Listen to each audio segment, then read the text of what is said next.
Bam! Let's go, boys. It's time.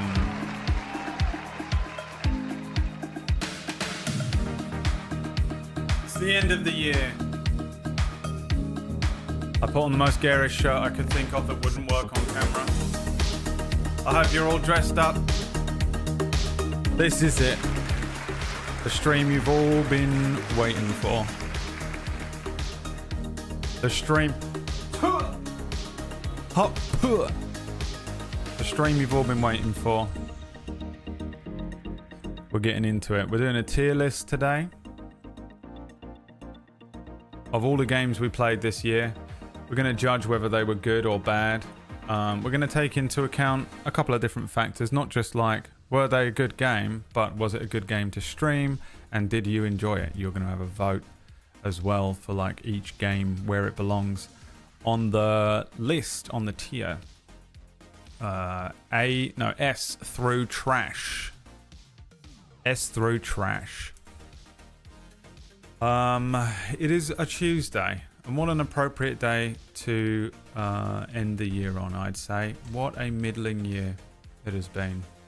A boring year, bordering on suicidally awful for me.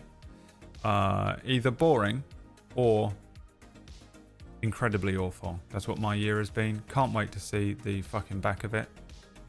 Bring on 2025. This really, it sort of can't be worse than this year. You know?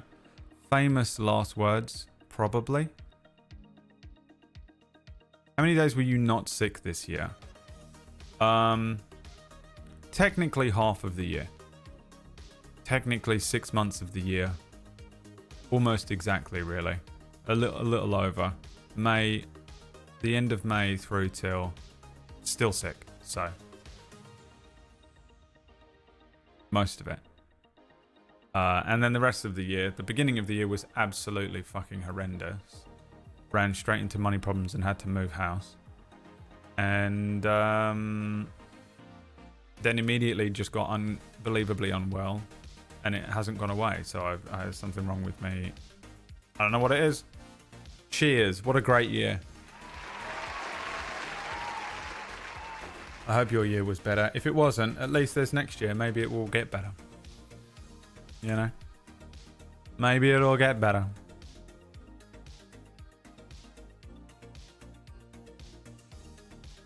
...2024 was the worst year of my life.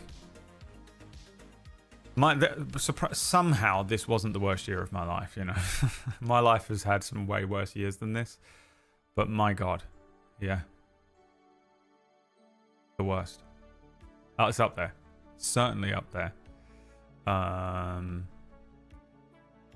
Yeah, I'm going into 2025 with like, honestly, can't be worse than this year energy. So you watch it be way worse somehow. Something horrible is going to happen to me. I had half and half. I'm giving it neutral. I think most people sort of found 2024 to be just a very middling year. What a middling year, just a non-year, you know, boring. A lot of stuff about this year was boring. There were a couple of good games. There were a couple of good movies. But mostly, not really. You know?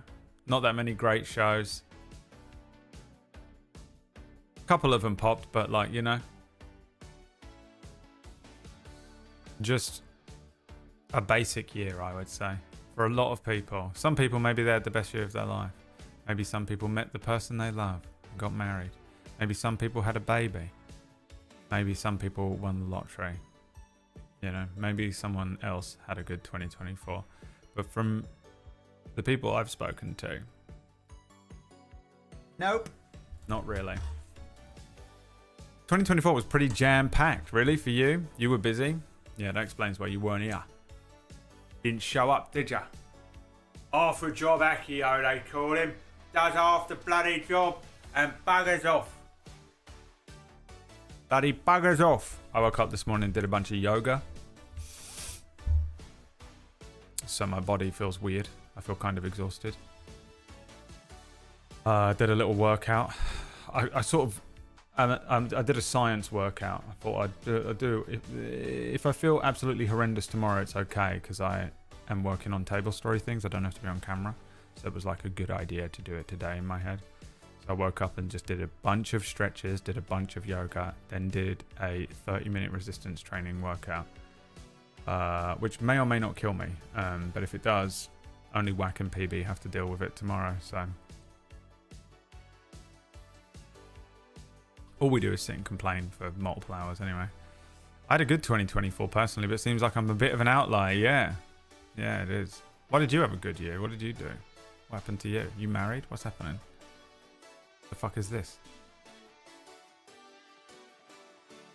Wouldn't quite say the worst year, but 2024 was pretty bad. Yeah, you're in my boat. I didn't die this year, so that's a plus. Is it? You know? It wouldn't be on my list. Busy. My Twitch recap was abysmal. Got to get my numbers up. Yeah.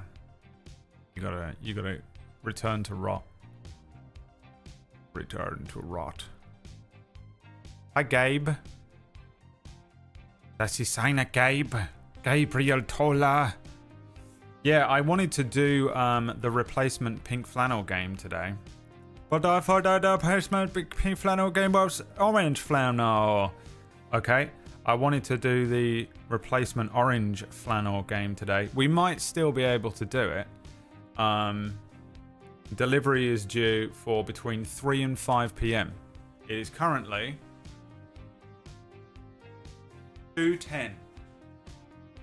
So it's possible we could still do it, but it was how I wanted to open the stream up. Made Tom Bacon's get up early.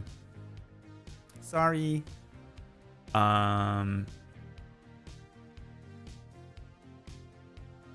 We might still do it today. Otherwise, you're gonna have to wait till Sunday. There'll be no streams tomorrow, Thursday, Friday, or Saturday, unless something like happens. I could stream. But I'm going to be working on table story things for a few days just to get table story going into the new year. We've got to set up a lot of stuff, so we're trying to figure that out. Me, Whack, and PB going to be working on table story things for a couple of days. So I'm going to take a couple of days off. That's how I'm going into 2025. I want a day off. I want 3 days off and a Saturday. That's how I'm starting the fucking year. Half a job. Well, it's so that I can work on my other job because I have 2 jobs, Enakio, you lazy son of a bitch.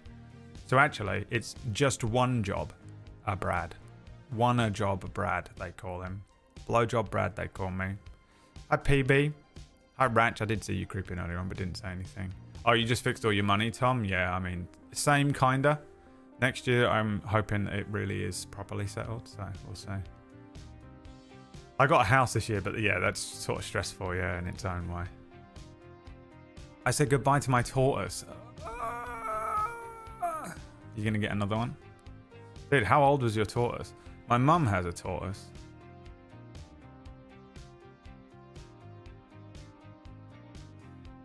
New petition. All Brad streams must be done in a full suit and tie from now on. You don't pay me anywhere near enough to wear this. I used to dress like this. This is how we go to school in this country. And also, I used to work in an office. So I had to dress like this all the time.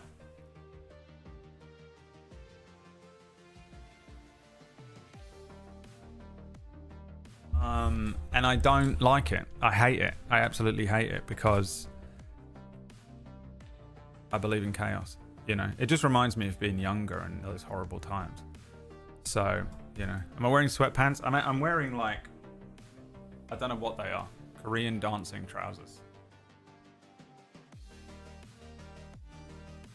I wasn't going to put on my whole, like, I'm not going to put on suit pants to just sit here. We've got an hour and 15-minute video to watch during this stream.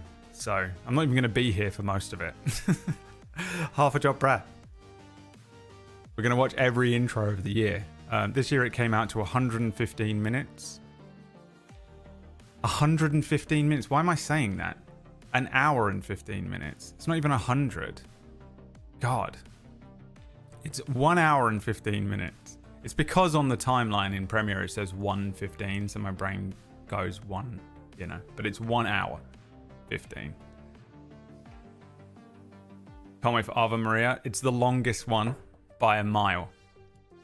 Like, and it's like pretty much dead center as well. It's like the midway point, I think, of the video. And it's excruciating. Had to sit through it last night. It is the worst one. It is excruciating to sit through again. Horrendous. Truly. I'm scared I've missed a couple, but I couldn't figure it out. There was a couple that were just repeats, and I didn't bother doing the meme this year of just having them repeat. Like the first one is God of War Ragnarok, and all I did for God of War and God of War Ragnarok, in Ragnarok all I did was literally in Comic Sans put Ragnarok on the title. So I was like, I'm not gonna make you sit through it twice.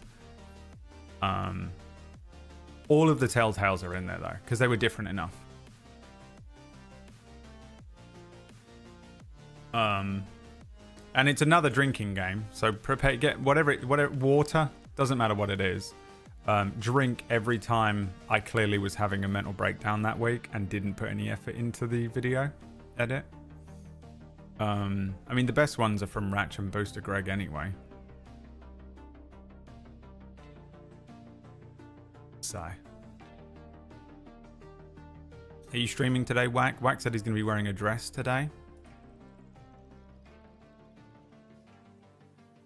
That's the good thing about streaming though, isn't it? Like, you only need to dress the top half of you up. Booster Greg needs to be snobbed. Where was it yesterday? Why didn't he show up? Was it yesterday? What day was yesterday? No, it was Sunday. Wow, I lost a day, huh? What was I doing yesterday? Played Minecraft. Oh, and then I fucking edited all the shit for this stream. It took forever. The stream is a nightmare every year for one stream. I will be streaming in full clothing, yes. Alright. Alright, we're going to get into it straight away because this is a long stream if we don't. I learned that the first year we did this. So the itinerary for today is that we watch all of the intros through the year to give you a little reminder of each of the games that we played. Obviously, there are a few that won't be in there. Like, I don't add any of the sponsored ones, even though I enjoyed a lot of the sponsors and stuff this year, but they're not in there. Or any that are just, you know, a couple of them don't have intros. It took me absolutely ages to recognize that I didn't make an intro for the Ultimate Warrior Ultimate Epic Battle Simulator 2 streams. You remember those streams? They had no intro. I didn't make an intro for it. And I think it was because I was so pissed off with you all. Because you'd ruined my week again like you did with Dragon Age. And so I just didn't. I was like, fine, you don't want me to put effort into these fucking... I have to keep fucking putting effort into these like amazing games and no one even bothers watching them. Why am I even bothering? I think that was the reason, was it?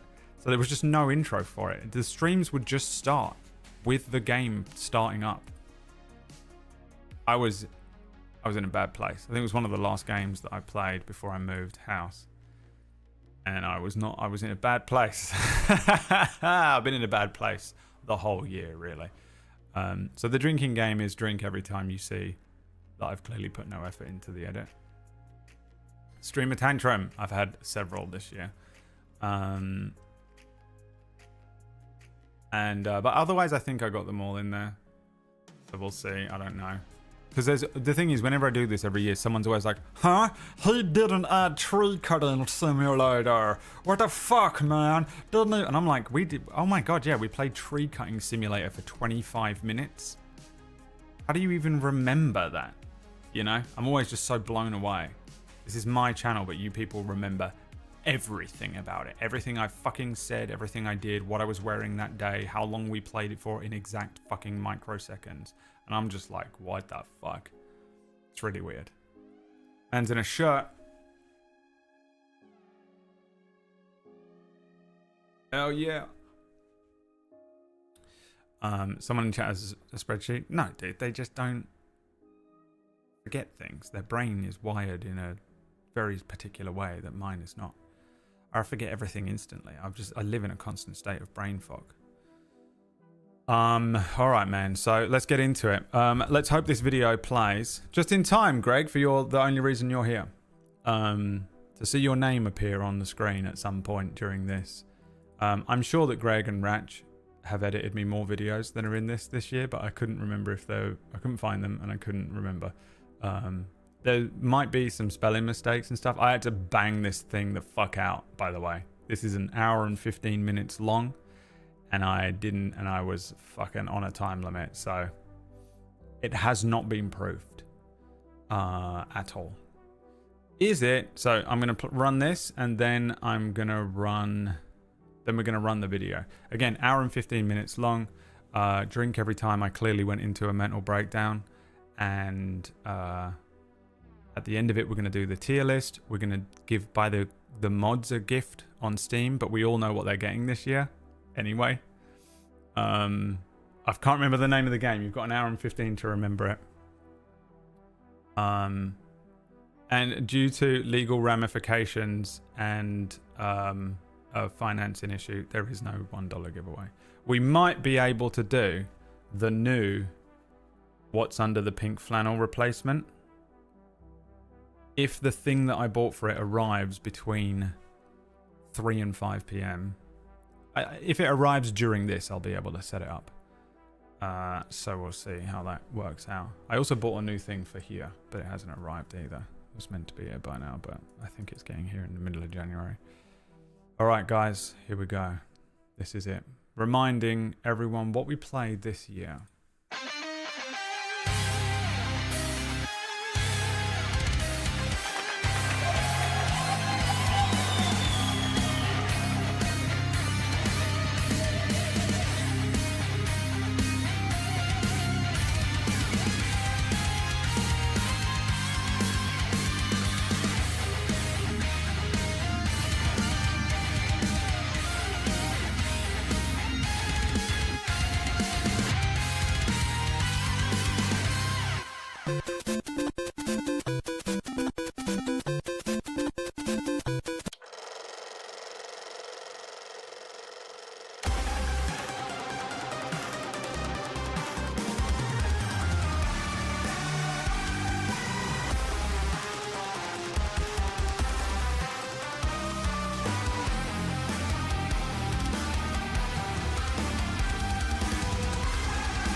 Shitty puns.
This year, we're all feeling the pinch. So however you budget, we want you to spend less with us.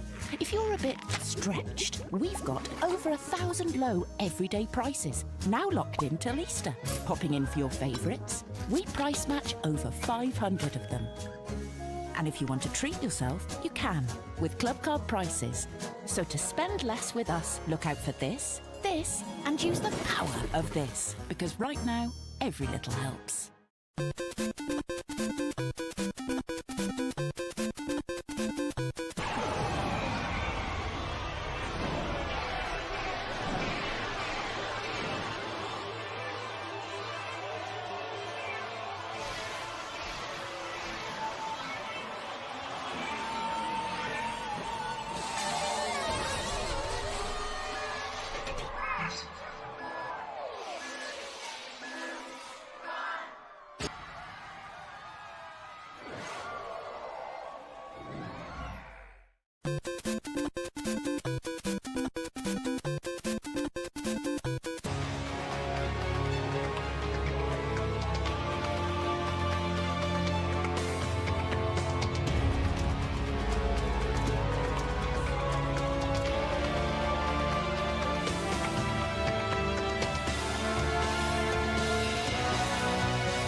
Noodles not yet rated.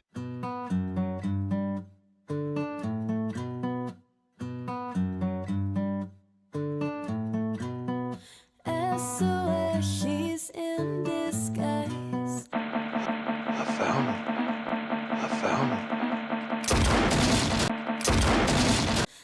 SOS, she's in disguise. There's a she. I found her. Wolf I found her. in disguise.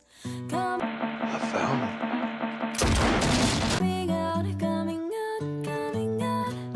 A domesticated girl, that's all you ask of me. Darling, it is no joke, this is lycanthropy. The moon's awake now, with eyes wide open. I found her. My body, I found her. I found her. is great. I found her. So free the hungry. I've been devoting myself to you Monday to Monday, Friday to Friday. Not getting enough retribution or decent incentives to keep me at it. I'm starting to feel just a little abuse. I found her. It's like a coffee machine in an office. So I found her. I found her. I'm gonna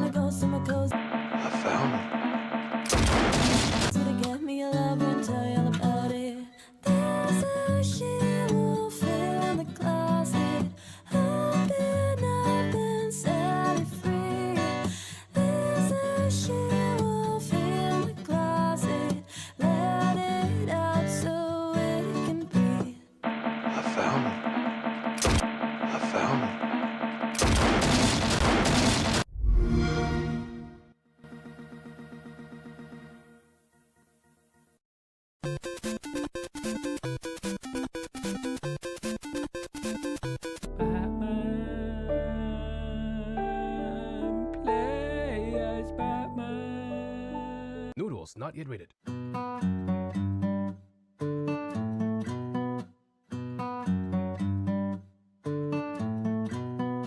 SOS, she's in disguise. SOS, she's in disguise. There's a Batman, play as Batman. Batman, play as Batman. Batman, play as Batman.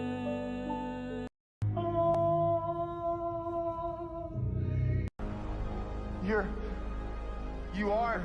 Yeah. I'm man.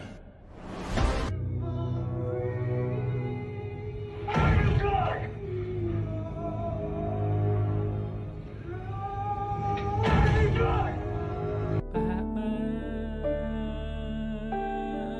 play as Batman. You are? Yeah. I'm man. You are? Yeah. I'm man. You are? Yeah. Batman, play as Batman. Batman, play as Batman. I'm man. she wolf in disguise. Coming out, coming out, coming out. A domesticated girl. You are? Yeah. I'm man. That's all you asking me. Darling, it is no joke. This is look at the beat, the moon.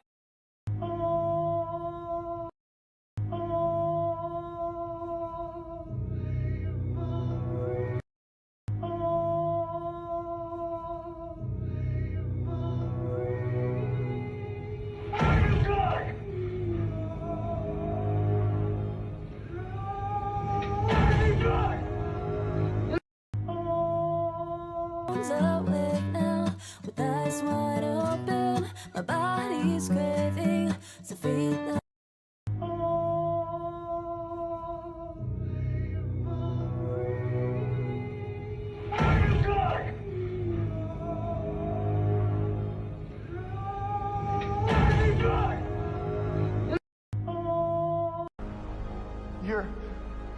You are? Yeah. Batman, play as Batman. Man. hungry. You are? Yeah. I'm man. I've been devoting myself to you. You are? Yeah. I'm man. Monday to Monday, Friday to Friday. Not getting enough retribution or decent incentives to keep me at it. I'm starting to feel just a little.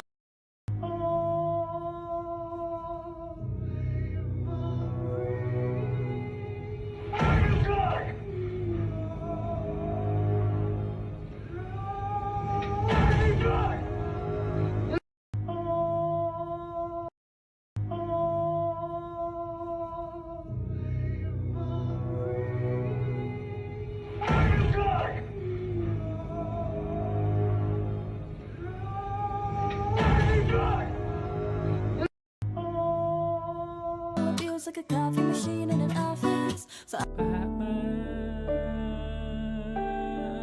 play as Batman. I'm gonna go somewhere cozy to get me a lover and tell you all about it. There's a she-wolf in the closet, open up and set it free. There's a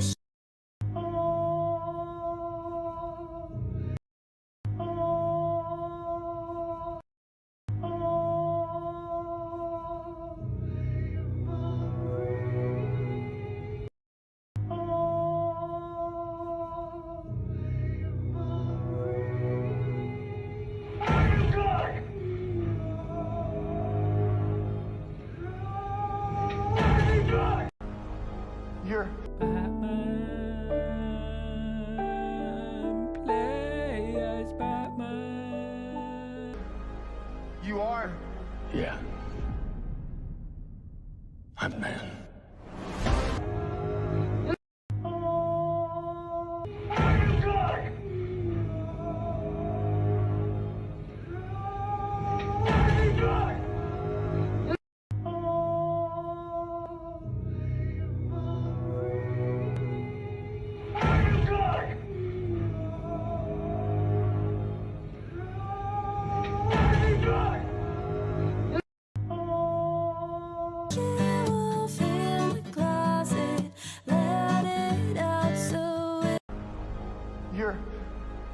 You are?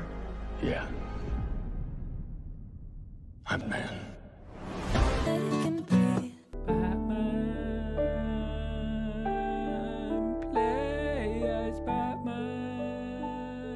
Sitting across the bus, staring right at the prey. It's got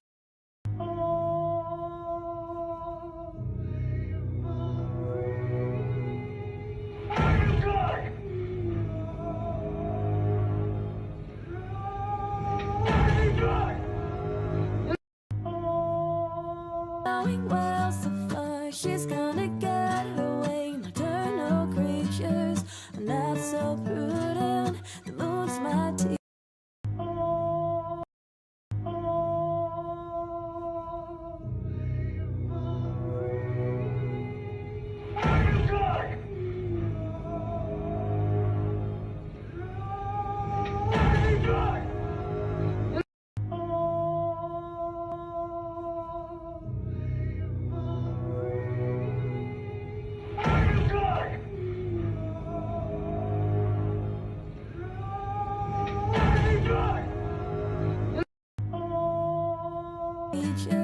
And I nursed you down to locate a single man. I got on me a special radar and the fire department hotline in case I get in trouble later. Batman,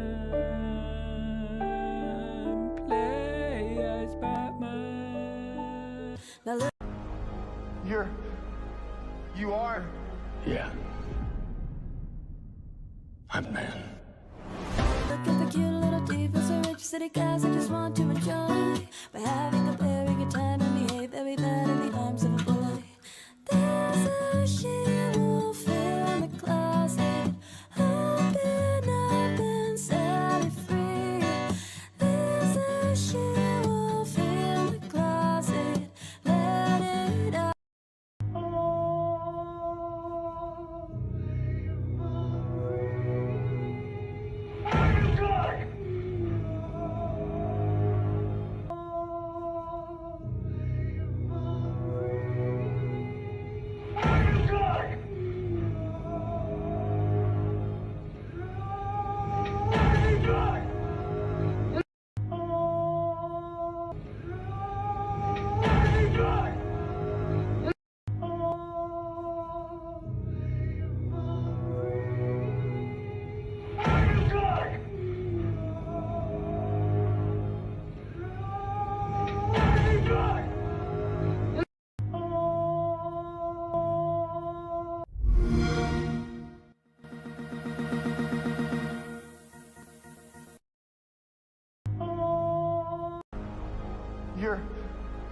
You are?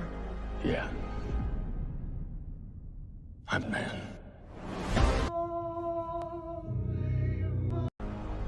You are? You are? Yeah. I'm man. Yeah. I'm man.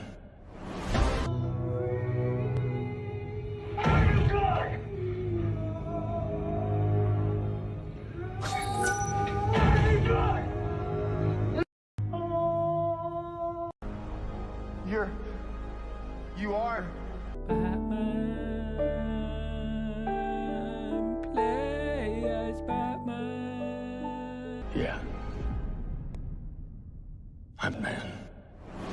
Some men.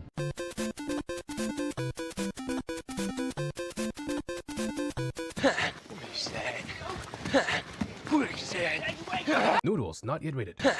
Rated M for mature.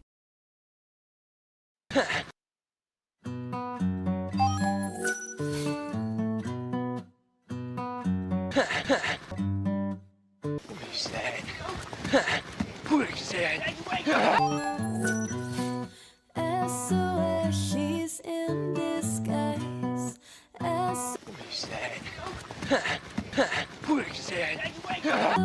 she's in disguise. There's a she-wolf in disguise. Coming out, coming.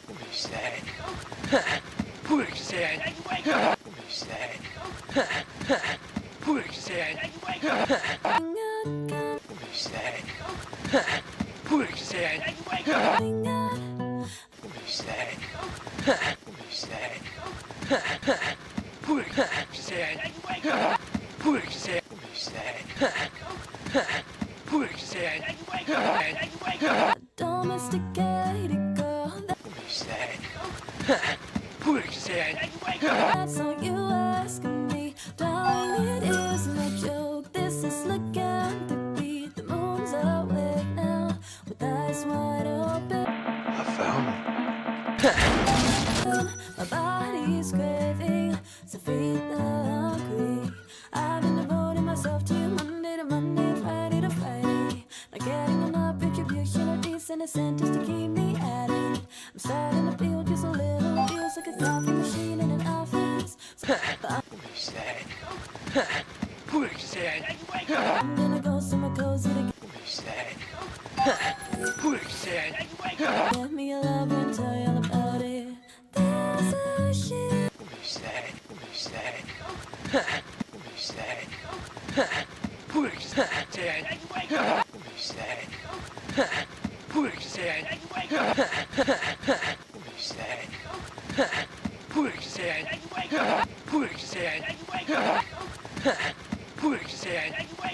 Wolf in the closet, open, set it free. There's a she-wolf in the closet, let it out so it can breathe. Sitting across the bar, staring right at her prey. It's going well so far, she's gonna get her way. My turn.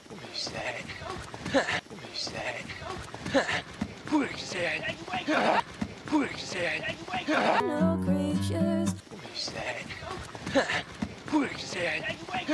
I'm not so prudent. The moon's my teacher, and I nursed you down to locate a single.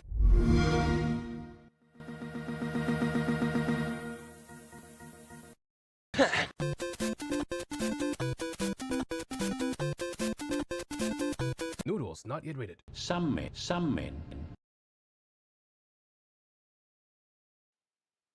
Little pig, let me in.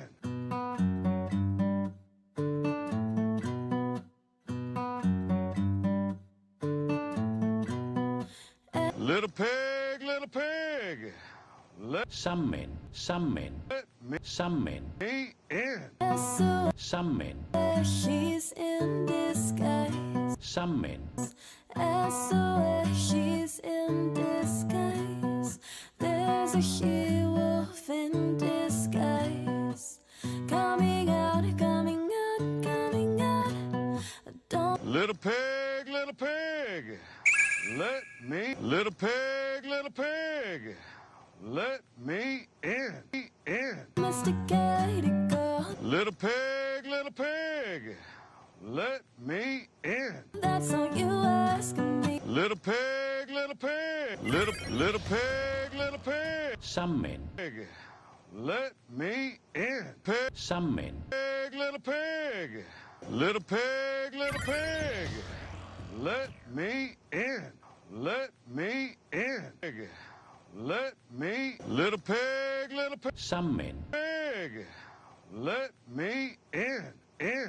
Darling, it is Little pig, let me in. no joke. This is lycanthropy. Little pig, let me in. The moon's awake now, with eyes wide open. My body's craving, so feed the hungry. I've been devoting myself to you Little pig, let me in. Monday to Monday, Friday to Friday. Not getting enough retribution or decent incentives to keep me at it.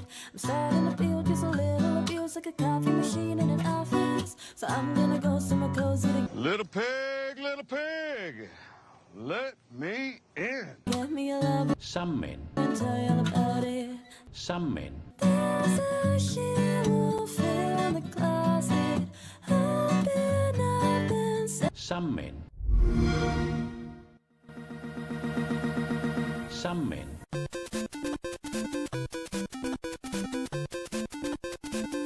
Noodles not yet rated.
War has changed.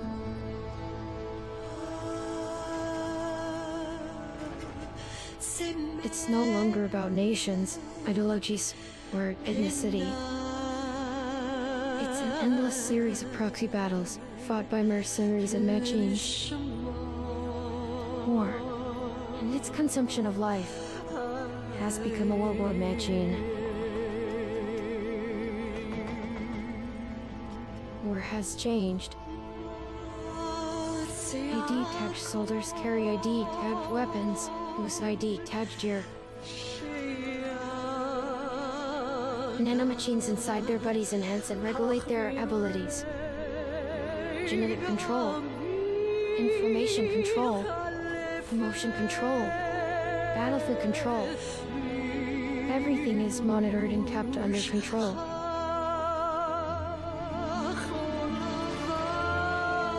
War has changed. The edge of deterrence has become the edge of control.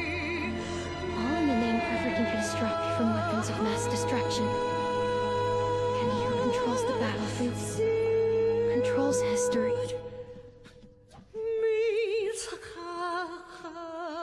War has changed. When the battlefield is under total control, war becomes routine.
My name is Alan Wake. I'm a writer, storyteller, dream weaver, sexual innuendo. I'm also kind of God, I think. For once, this story is not about me. This story is about you. This story is set in a world we think we understand. This story is about survival, but not as we know it. This time, something else lurks beneath the pages. Something dark. Not Scratch, not the dark place. No, this story is older than mine. This is some Lovecraft shit, or maybe something like hit TV show, The Walking Dead on AMC. This story is one of inevitability. Wow, I can't believe I actually managed to nail that word. The story is about death. This is not my story. This is yours.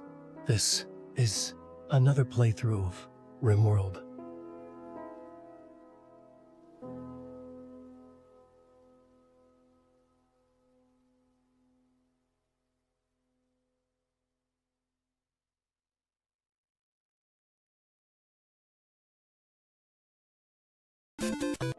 My name is Alan Wake. I'm a writer, storyteller, dream weaver, sexual innuendo, truth teller. Listen, El Gaib. Everything went wrong. The first pages, I had to tear them out. But now, something had changed. This wasn't the same as before. I had to restart. Georgi was already dead. This new story was already failing. I had to write faster, harder, stronger. There was no other way. This time, the story, it had to be the one, like Neo from The Matrix 1999, IMDb rating 8.7. This story is about survival, but not as we know it. This time, something else lurks beneath the pages. Something dark. This is not my story. This is yours. This is another playthrough of RimWorld.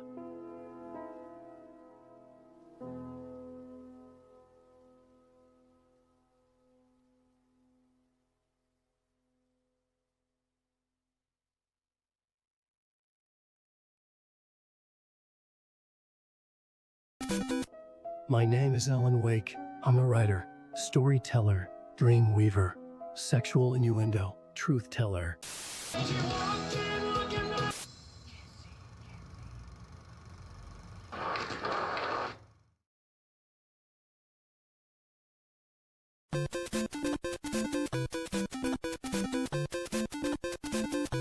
For many years, this has been my day job. Power transferred to the ADS. I'm on it. I'm on it. Get out. Get out. That should fill your whole life. But when the important work was over, I came home to this. It's my farm in the Cotswolds, nestling among the ancient stone villages. It's a peaceful 1,000-acre haven of wide open fields, brooks, waterfalls, woods, and wildflower meadows. I shall farm it myself.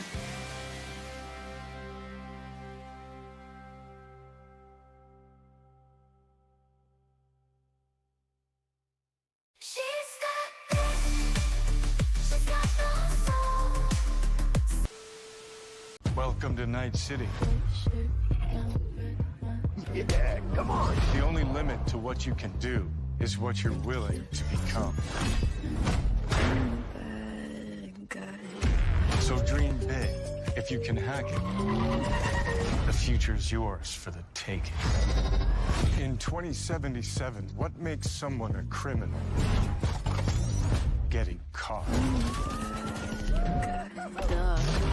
In Night City, you can become anyone, anything, if your body can pay the price. So seize the day. Why do you come here? For fun? For power? Looking for a shock to the system?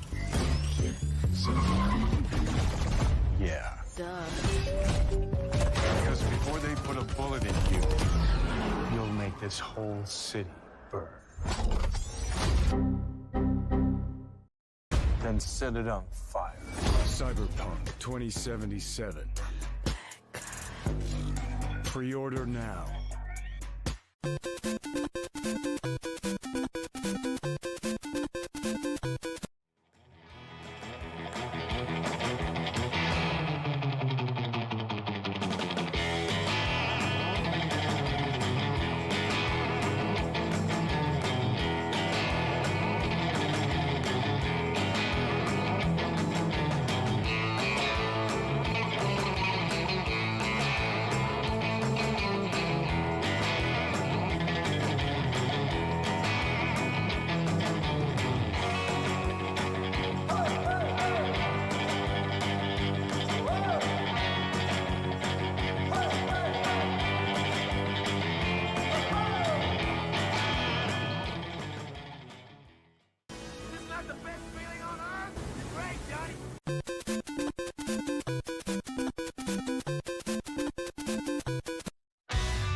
Cosmic tides entwine. Save the future, save our time.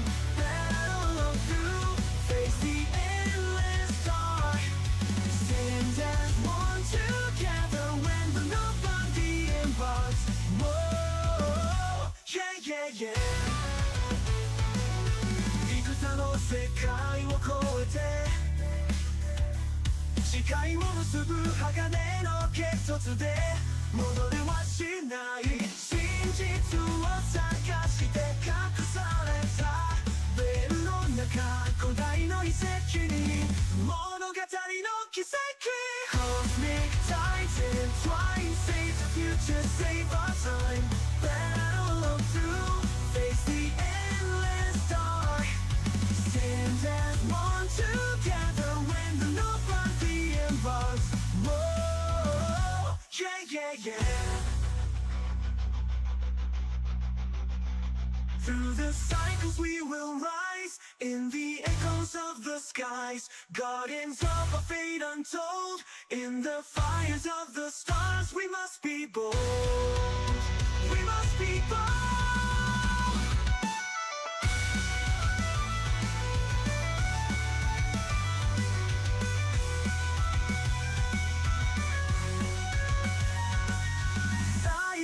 瞬間に最後の抵抗こだまする高音大地を渡る不死者の力に抗い我ら団結する魂の結束でその銃を見つける Cosmic tides entwine Save the future, save our time Battle on through Face the endless dark Stand as one together when the nobody embarks Whoa, yeah, yeah, yeah Save the future, save our time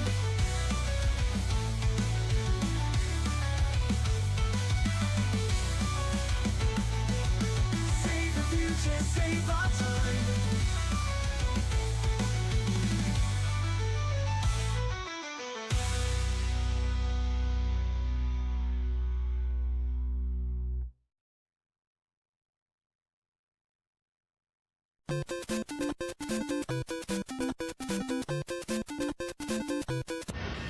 Deutsche Bahn.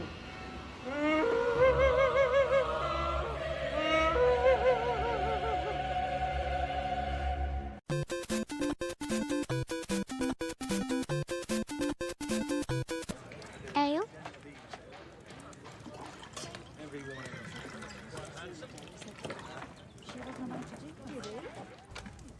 Bring me one of those chickens.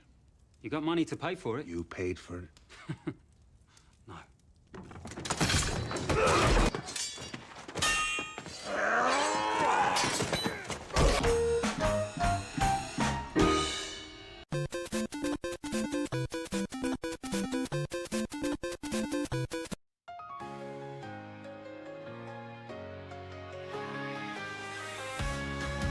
Whispers of the past echoes in the dark A silent revolution ignites the spark Across the continents the tides begin to turn And in the heart of darkness the light will burn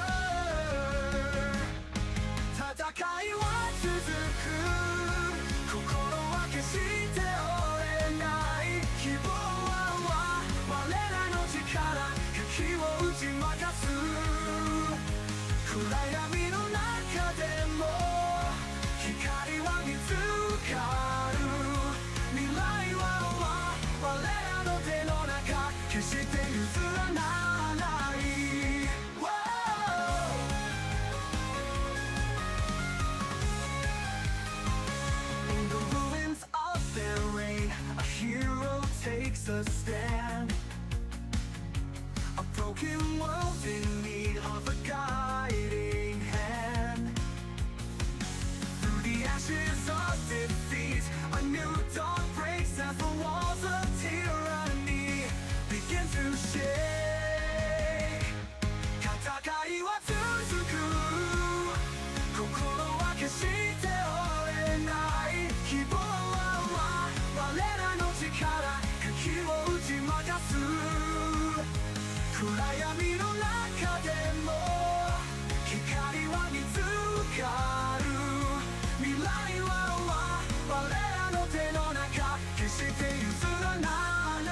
希望は我らの力茎を打ち負かす暗闇の中でも光は見つかる未来は我らの手の中決して譲らない We are most of time the stories will tell of the day the darkness fell and the world was well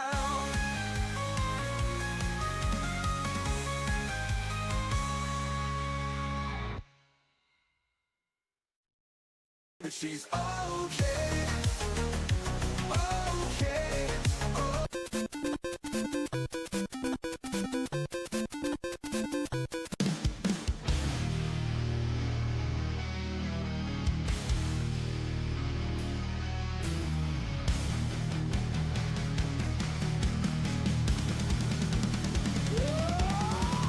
Blood, steel, rage on forever. Tyrannic beast tearing us apart. Space Marine heart burning like fire. Can't acknowledge deep inside. Storm the hive, no time for weakness. Ponzo's rifle scream vengeance in the air. But in the chaos, a tender whisper. Wish to kiss a brother there. Screaming to the void, please save me. Wanna hold tight, my brother in arms. Beyond the war, beyond the blood. Just need to feel your heartbeat strong. Screaming to the void, please save me. Wanna hold tight, my brother in arms. Beyond the war, beyond the blood. Just need to feel your heartbeat strong. Stars explode, but nothing changes. Crimson rain falls on our pain. Echoes of love lost in the madness. Behind the helmet, tears remain.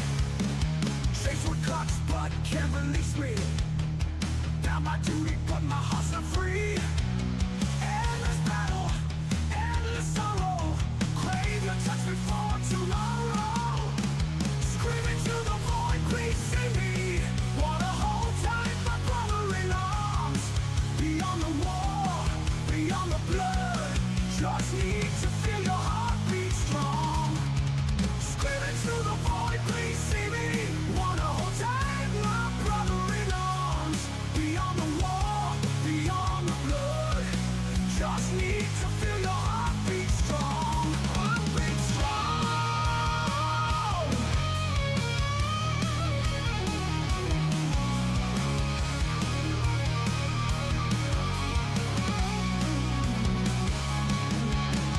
Chains and cuts, but can't release me.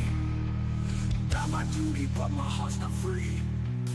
Endless battle, endless sorrow. Crave your trust before tomorrow. Screaming to the void, please see me. Wanna hold tight, my brother in arms. Beyond the war, beyond the blood. Just need to feel your heartbeat strong. Strong.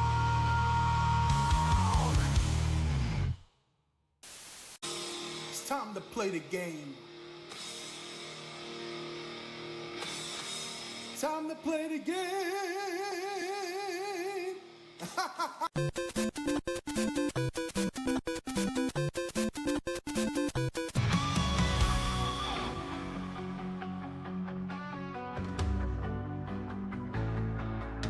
A thousand worlds are falling. Brothers still stand strong. With armor like a mountain, I'm a force you can't deny. Through the fire and the warp, I'll rise into the sky. Steel in my veins, no fear in my eyes. Facing the dark as empires collide. Midnight space marine, war is the only dream I see. Out here in the endless night, I was born to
hearts of stone. They'll never walk this world alone. Oh, little mechanical boys traded their lives for cold hard toys. In the furnace they were reborn to the endless gears that swore. Oh, little mechanical boys, voices lost in the metal noise, marching to a god they'd never seen, replace their dicks with metal peeps. Little mechanical boys, forever they toil, they'll never cease in the heart of a machine.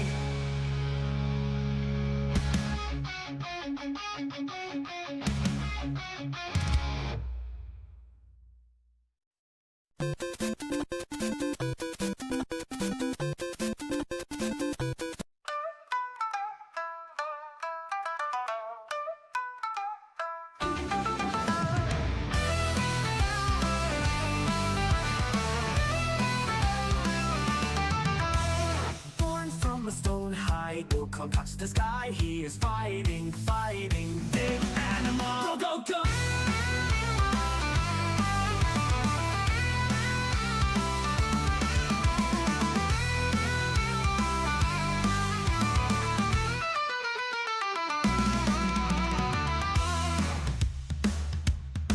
Go, go, go!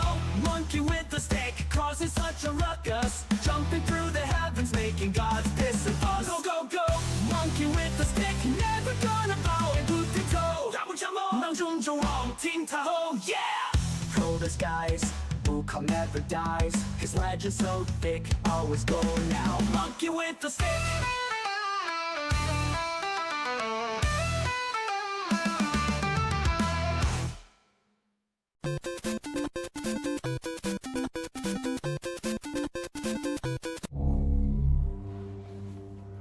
James? Honey? Did something happen to you?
Are you confusing me with someone else?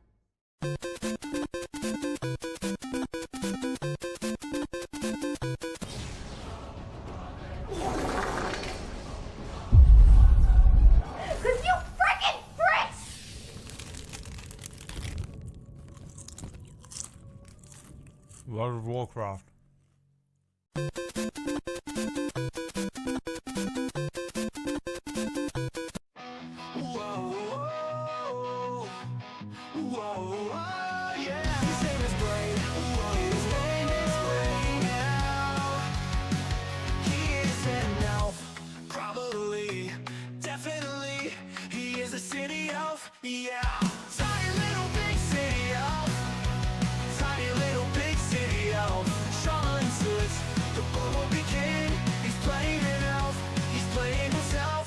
Game, yeah, ELF. He will be a rogue or a mage, yeah. Tiny little big city elf, tiny little big city elf. Shaman suits, the boy will be king. He's playing an elf, he's playing himself. Tiny little big city elf, tiny little big city elf. Shaman suits, the boy will be king. Let's fucking go.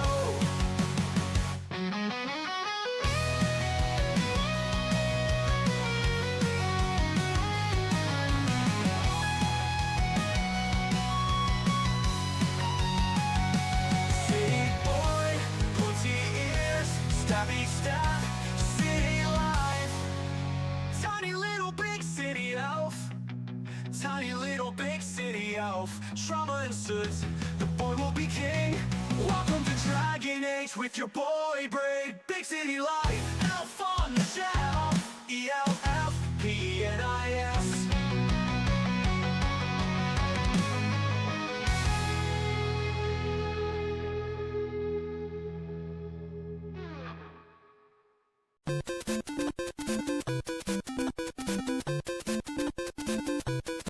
You and me and the moonlight. Party all night long, yeah, it's good. If you wanna have some fun, 적절한 공기처럼 come along to Turtle Island with dark oak trees too. It's time to build a tidal sanctuary. It's time to build, yes, tidal. There's a boy I know, he's the one I dream of. Oh, I lose control, can't seem to get enough. When I wake from dreaming, tell me, is it really love? How will I know? How will I know? It's time to build a tidal sanctuary.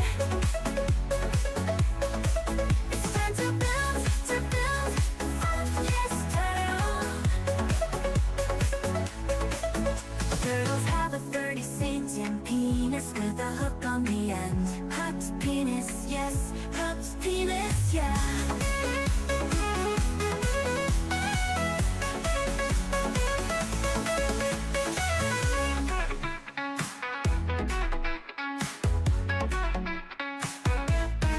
It's time to build a tidal sanctuary. Tidal sanctuary. It's time to build, yes, tidal. Yes, tidal. Turtles have a 30-centimeter penis with a hook on the end. Hook penis, yes. Hook penis, yeah.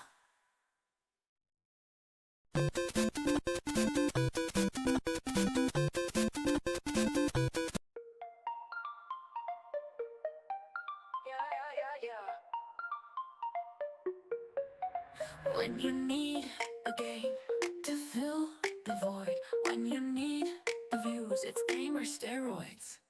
White girl crack cocaine, it's white girl crack cocaine. Who will you romance? What will you grow? There's a time limit, bitch, I fucking gotta go. Yeah. Yes, it is time. Catnip to the chicks, can't stop themselves, they have to click. White girl crack cocaine, it's white girl crack cocaine. Who will you romance? What will you grow? There's a time limit, bitch, I fucking gotta go. Yeah.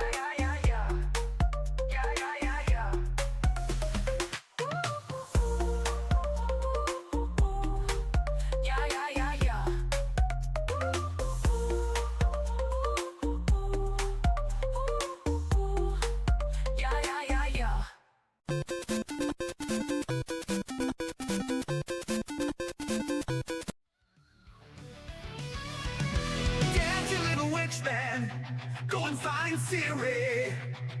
Dance, you little witch man, don't be so silly. It's time for Gwent. It's time for Gwent. Forget the griffin. Forget my daughter. Forget my wife. Forget my other wife. It's time for Gwent. It's time for Gwent. Dance, you little witch man, the king has a task. Dance, you little witch man, better get to it fast. It's time for Gwent. It's time for Gwent. Forget the griffin. Forget my daughter. Forget my wife. Forget my other wife. Forget my other wife. It's time for Gwent. It's time for Gwent. This game is just Gwent, with an RPG attached. It's time for Gwent. From you, Siri.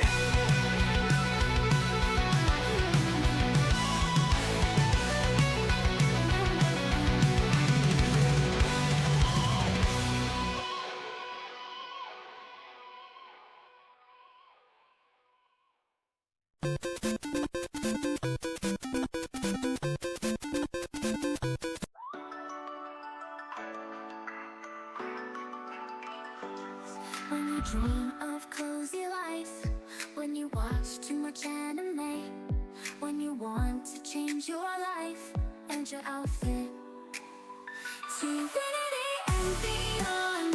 Let's go styling together to infinity and beyond. Style away your depression. We ride, we play, we dress, we kiss each other.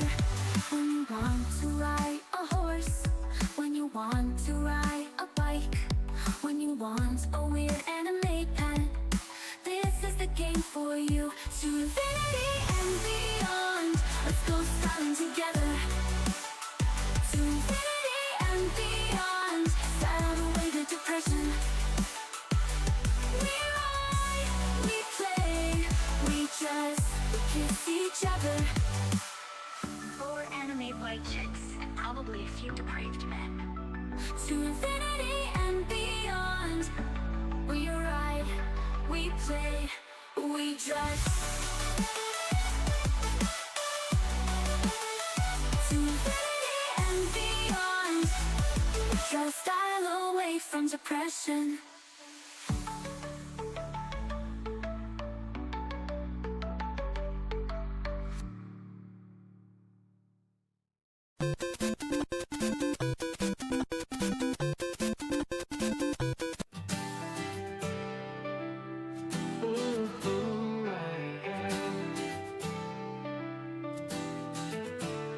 And I'd give up forever to touch you, 'cause I know that you feel me somehow. You're the closest to heaven that I'll ever be, and I don't wanna go home right now. And all I can taste is this moment, and all I can breathe is your life. And sooner or later it's over. I just don't wanna miss you at night. And I don't want the world to see me, 'cause I don't think that they'd understand. When everything's made to be broken, I just want you to know who I am.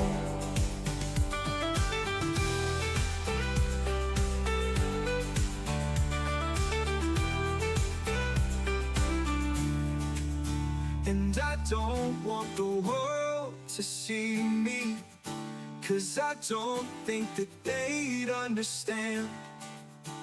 When everything's made to be broken, I just want you to know who I am. And I don't want the world to see me, I just want you to know who I am.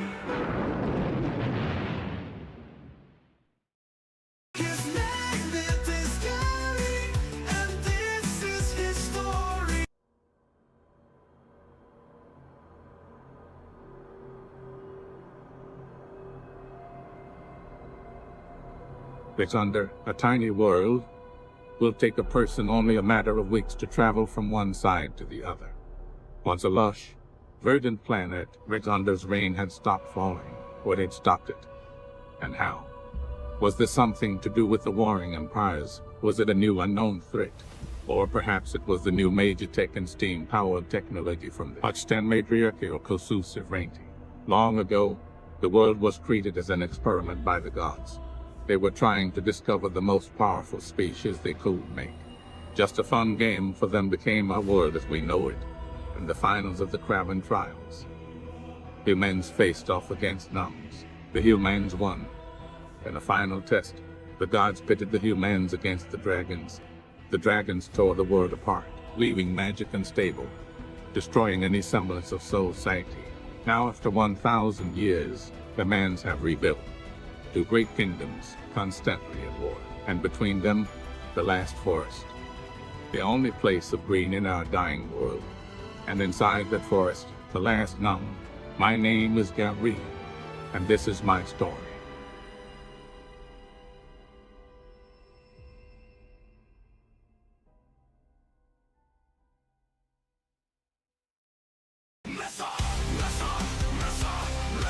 it's just not fluff.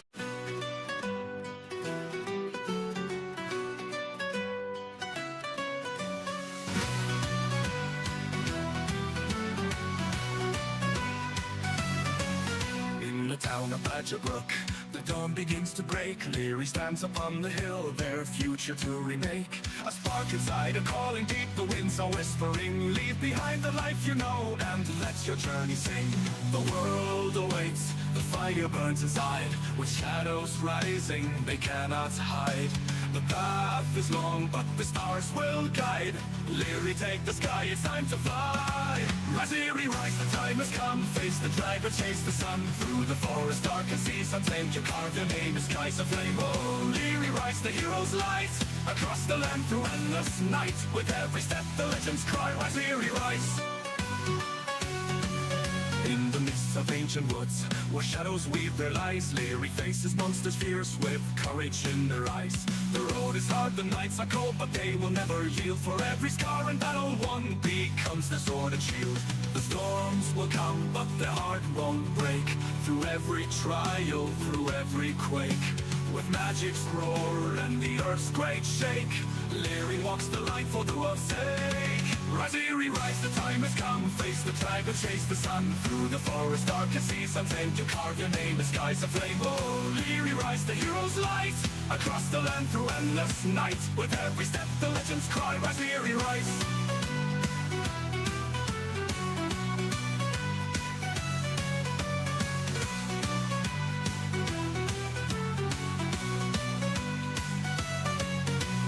Mountain tops to oceans wide, with wings of hope they soar and glide. The stars will watch, the moons will see, Leary's path to victory. Rise, Leary, rise, the time has come. Face the dragon, chase the sun. Through the forest, dark and seas untamed, you carve your name in skies of flame. Oh, Leary, rise, the hero's light.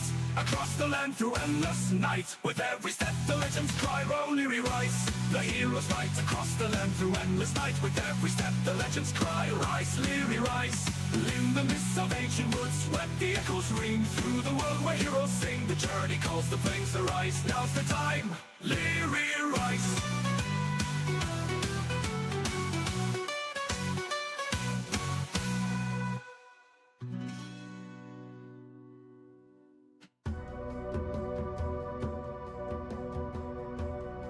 Rise, Leary, rise, rise, Leary, rise. Whoa! They are the sword, they are the shield. Rise, Leary, rise, rise, Leary, rise. Whoa! Little goblin, little demon. Rise, Leary, rise, rise, Leary, rise. Whoa! Roll a dice, have a word kill. Rise, Leary, rise, rise, Leary, rise. Whoa!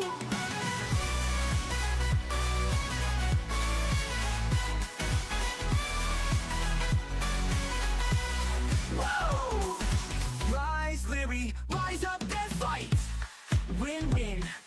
Let's go win and let's give him money. Let's give him money to Brad. Rise, Leary, rise up and fight. Win, win. Let's go win and let's give him money. Let's give him money to Brad. Rise, Leary, rise up and fight. Win, win. Let's go winning. Let's give him money. Let's give him money to Brad. Rise, Leary, rise up and fight. Win, win. Let's go win and let's give him money. Let's give him money to Brad.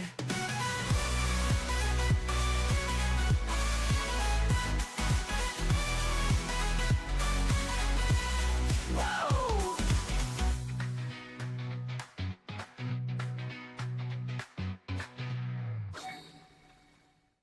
At the dawn of time, I chipped in and laid an egg.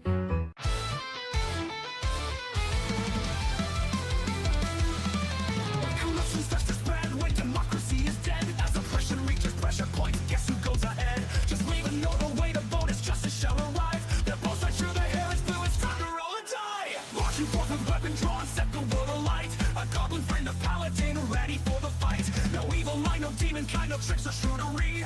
Rise, Leary, rise, it's time to claim your victory. Fight, fight, fight till the fight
It is done. Guys, it is over.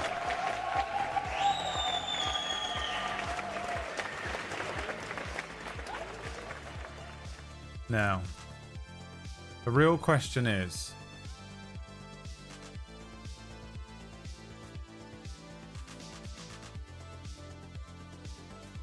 what will replace the game What's Under the Pink Flannel?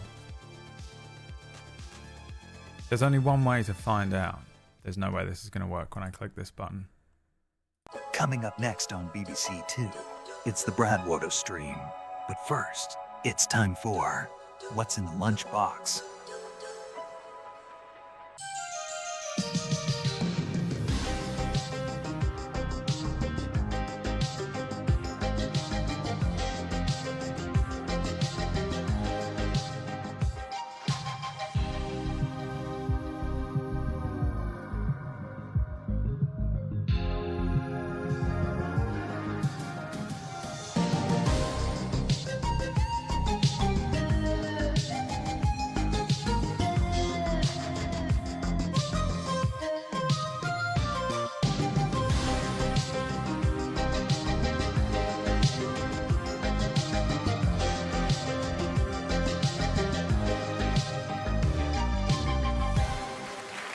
That's right, we're replacing What's Under the Pink Flannel with the exact same game, except it's What's in the Lunchbox. God, that's hard to say. I've been saying the same thing for years. And I bought a Paw Patrol lunchbox. It's the same game. What's in there?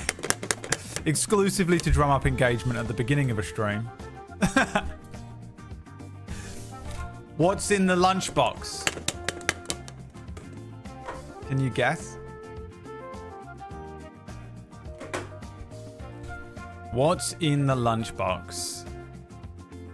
Yeah, it's even harder, Tom. Even harder to play. Alright, is it beard trimmings from March 2016? Is it some content? Is it a marble? A small tin of beans? Is it Jesus Christ? Fuck. Is it meds? Is it one piece of ammo? Or is it an N64 game?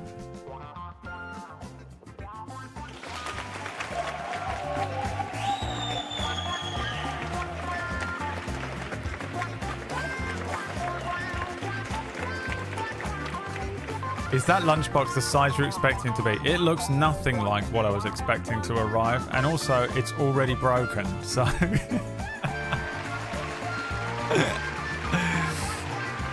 Paw Patrol! I don't even know what Paw Patrol is. Made me laugh. Made me laugh.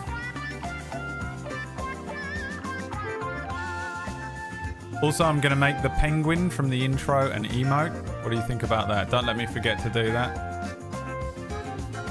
Because the penguin is the best thing about that intro. It made me laugh so much when I put it in the video.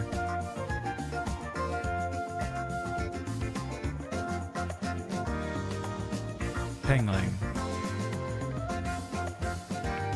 You think it's an N64 game? In a children's lunchbox? No. Where am I from? What does no child of London go to school without in their lunchbox? A fucking box cutter knife. You hear me? Give me your fucking lunch, you slag.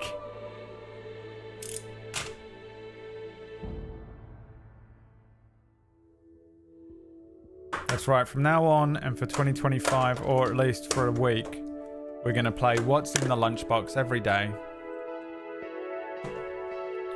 That's the new game. But now it's time to do the tier list. Should we do the tier list or should we buy the mods a gift? Let's buy the mod to gift. Let's buy the mod to gift.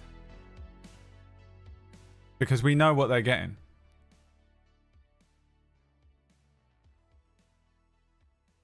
We know what they're getting, right? What's the name of that game?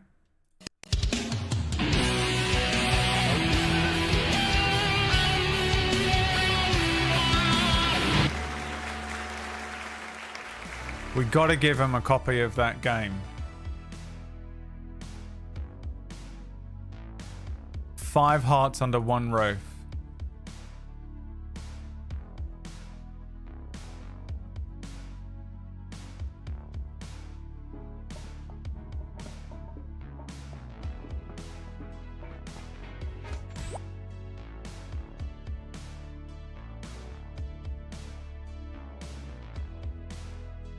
How much is it? £12?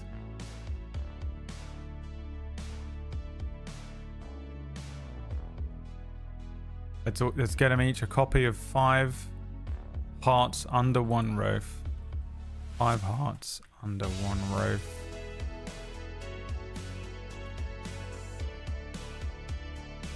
Add to cart. View my cart. This is a gift. Continue to gift options. Select a gift recipient. Can I do multiples?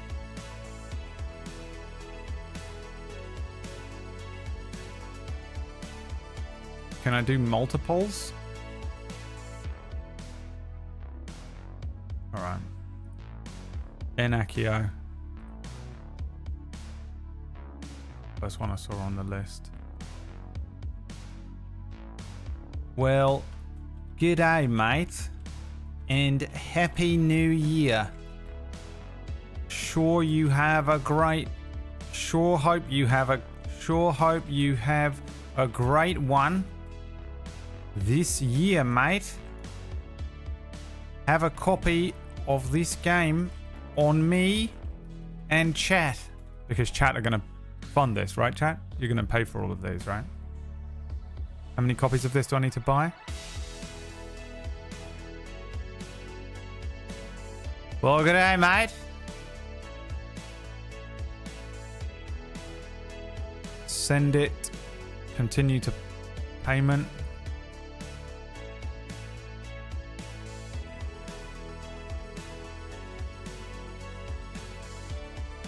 Purchased.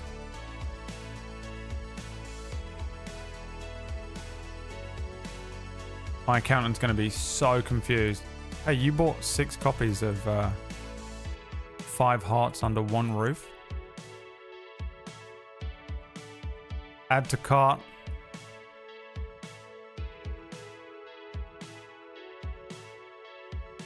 This is a gift.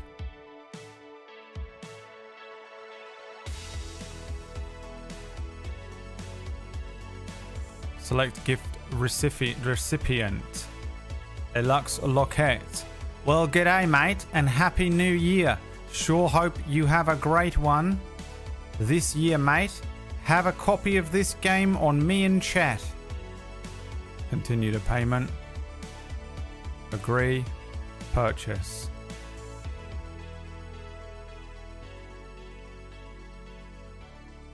Shadow, are we friends on Steam? You need to send me your Steam information.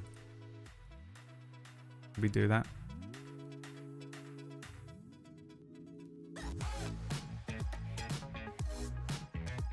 Add to cart. This is a gift. Continue to gift options.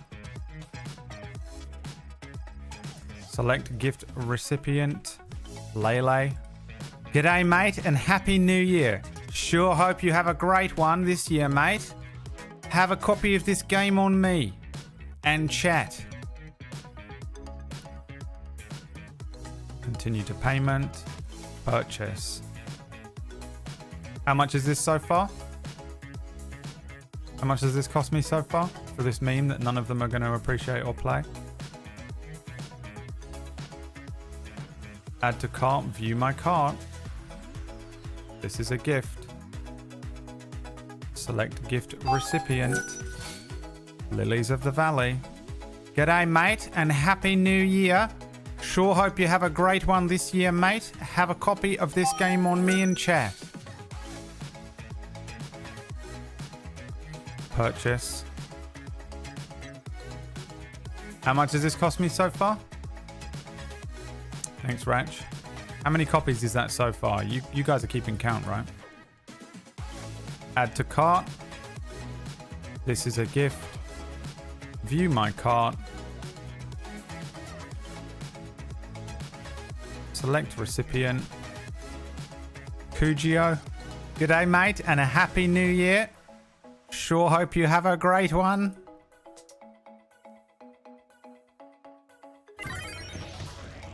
I'll buy Lele's. Thank you very much. What do we have? One more? Who have I forgotten? I think this is it. The last one. How many was this? Ooh, almost bought it for myself. That close to clicking the button. Oh, that would have been bad. Gabriel. Guten Tag und Happy New Year. New Jahren.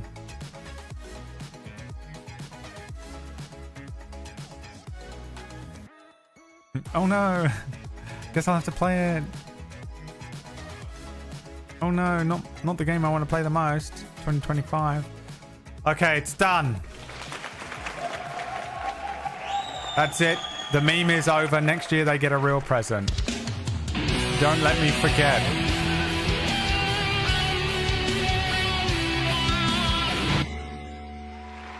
It's time.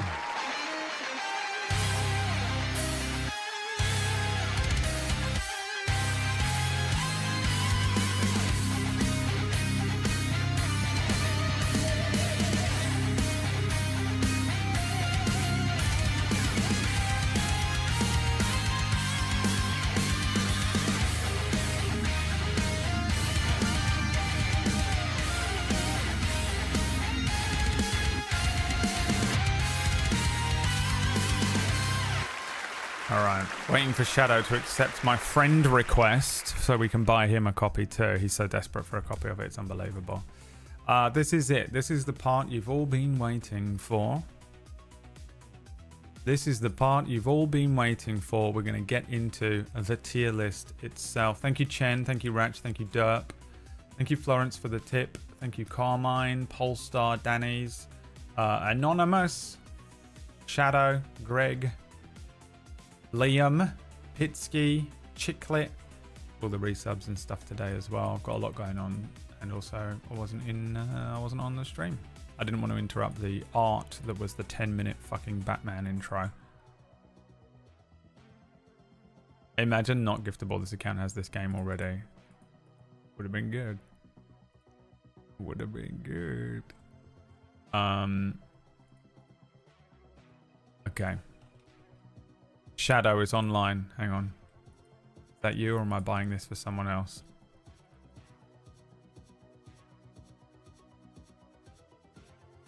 Five hearts under one roof. God damn it. How much does this cost me? Jesus Christ. It's so much worse buying all presents on the same day, right? It's so much worse than, like, if it's someone's birthday, you're just like, oh, I'll buy them a gift. It's fine. But if you have to buy your entire family gifts for one day a year, Christmas, or worst. I put all of their names in the intro because I thought that due to regional price differences, the gift you're trying to send cannot be sent to the participant's region. No. All right, let's have a look at Shadow's wish list then. What's the next best thing, chat? What's the next best one of those?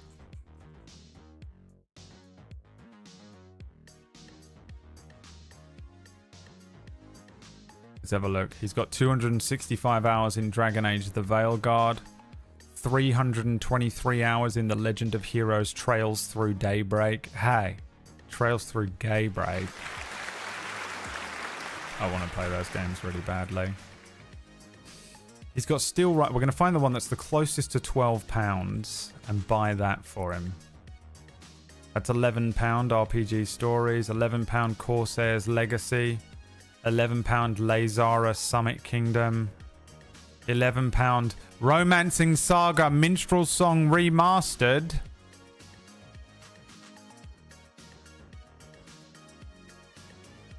Romancing Saga Minstrel Song Remastered. Oh my god, Shadow. It's a Square Enix game. It looks like Final Fantasy 9. What the fuck is this? A stunning remastered edition with new gameplay elements and a quality of life features. Get ready for an even deeper story and even more thrilling adventure. This is what he's getting. Add to cart. View my cart. Remove 5 hearts, 1 penis. This is what he's getting in it, chat. G'day, mate. What did I say? G'day, mate. Happy New Year. Here's a penguin on me in chat, mate. G'day, Barbie, mate. Continue to payment. Please let me buy this for him. Went through. Yes! There you go, it's done. Alright, now it's time. I have a job.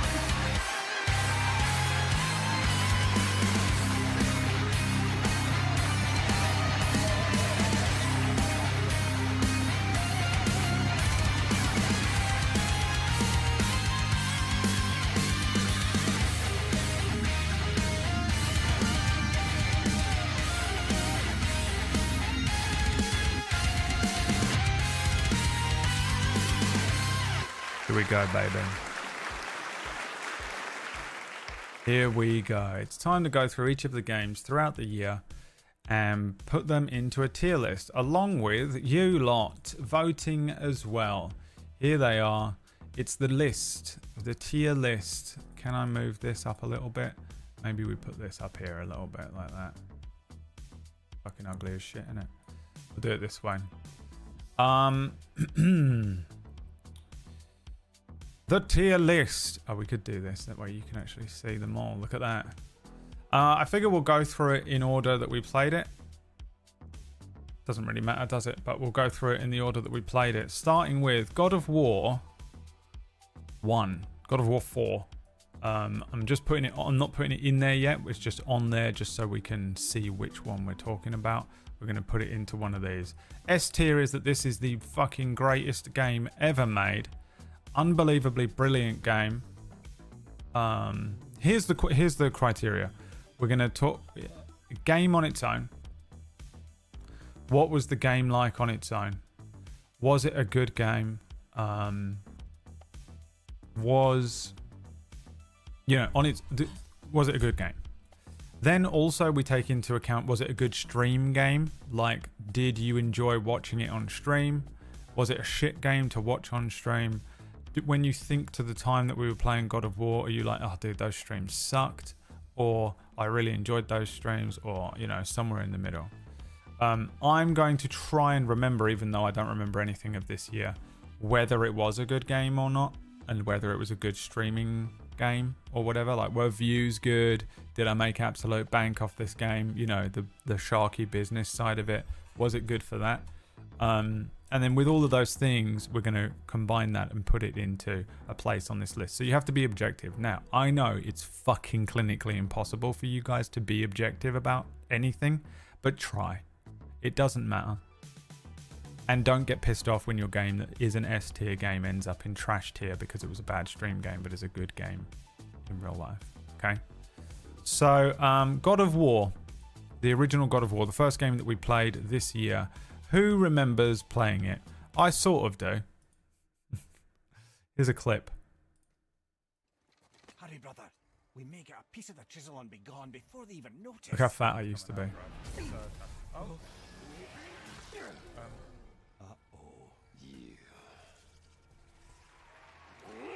Boy. Both of these games have blurred into one for me. Yeah, both of these games are sort of blurred into one for me, but I think this was a banger of a game. This game was really, really good. Is it as good as everyone says? No. I don't remember what my final takeaway of this was, but the first one was fucking great. Really just solid work all around. I remember the voice acting being like smashing, super smashing, great, grommet. I should move this chat up, shouldn't I?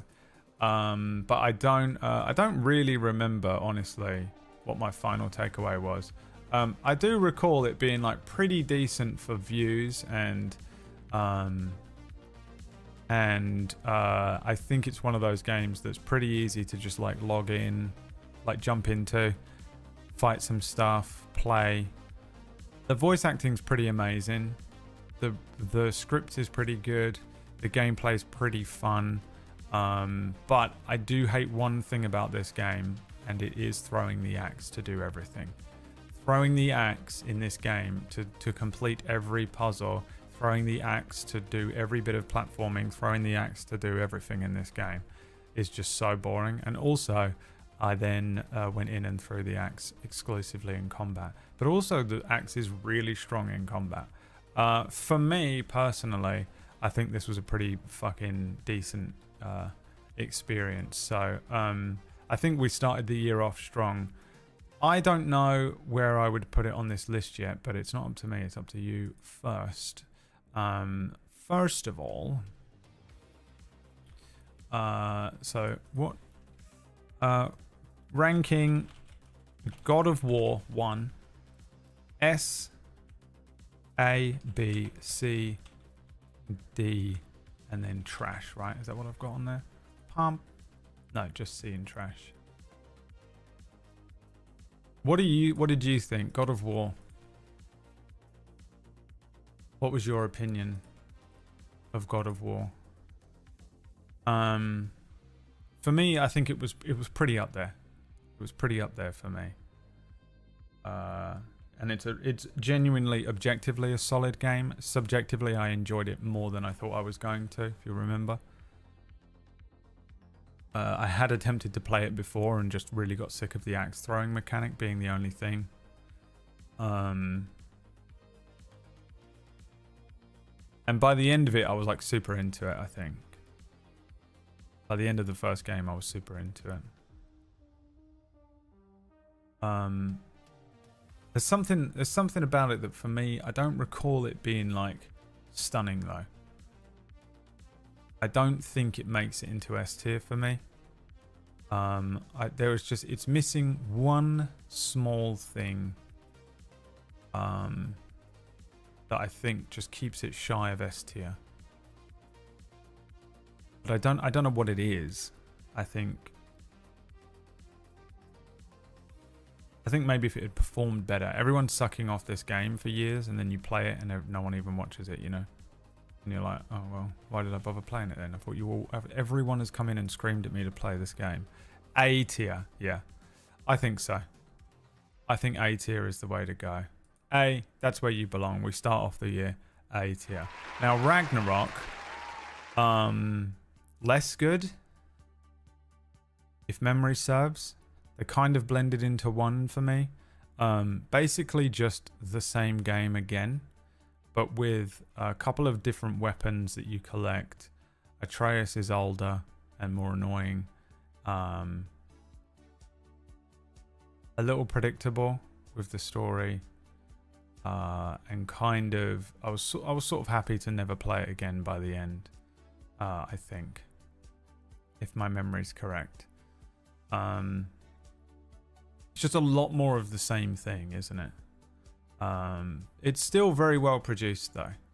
It's still very well produced, but I don't recall it being quite as good as the first one. So I'm not sure. God of War, Ragnarok. The long ass boy sessions. Yeah. What do you think for God of War Ragnarok? If you think back to when we played that in January, early January. It's kind of hard not to just play some sort of in the same kind of vein. I think that they're just very much the same sort of game, aren't they, really?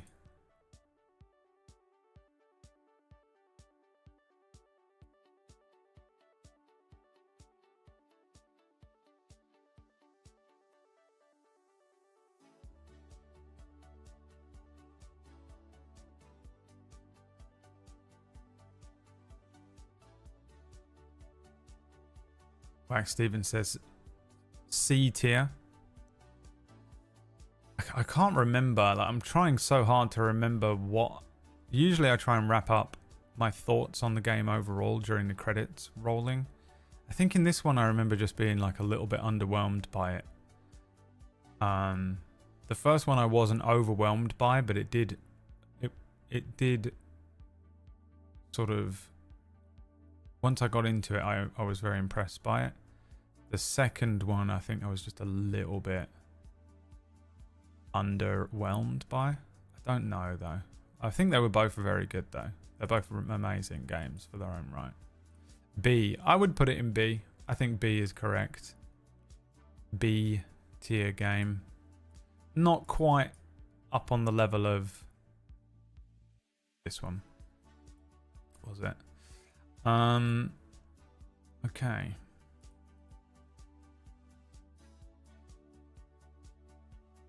The next game was Last of Us Part 1, which was the PS5 remaster of this series. I had already played Last of Us, the first part, but the remaster thing of this was made in the same thing as the part 2 was. So it had all those like cool mechanics and stuff. For me, this was pretty great. It's one of those games, isn't it, that everyone absolutely loves.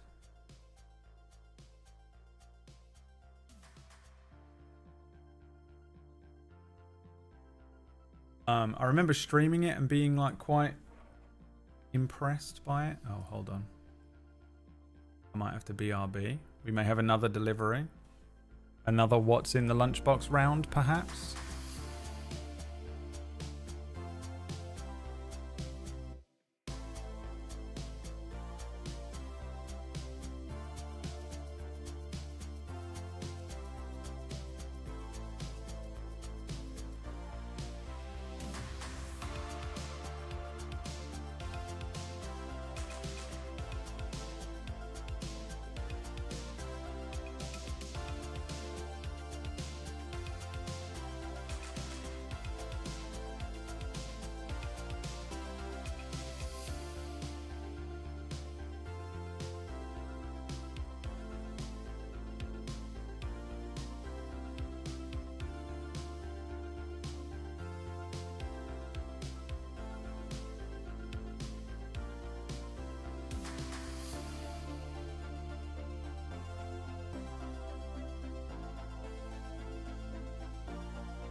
Okay, sorry, that took a moment. We're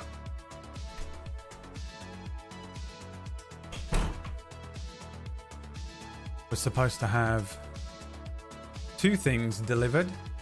It was just 1. S tier, you think, on Last of Us 1? I remember it being an S tier game. I feel like it was S tier for views. I feel like it was S tier for views, but for me, it was A tier as well. It's like a really, really, really good game. Let me think here a second. No, I think it is an S tier game, you're right. I want to recapture it. I think it does just edge into S tier for me. It's a low S. It's an S minus. It's an S minus for me. Last of Us. Incredible game. Incredible game. Naughty Dog have my allegiance. Going into the next one, part 2, the follow-up, the sequel. Lots of people that get really like pissed off with that sequel, right? Lots of discourse. This for me is a part of the I did PB, yeah. It looks kind of weird, but they can do no wrong with me after The Last of Us Part 2. The Last of Us Part 2 is one of the best games I've ever played in my entire life. The fact that there's so much, there's so many haters out there of this game is mind-boggling to me, and just makes you feel like you're the only person on the planet. You realize just how outnumbered we are. Yeah, PB hasn't played it, so no spoilers in the chat, but that is one of the best experiences I've ever had with a video game. Astonishing. That game fucked me up almost every single day. I finished playing that every day and just went away and thought about it all fucking night, and then got back onto it the next. It took me so long to get through it because I was just stopping so much. You know the streams where we get into it and I was stopping every 2 steps to talk about stuff? Or we'd maybe get into some of the discourse around it as well. But even aside from that, this game is fucking phenomenal. I actually don't remember anything about like what viewership was like or anything like that. I have no idea. Because this game just pulled me all the way in. It's just unbelievable. And I don't even really remember what the gameplay is like, to be honest with you. But I think it's pretty good. I remember it's very easy to play. It's one of those games where you're just moving around and it's very comfortable the way that, you know, when you just pick up a controller and your hands are doing it and it's working and you're like, oh, I know the controls. I remember it being a bit like that, but fuck, dude. This game is unreal. I absolutely fucking loved it. There's a couple of moments in this game that I just think are astonishing. That resonated with me personally as well, as objectively. I'm not going to watch any clips because I don't want to spoil it, specifically for PB, because I think she really needs to play it. I think she's on the same level. Oh, Bob, thanks for the resub. I didn't see that. Was that when I was AFK? Easy S tier game. Easy S tier stream game. There's a lot of people that came through. We had to ban a few people for this, but fuck me, dude. Some of the moments in that game are just absolutely incredible. Just full blown. Oh, and my computer's crashed. And the computer's crashed. Shouldn't have done it. Why'd I do it to myself? Shouldn't have done it.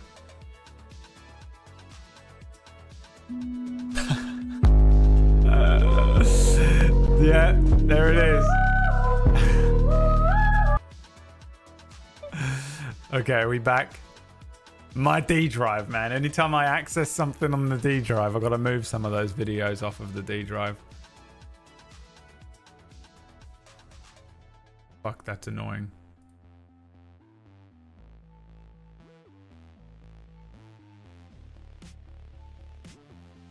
Oh no, is the stream delayed now? I've just realised what I've probably done. This is going to ruin the whole fucking stream. It's going to take 20 minutes before you realise there's a vote up.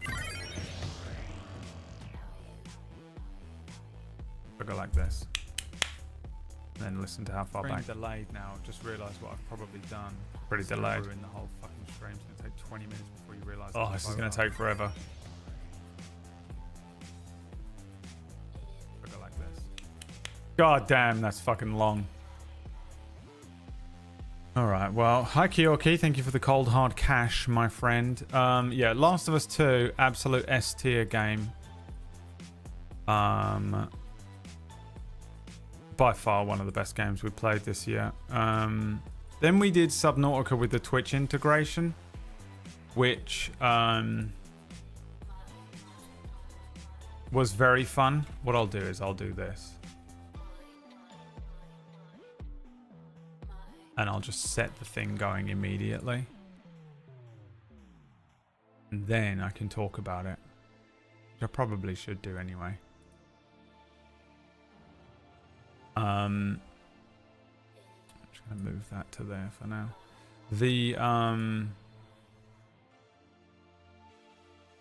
Yeah, for me, Subnautica with the Twitch integration mod was very fun. I was like really losing my mind at that point because we had just played through Last of Us Part 2 and I just was not mentally well. And I also ran into just an astonishing amount of money problems at the beginning of the year because of tax. And really looking forward to doing that this week. And the Twitch integrated mod was a thing where people were like paying stuff. Paying for like random things to happen. Is it still not on the screen? Oh my god, it's only just appeared. That is fucking brutal, that is. I think it'll still go if I just run this.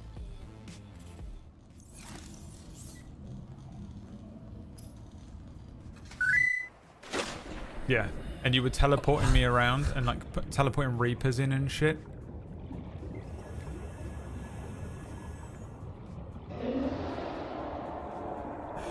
Not cool, bro. Yeah, it was a fun time. The thing with Subnautica is it's one of the best games ever, and honestly, having the Twitch integration mod just made it like pure chaos. I thought it was very fun. It was very fun. It's always a good game. Subnautica, it always does well views. It did well for me money. That was the point of it. Yeah, for sure. I think A tier as well. Subnautica is always an A tier game. That makes sense to me. 16. Now, here's an annoying game. Final Fantasy 16. This is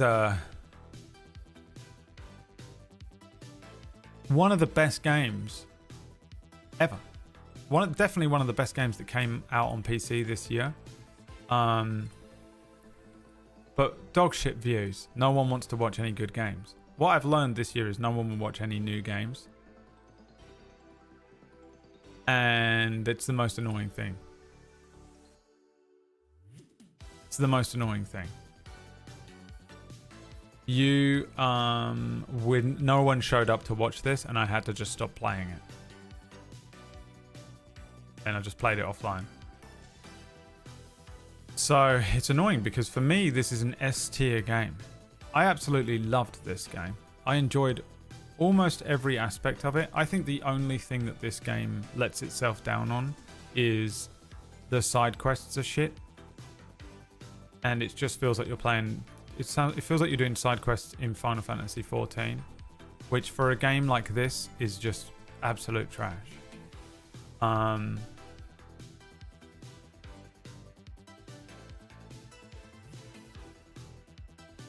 You know?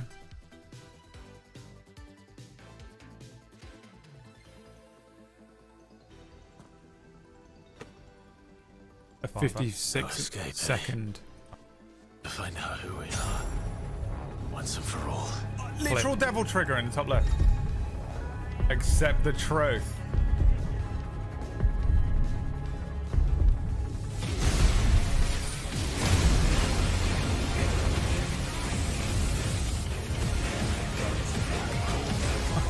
Literally the devil trigger. I mean, it is literally the devil trigger.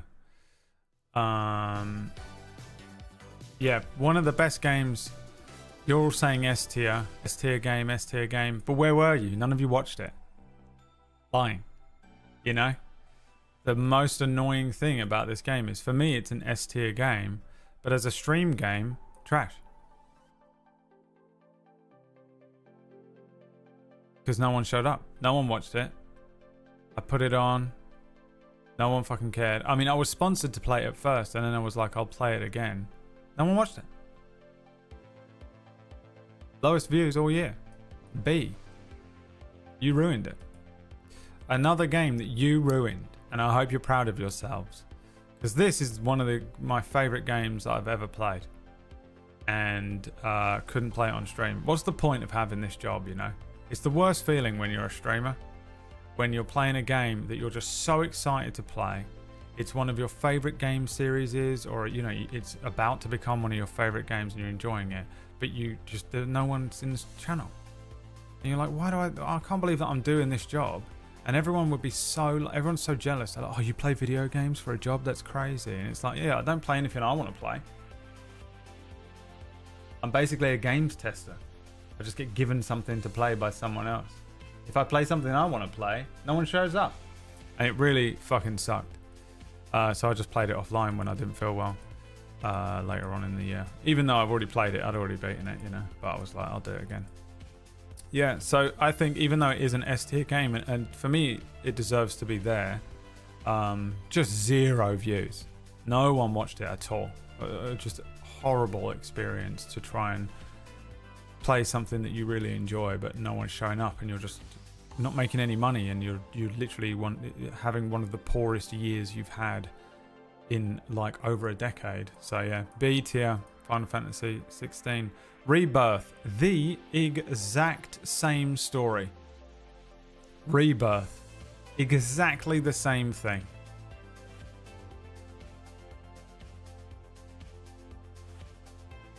The exact same story. An S tier game that no one watched. And it's really brutal because you're just so excited to play it. I destroyed myself because this was also sponsored for me. I was really looking forward to this being... I fucked this up for myself as well, which fucking killed me. I couldn't believe that I was offered a sponsor to play this game. And I was like, you kidding? Yeah. I was obviously... This is, you want to pay me to play it? That's crazy. And I started the game up, and I didn't realise that the game had already been out for a day, and I wasn't allowed to show the Zack Fair part of the game during the sponsor. And I ended up showing it, because it's the first thing that happens. And I end the stream, because I was like, oh shit, I can't show that. And then restarted the stream, had an immediate full-blown panic attack, had to fucking start the stream up again, and they were like, oh, you're good, you can show whatever you want, the game's been out for 24 hours. Destroyed myself, completely ruined my first experience, the first hour of the game for myself. And then played it for a couple of days. No one watched it. No one showed up. And I think some of the problem is that people don't want to be spoiled on these games. So they're like, because you're like me, I wouldn't watch it either. So like people just were like, I don't want to see it because obviously I want to play it myself and experience. I don't want to watch you play it. I want to play it. So a lot of people just don't show up because this was brand new. 16, I don't understand because that had been out for a year. Don't know much about the series. Well, no, you never will you? Because you could have watched it and you didn't. But yeah, man, another one that really sucked for me because I destroyed myself by taking that sponsor and then thinking I fucked the sponsor up, and you're reading through this fucking document that they send you and you're like so confused. And then yeah, you're like playing the game and you really want to be enjoying yourself and just letting yourself enjoy the game, but there's a little demon in the back of your brain like, no one's watching the stream, you should be playing something else because you're not going to make any money. And if this was a couple of years ago, I wouldn't have cared. A couple of years ago I was making enough money, but now with the way Twitch is now, it just I'm not making enough money to fucking pay rent, especially after the year I was having. So I was like, fuck man, it killed me. So I was like, I have to stop playing it and play something else. And I think by this point I was completely broken, which is why we went from Final Fantasy VII Rebirth, which is also a B tier game, an S tier game.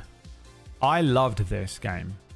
The bitching aside that no one came out to watch it, The game itself, I absolutely fucking loved. I loved it so much. I ended up playing it properly like a couple of months later offline when I just wasn't feeling very well. I laid on my sofa, loaded up the PlayStation, and just did all the side quests while I was just, because I haven't been feeling great. And it got me through like it's a fucking good long game. I had 100 and something hours in it by the end. And it sort of saved the back end of my summer from being really truly dire. But no one watched it, so trash streamer game, S tier actual game, B tier,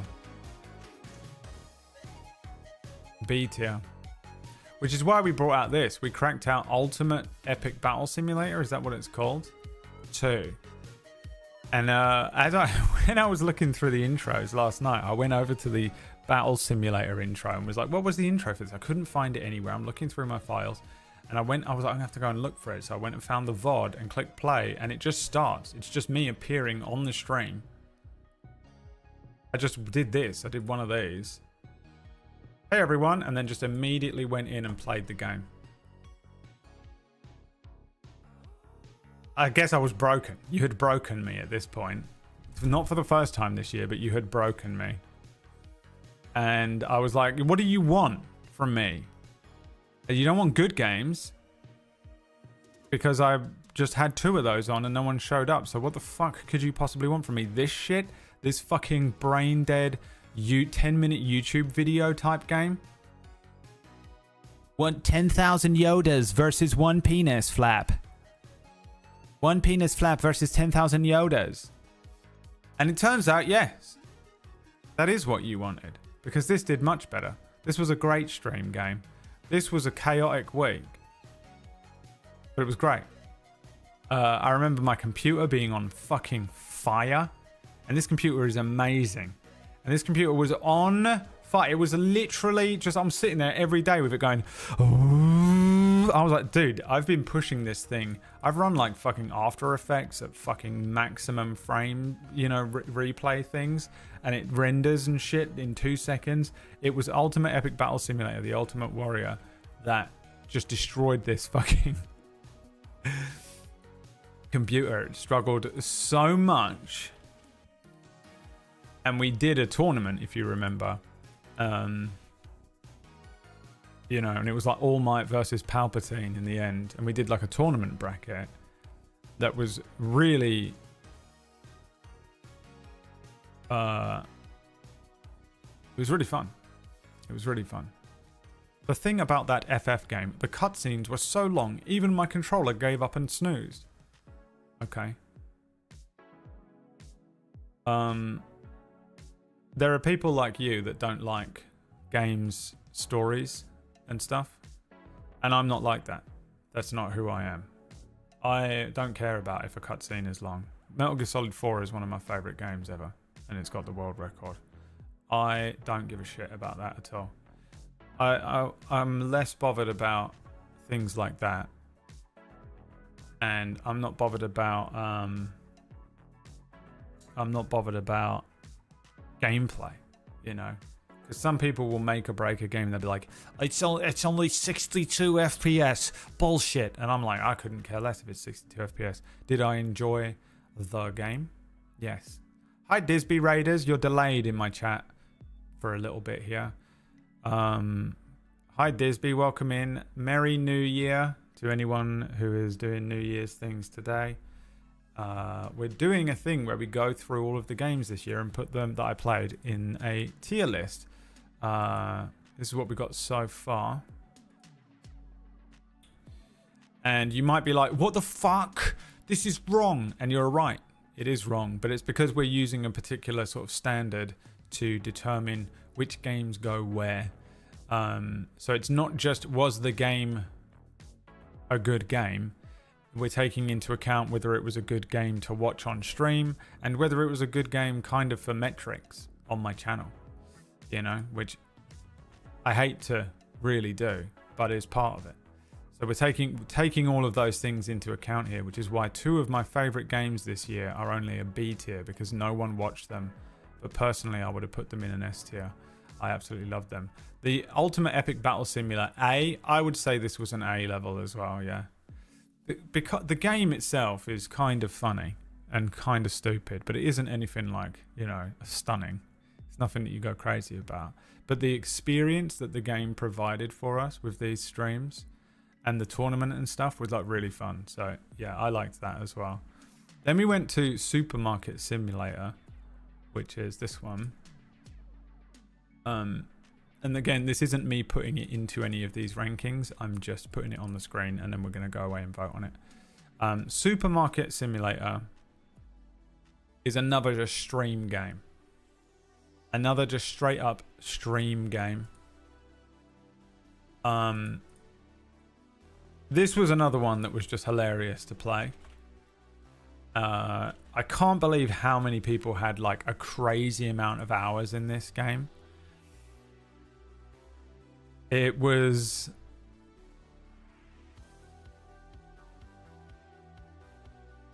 an experience, another experience. But the first few days of this were great. I remember views being really good, and I remember it just being really fun. And I think I sort of just played, I think I was just in character for the whole thing as someone who worked at a supermarket. The first couple days of this, and almost, this is often the case, I think, with sim games on stream. The first couple days, it is the most popular game you're ever playing, and you're like, oh, I'm going to have to play this for the rest of my life because these are the best views I've ever had. And then the drop off is crazy. People just leave. They're like, ha ha ha, this is amazing, ha ha. And they just fucking are not entertained anymore all of a sudden. And they just leave. And so I remember that being the case with this. I was like, I could probably burn a couple more days on this game. And then I was like, oh, well, can't play it ever again. 3 viewers. And I'm not normally this bothered about views, but this year it mattered because I was trying so much to... I had no money this year. I started the year by going immediately down to £0 in the bank after the tax, and so I had to be cautious of it this year because I was trying to score some sponsors, and I was trying to make sure that I was like paying my rent.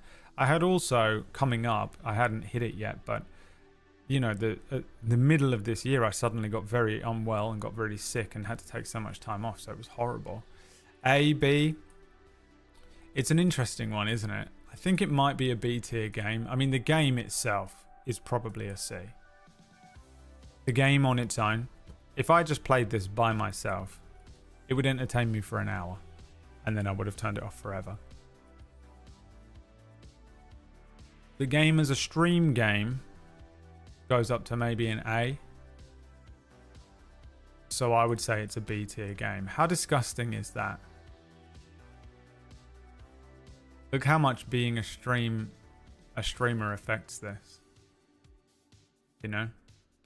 Because I would change this. At the end, I'll move them around to fit where they actually belong. Supermarket Simulator B, yeah. It was good for a couple of days, but, you know, whatever. Idle Manager. Now, I know exactly where this is going. Idle Manager. We played this for 20 minutes on one of the days.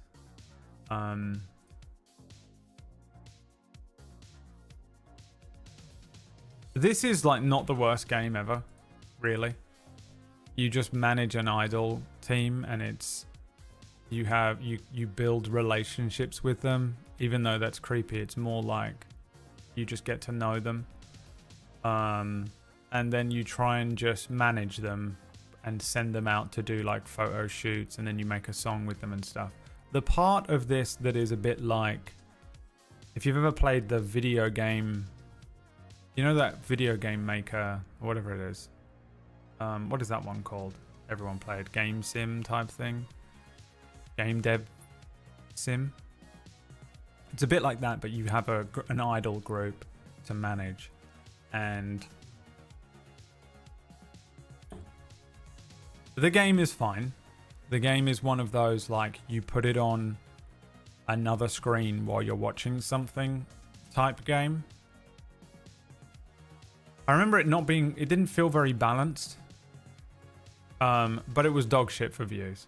This was absolutely astonishingly bad for for views. I thought the meme of it would at least carry us through a couple of streams, like Supermarket Sim did. No. Absolutely not. C tier? Bro. This was trash tier. The game itself is maybe C tier. This is Game Dev Tycoon, Idle Manager Tycoon. The views, horrible. Only played it for one day. If I put effort into making an intro and I only get one stream out of it, you better believe I hate that game. Trash. The game ain't good enough. Look at this. Final Fantasy VII. B tier. This is trash tier. For sure. Complete waste of a day. Wish I could get that day back. Next was Dragon's Dogma 2. Guess where this one's going to end up, guys? This was another one where I was sponsored to play it. And I think this game is good. I think this game is good. This is another game that the I got a sponsorship to play and I was so happy to get that sponsor because I was like, oh yes, like a proper game to play. And also I was like, this is like an open world game. It's almost got like a bit of a Monster Hunter sort of vibe to it. I was like, everyone's going to love this game. This is going to be a great stream game. This looks like an amazing stream game. This seems like everything that they always want me to play. Those kind of open world games usually do really well. There's a legacy to Dragon's Dogma that I don't really know about because I've never played them before. And I started playing it and I really enjoyed it.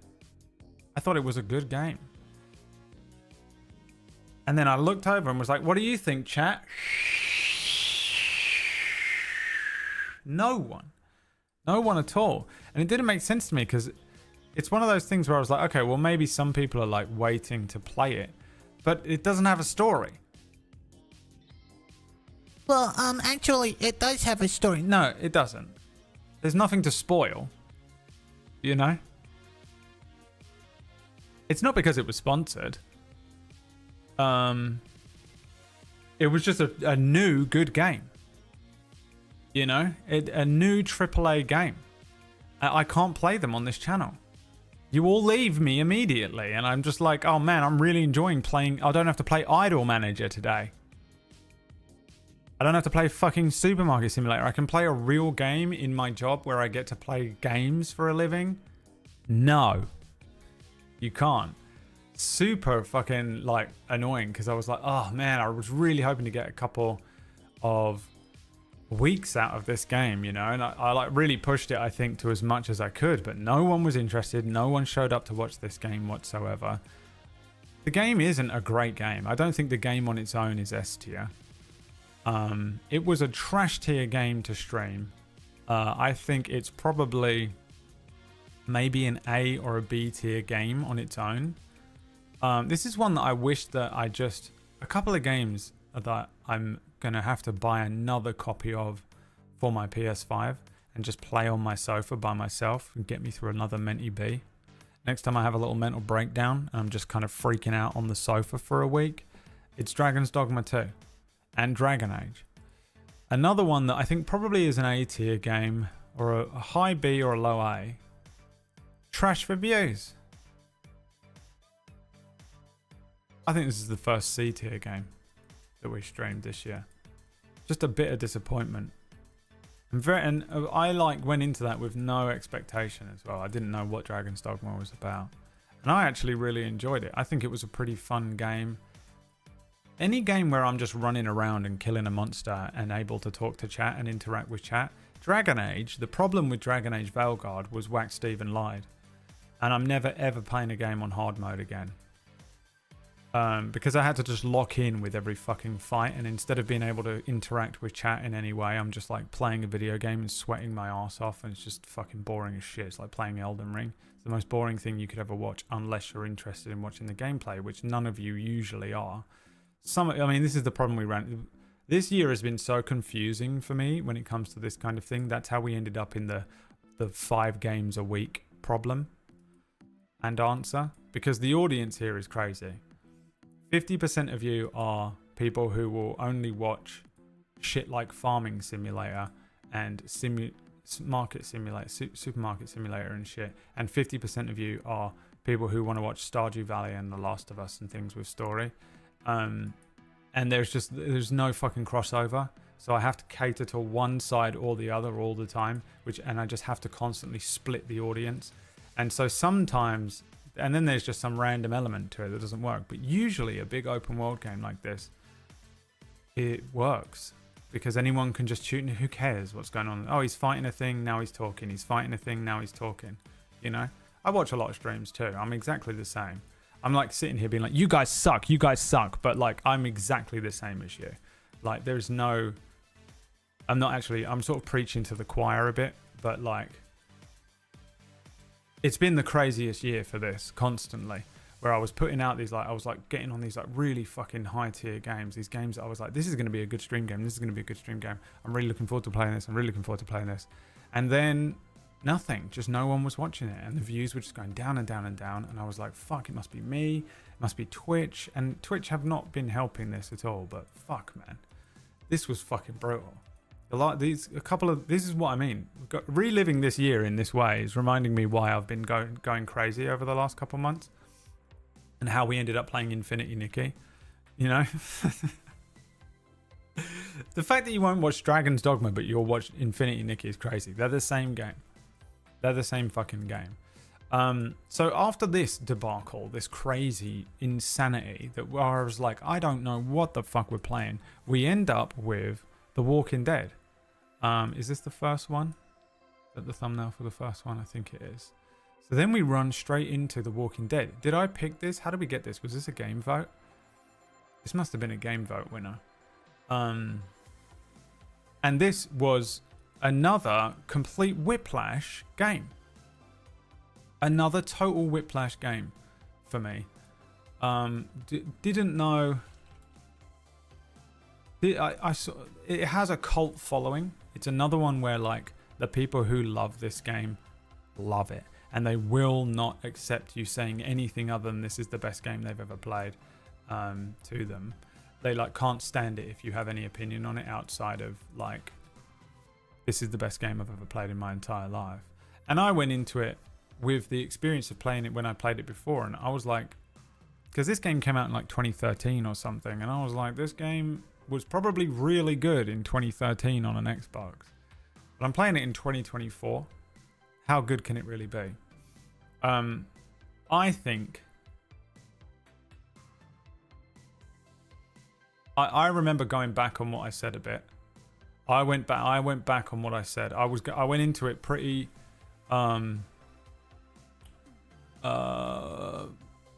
negatively. But then...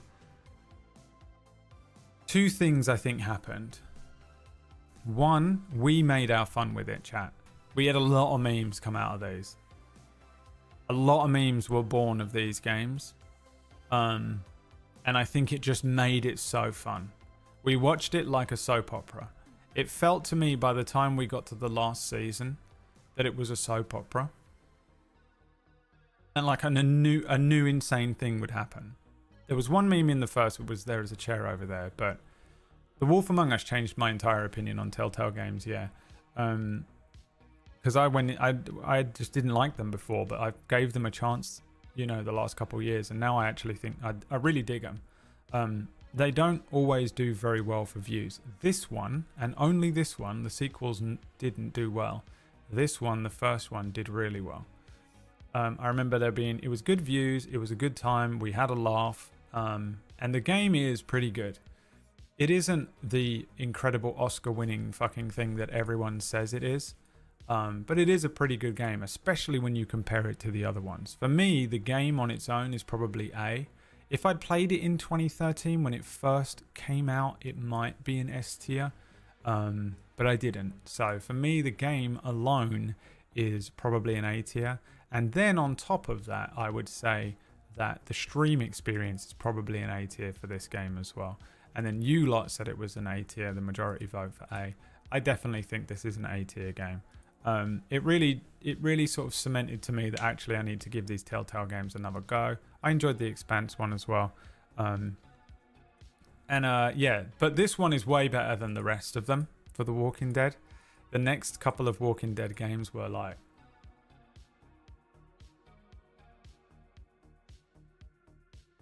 Nah. But yeah, this one's really good. I think that... I remember it's not absolutely perfect though. It's kind of... There's a lot of stupid shit in it. The writing is absolutely insane because it has to be, because it's multiple choice stuff.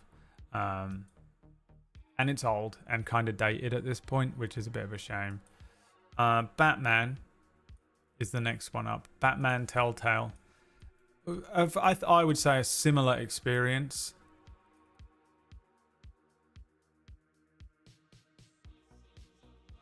But no views. A similar experience with a lot less views. People made out like it was going to be like when I was playing The Walking Dead through, and I was like, oh, finally I've got some views and I've got, you know, I can relax a bit on this game.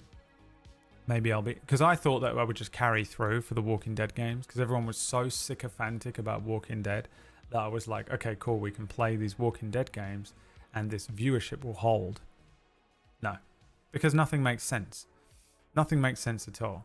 And everyone while I was playing Walking Dead, everyone was like, you gotta play Batman, you gotta play Batman, you gotta play Batman. And I was like, okay, well, this is great. We're gonna be playing Walking Dead games all year.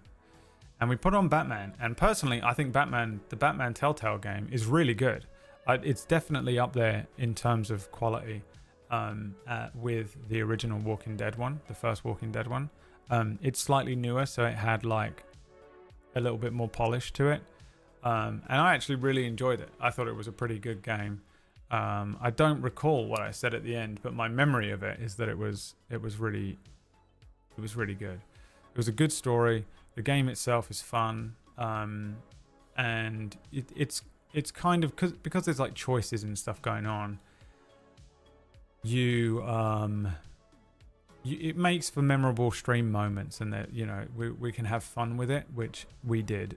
There was obviously the most excruciating intro as well, but it was hilarious. Easily the funniest intro of the year, and is just astonishingly... It's excruciating to watch and sit through again. Sitting through it again today was brutal. But yeah, I would say viewership really dropped off for this one. And never recovered for these Telltale games. I was like, okay, well, I guess we'll just go back to The Walking Dead. And at least the views will bump back up, and they just didn't. And then we just committed to it and was like, fuck it, let's go. Yeah, Batman for me, as a game, maybe an A. The Telltale Batman game, I would say, is probably an A. As a stream game, I would say it's probably a C. So we'll average it out and put it in at a B. And I'd say this is probably going to be a lot of games this year. A lot of middling games, just middle of the road. Either it's a really good game that no one watched, or a really shit game that people watched, and like, so it ends up in here. And I think that was the story of a lot of the games that we played on the channel this year. And it was devastating. It almost killed me. In a year where I needed money more than any year I've needed money. Just pulling teeth with some of these games. It was such a shame. Walking Dead has blitzed some of theirs. Blitzed through these. Walking Dead. Which one is season 3? Season 2. This one? Is that one season 2, 3, 4, right? I would put all of these in the same position of C.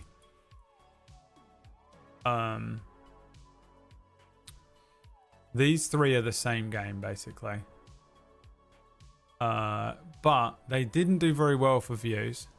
I would say these are probably a B, maybe a B, a low B, or a high C tier game. Remember earlier on when I said the people that love these games are like annoying and sycophantic about it? Mr. House in the chat right now. Also, Mr. House, I've said it like 5 times, but it's not just on the game. It's on the game, my opinion of the game, your opinion of the game, and how well it did on stream, which is just facts. Facts don't care about your feelings. So these did not do that well for my channel, I don't recall. It wasn't bad. It wasn't absolutely astonishingly bad, but like compared to how well this one did, these Telltale games kind of, you know, and they are nowhere near as good as this one. Nowhere near. The writing in these is astonishingly bad. The character of Clementine literally becomes, I made the joke that she turned into Solid Snake, and then it just is the fucking story. It's so stupid. So much stuff went wrong. The only thing that kept this buoyed for me was the memes. Us making our own fun out of it is the only thing that bumps this up for me to maybe a B.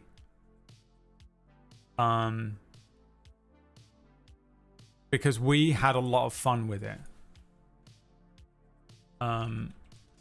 Walking Dead 2, 3, 4. I'm just going to lump them into one because they were basically the same game.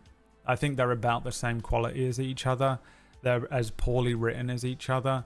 I think they really give only the illusion of choice in these ones.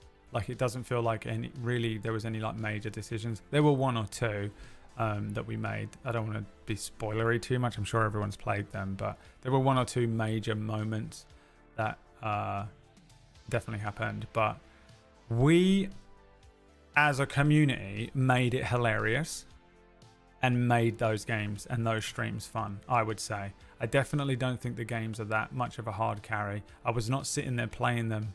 The way that Mr. House played that is the way I played The Last of Us 2. I was just blown away by it. I completely loved it so much. But they aren't that good, really. And the real reason that I would say that these games were a fun time on stream was because we had a lot of fun with them.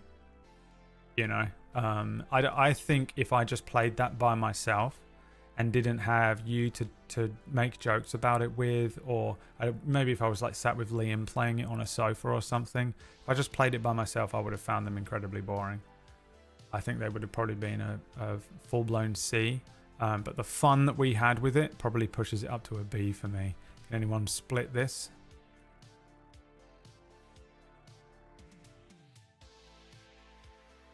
It's a tough one, man. It's a tough one. But I do kind of think they belong here on B. Because when I think about Dragon's Dogma, I just think bitter disappointment. Sorry, I didn't click this. I think they belong on B. When I think of Dragon's Dogma, I just think bitter disappointment. And the game, there wasn't really any memes or anything else that really gave it a chance to shine.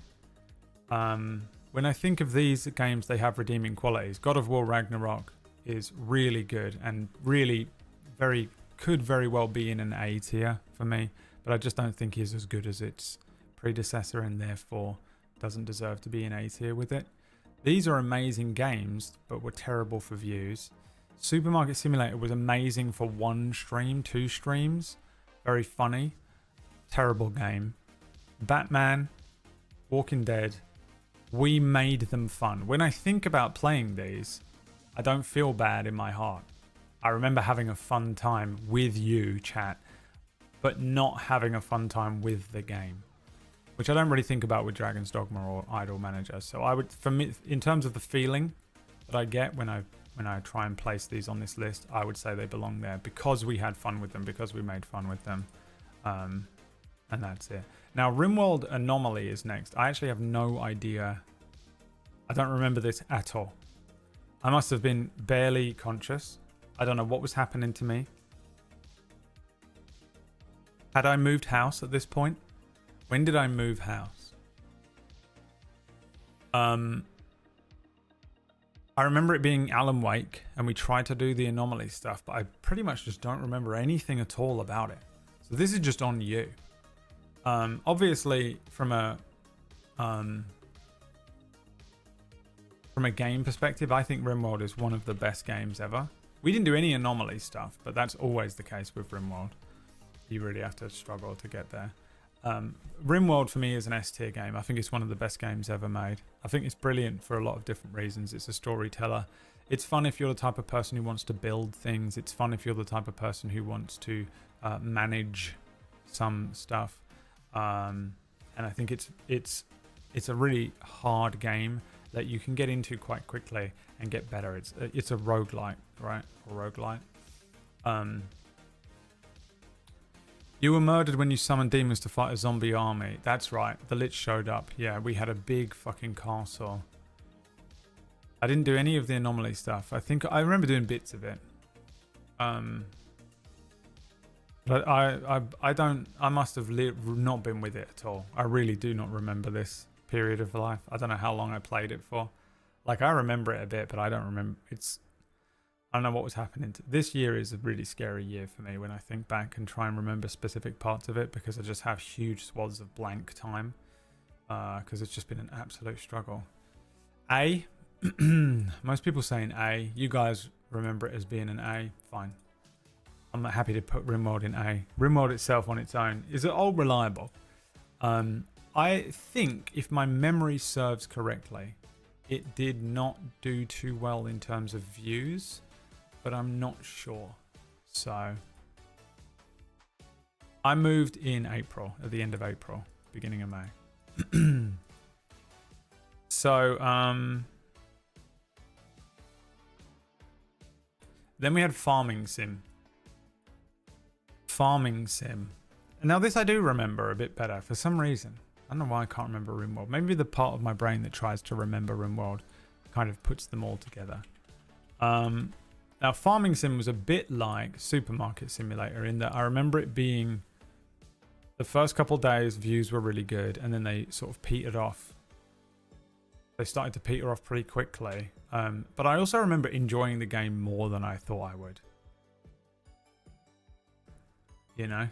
Are you ranking games that were releases, 1.0 releases? No, we're just ranking the games that I played on stream this year. And we're ranking it based on like how good the game was and also how good the stream was. If you remember the stream, which obviously you're a first time chatter, so you might not have ever been here before, but and then also just how good it was in terms of metrics, like was viewership good for that game? So putting those three factors in, we're ranking it like that, which is why the list looks crazy. It doesn't make sense that some amazing games are like B, because there are other factors that we're putting into it. We've done this for 4 years and I can't change it now, even though probably I should just, you know. Everyone has really similar opinions about most entries of games. Like, we all know that, you know, Rebirth is a or S tier game. But it just wasn't good on stream, so that's why that ends up that way. Yeah, Farming Sim, hilarious, good streams. Views fell off pretty hard, if my memory's correct. I think it is, because I think I was happy to play it longer, but then I couldn't. And I was like, fuck, that's annoying, because I wanted to play a few more days of it.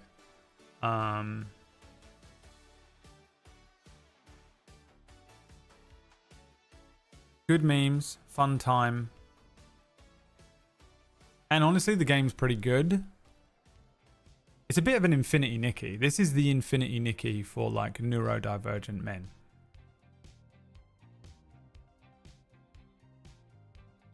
Who voted C? The white girls? It's got to be. My personal ranking for Farming Sim would honestly probably be a low A, high B.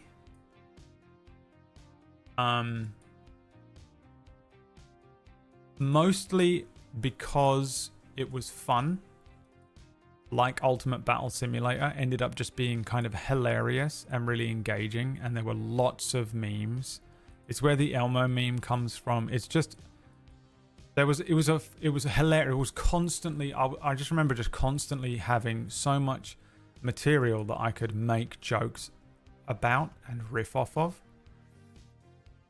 And that is the best place to be for me when I'm streaming. I love that pocket, being in that pocket.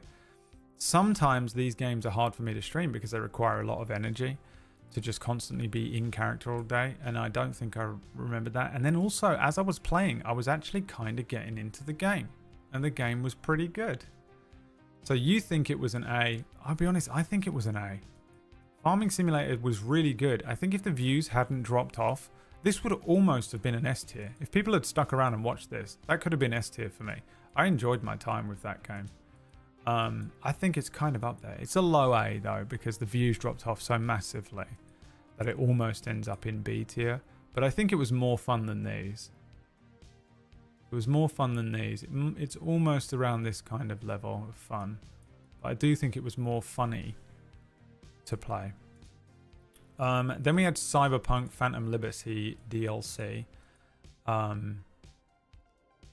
which was when we started doing albums of songs on Suno. Another one that I think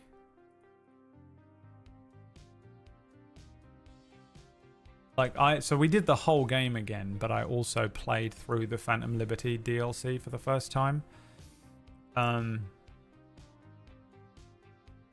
For me, this was a pretty great time. Low B, Mr. House. What's your diagnosis, Mr. House? What have you got? What have you got? Out of curiosity. Genuinely just curious. You don't have to answer if you feel it. I'm not trying to make you feel uncomfortable. I'm just curious. Cyberpunk, this for me was a great time. I enjoyed playing through the game again, but I knew that everyone would leave eventually, because when I played Cyberpunk the first time, even though everyone was really enjoying it, views dropped off. So strange that these open world games either do very, very well or people just start to fucking peter out. But we went through the whole main storyline again, and then we did Phantom Liberty. Well, we did Phantom Liberty, you know, when you can. As a game, Cyberpunk I think is great. I actually really enjoy it. The Phantom Liberty DLC was pretty fun. I don't recall it being like unbelievably like standout or whatever. I wanted to play it myself. All right. From now on, guys, we don't listen to Mr. House. He's insane. But this is another one where I think we made a lot of fun out of these streams. Making the Suno songs for the album every day was really fun. And we got some absolute fucking bangers out of this shit. Like some of the songs that came out of this game are crazy.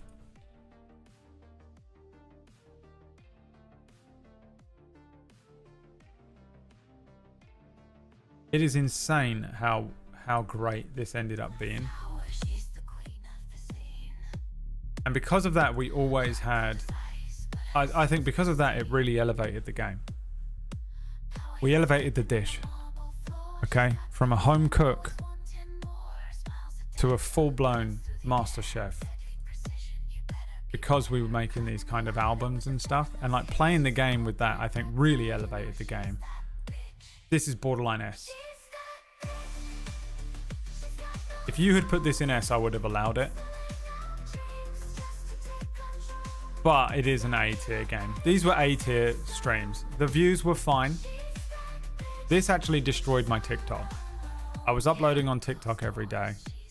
And when I streamed on TikTok, because I streamed this game, it destroyed my ability. Like, they blacklisted me on TikTok and I didn't get any views on TikTok anymore.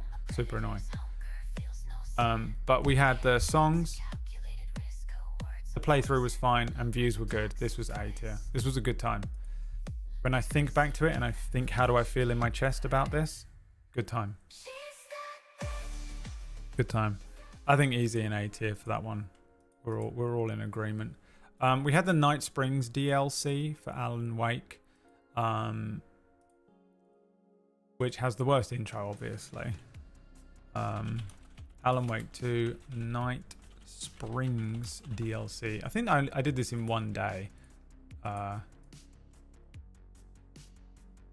But we played that this year as well. I haven't done the other one yet. The Lake House.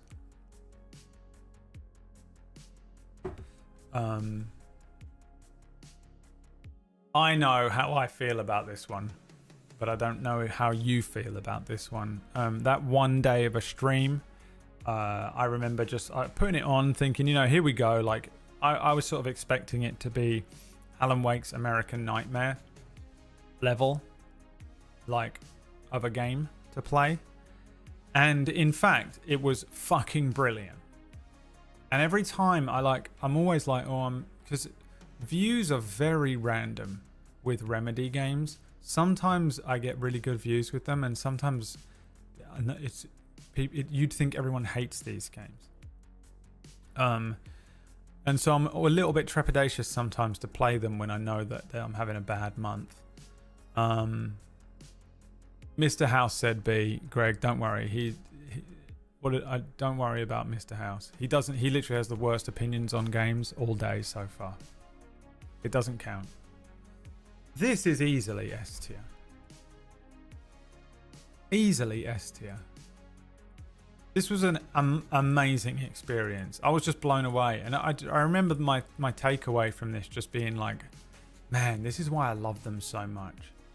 It's so nice when you play a game and then you go, God, I remember why I love Remedy so much. What do you mean? Just look at how everyone disagrees with you, Mr. House. That's what we mean. Game was called Didn't Enjoy the DLC as much. Insane. This DLC was brilliant. The shotgun fucking level. The fucking incredible Tim Breaker level. It was amazing. It's everything I've ever wanted. It felt like I was playing in a table story game that me and PB had made. It's exactly where I love that style of storytelling so much. I love when they get to have fun with it. I love when they're being serious. They just smash it out of the park for me. It is so my style. It's so my taste. When they've really not done anything that I don't absolutely adore from Remedy. They just absolutely smash every time. Just the best. The best time. The best time. Then we went on to Mass Effect Legendary, and you know where this is going again. You know what's going to happen here, because I think this is another one. Now, this one did slightly get destroyed by the fact that I got very sick. This was it was during this playthrough that I got really unwell, and I had to take a really long time off. I think I took like 2 weeks off. Was it as long as that, or am I imagining that? I definitely took at least a week off, but I was fucking so unwell. And I've still got the thing. Whatever happened to me then is still affecting me now. We thought it was a withdrawal, but apparently it could be something else. So whatever happened to me happened during this, which meant that when I tried to sort of come back and play it, everyone was like, I'm not just going to join in and start watching halfway through Mass Effect 2. You've been away for 2 weeks. So I sort of made the decision to just long it off, and do something else. This is again another situation though, because it was already happening before I went away for a bit, but it was already happening. It's another situation where you have this game that everyone loves. Everyone loves this game.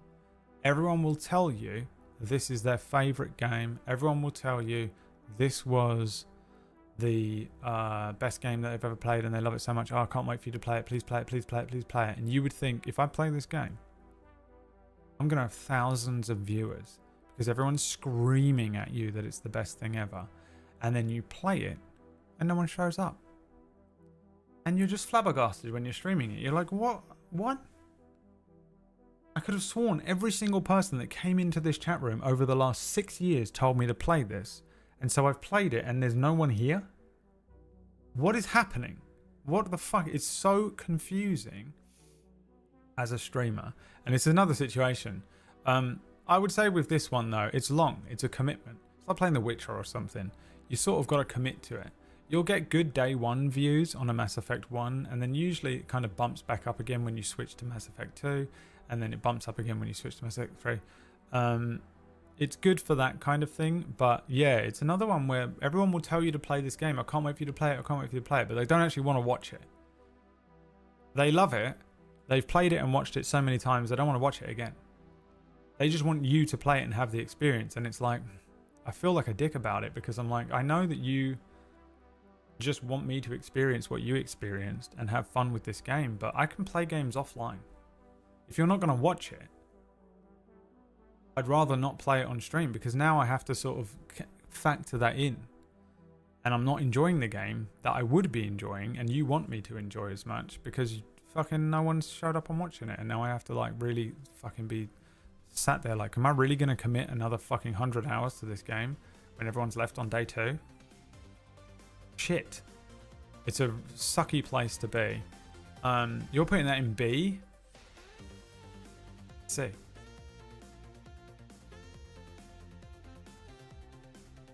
Same feeling. Dragon's Dogma. And there were no memes. I don't recall doing anything to elevate this game. I was on form for it as well. This period and this period was my favourite parts of the year, because I had just moved house and it was summer. It was the beginning of summer, end of spring. I felt so good. I'd finished my move. The stress had all leaked out of me. I was living in this new place. I had these nice big windows and sun coming in the morning. I had this view of this river that was all new to me. I felt so good compared to how I'd felt up until then for the year. And I moved in and was just having the best time. My life, you know when you just like, you have hope in your heart and you're like, this is it. This is the first day at my new school and I'm going to change everything. That was me. And then, yeah, this ruined it. Pulling teeth. No one wanted to watch it. No memes. No one cared. Brilliant game. S tier game. C tier experience. You know what, B? And that is only because the game is good. It is only because the game is good that it gets dragged up a rank. The game is brilliant. Objectively. We've played the whole thing before and I fucking loved it. I love that game. I think it's a great game. But fuck me, was it like pulling teeth. Then we played Once Human.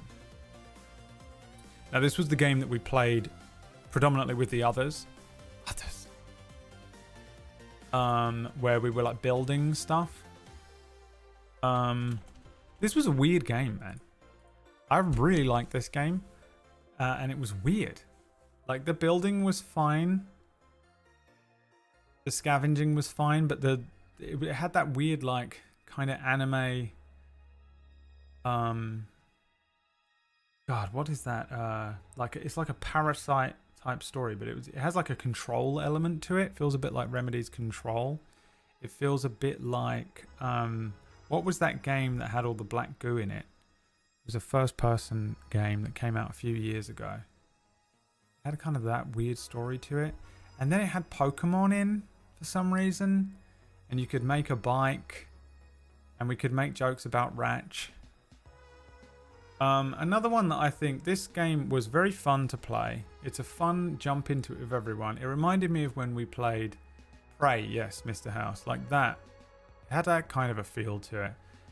We played a game called Night Stalker or Night Stalkers or something where all of us played it. Remember Tuesday became so addicted to it? It was a zombie game. It reminds me of when we played that. This was a great time playing with friends.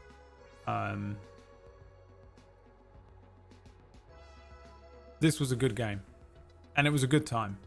But another one where one day I turned it on and no one was watching.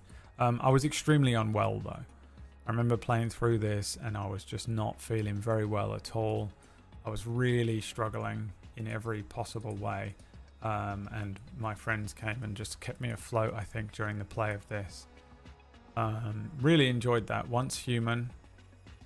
A tier game.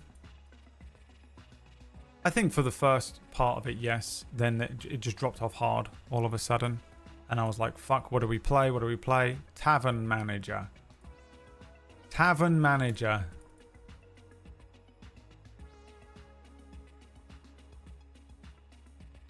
One day. Another one day of good views, good memes, good gameplay. We did hit a progression wall, but that's not what stops people from watching, I don't think. Maybe it is.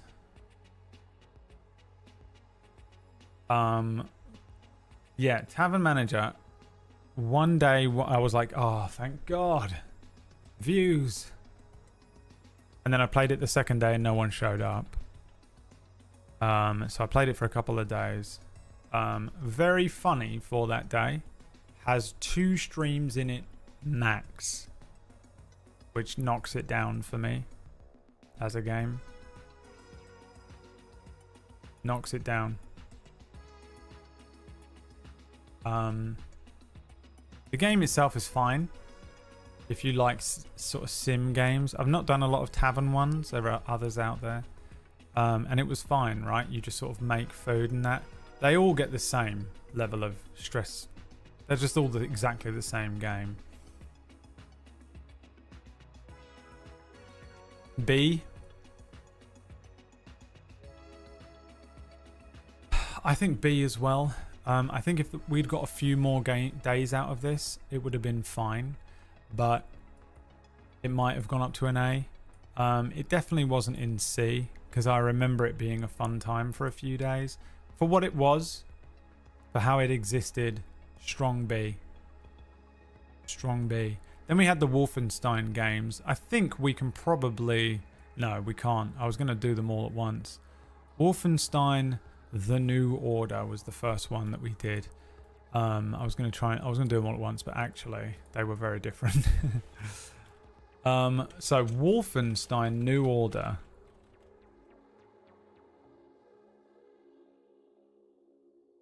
was the first one. And this one was the one that I got very confused about playing. And now that I've played all 3 of them,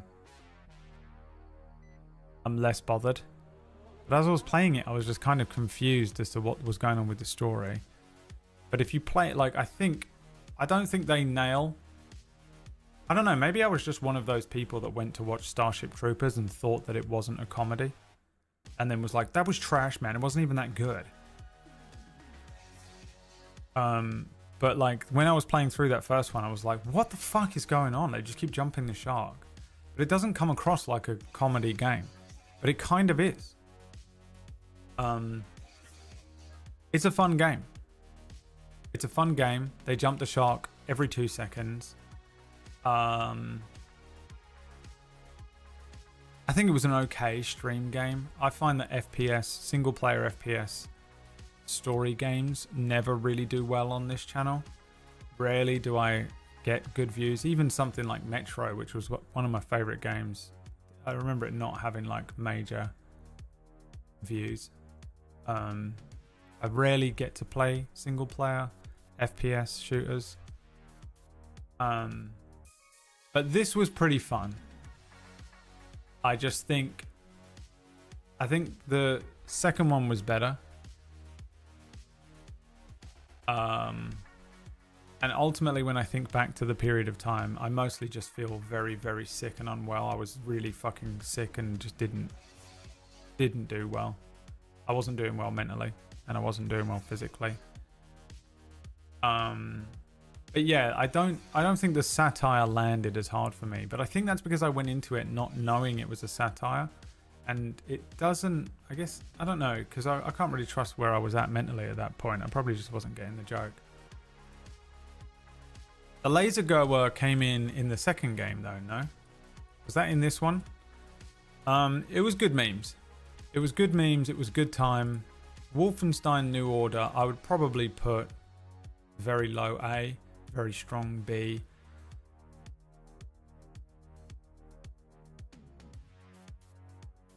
I think it's a B. I wonder if I played it now, or I had played it a different time, that would change. But it was fine.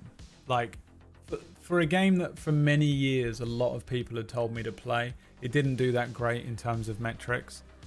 But again, I wasn't like top form streamer at that point. I was kind of like just phoning in every stream, because I could only do like a 2-hour stream a day before I was like gasping for air and had to go and fucking collapse. I was really unwell. So I'm not sure. I don't recall everyone having an extremely hilarious amount of time watching me play it and stream it, but that could very much be on me. And by the end of it, I was like really into it. But the first bit and the middle, I was like, whatever. Old Blood is one of the worst games I've ever played. Old Blood was just not good, not funny, and terrible. And Old Blood is a DLC that they just released as its own game. It has that DLC energy. It has, it's just stupid and it's not as good as the first one. And it's just the same game as the first one, and they add like one climbing mechanic in it. And then it just is, it's like not even funny where the zombies start showing up and they're just, nothing is explained, or they don't even try and explain it. And I did not like it anywhere near as much, and it really put me off. Like, I was really not looking forward to playing Wolfenstein 2, which I ended up enjoying a lot. But Old Blood was bad. I did not like Old Blood.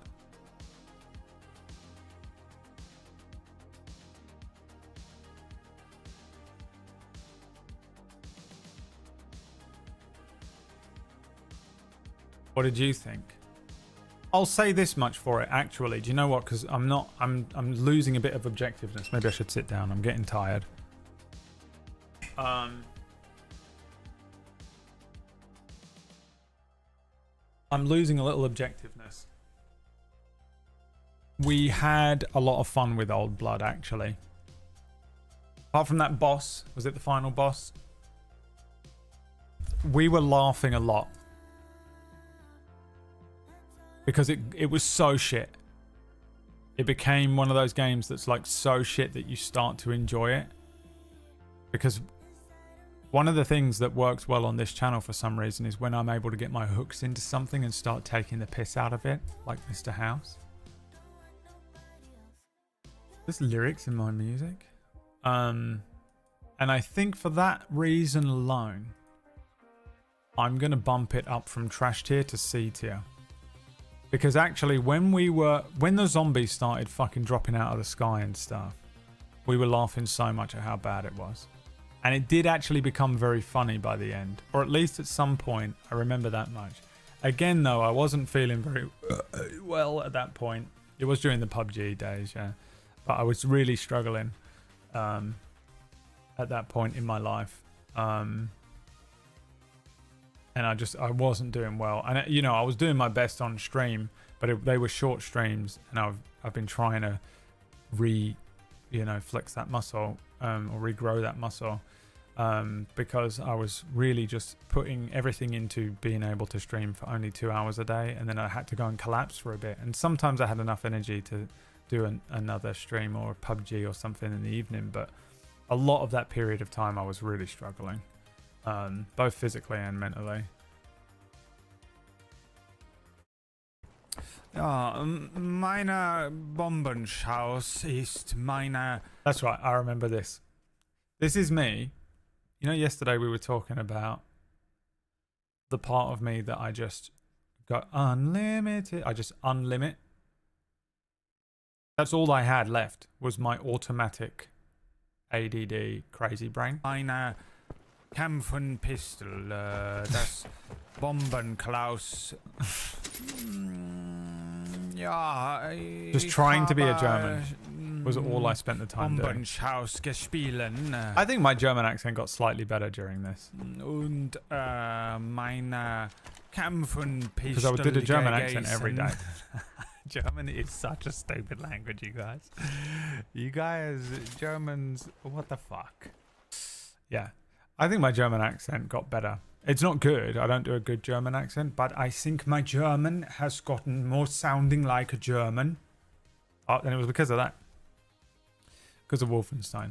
Then we go into Wolfenstein, the new Colossus or whatever it's called. And this was a good game. This one was much better. I think it isn't a perfect game. I think there are way better games out there. But I think we had established some memes. We were into the series at this point, and the game itself is much better. It's much better than the first two because it's a full sequel.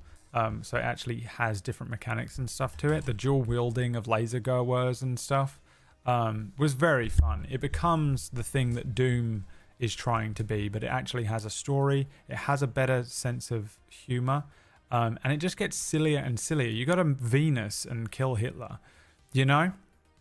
It's the fucking most crazy experience. And the fact that it just keeps... The way that this one jumps the shark is the way that I wish the first one had done. They're very on the nose with the jumps. They really present like, look, we're going to do something insane now. And we know what we're doing. As opposed to the first one, which really just felt like... And this is kind of Hollywood's fault. But Hollywood have been writing these movies and stuff where they jump the shark. And they're just like, yeah, then someone does a Kamehameha and we end the movie. A Marvel movie. And you're like, all right. And I think my brain thought they were just doing that, and it just felt like a cop-out. But actually, it wasn't. They were being satirical, and I didn't get the joke. It's definitely partially on me. But I think the execution in the second one is much better. Every day when we ended the stream, I was like, what the fuck is going on in this game? This is absolutely insane. Yes, exactly. And it was funny. It was really funny because of that. And I think, in a way, we can thank the Old Blood for it. Because even though I think the Old Blood was a terrible game, it is so stupid and shit that it set us up so well for the craziness that comes along in the second game. And they really know what they're fucking around with in that second game. That's why they give you dual wielding and stuff. They just want you to... It's a game where they just give you a kind of crazy playground to kill as many Nazis as you want. Kill every fucking Nazi. You become that robot from Creature Commandos, and they give you that playground to do it. And it's just silly. It's silly, but they actually kind of, I feel like, figured out how to really execute that well for that second game. And it just gets sillier and sillier. His head coming off and the monkey and, you know, all that kind of stuff. I think there is, at parts, a little bit too much going on. And sometimes I felt myself just being like, I don't care about this. I just want to move on. There were some parts on the submarine or wherever it was where I was like, I don't think, honestly, it really needed the return to the base type stuff. They could have just done a full thing where they just gave you the levels. But, you know, it's a good game. It's a good game. It's generally well produced. I really enjoyed it by the end of it. And I think, yeah, it was a much better experience. That was really, really funny. There were points in that were really funny, for sure. I would probably agree with A. I would probably agree with that. Give me the laser girl. I don't know why it makes me laugh, but it does. Oh my god. Oh yeah, this was hard, this level. Doing. Why? Why? Why did I do that? Okay. It's so weird. I'm such a freak. I don't watch a lot of my clips. I'll watch one every now and then just to like feature one because it's good to do. A. For sure an A. It's up there with the... It was this kind of level of fun, I think. Phantom Liberty, Farming Sim. I think, elevated the game a lot, but I do also think it's a good game. I would probably just rank it an A on its own in terms of a game. Oh, it's so weird. My cousin brother just started playing Supermarket Simulator on Steam. Isn't that what we just talked about? This is what he's playing. I'm going to text him. What the fuck are you playing, you fucking loser?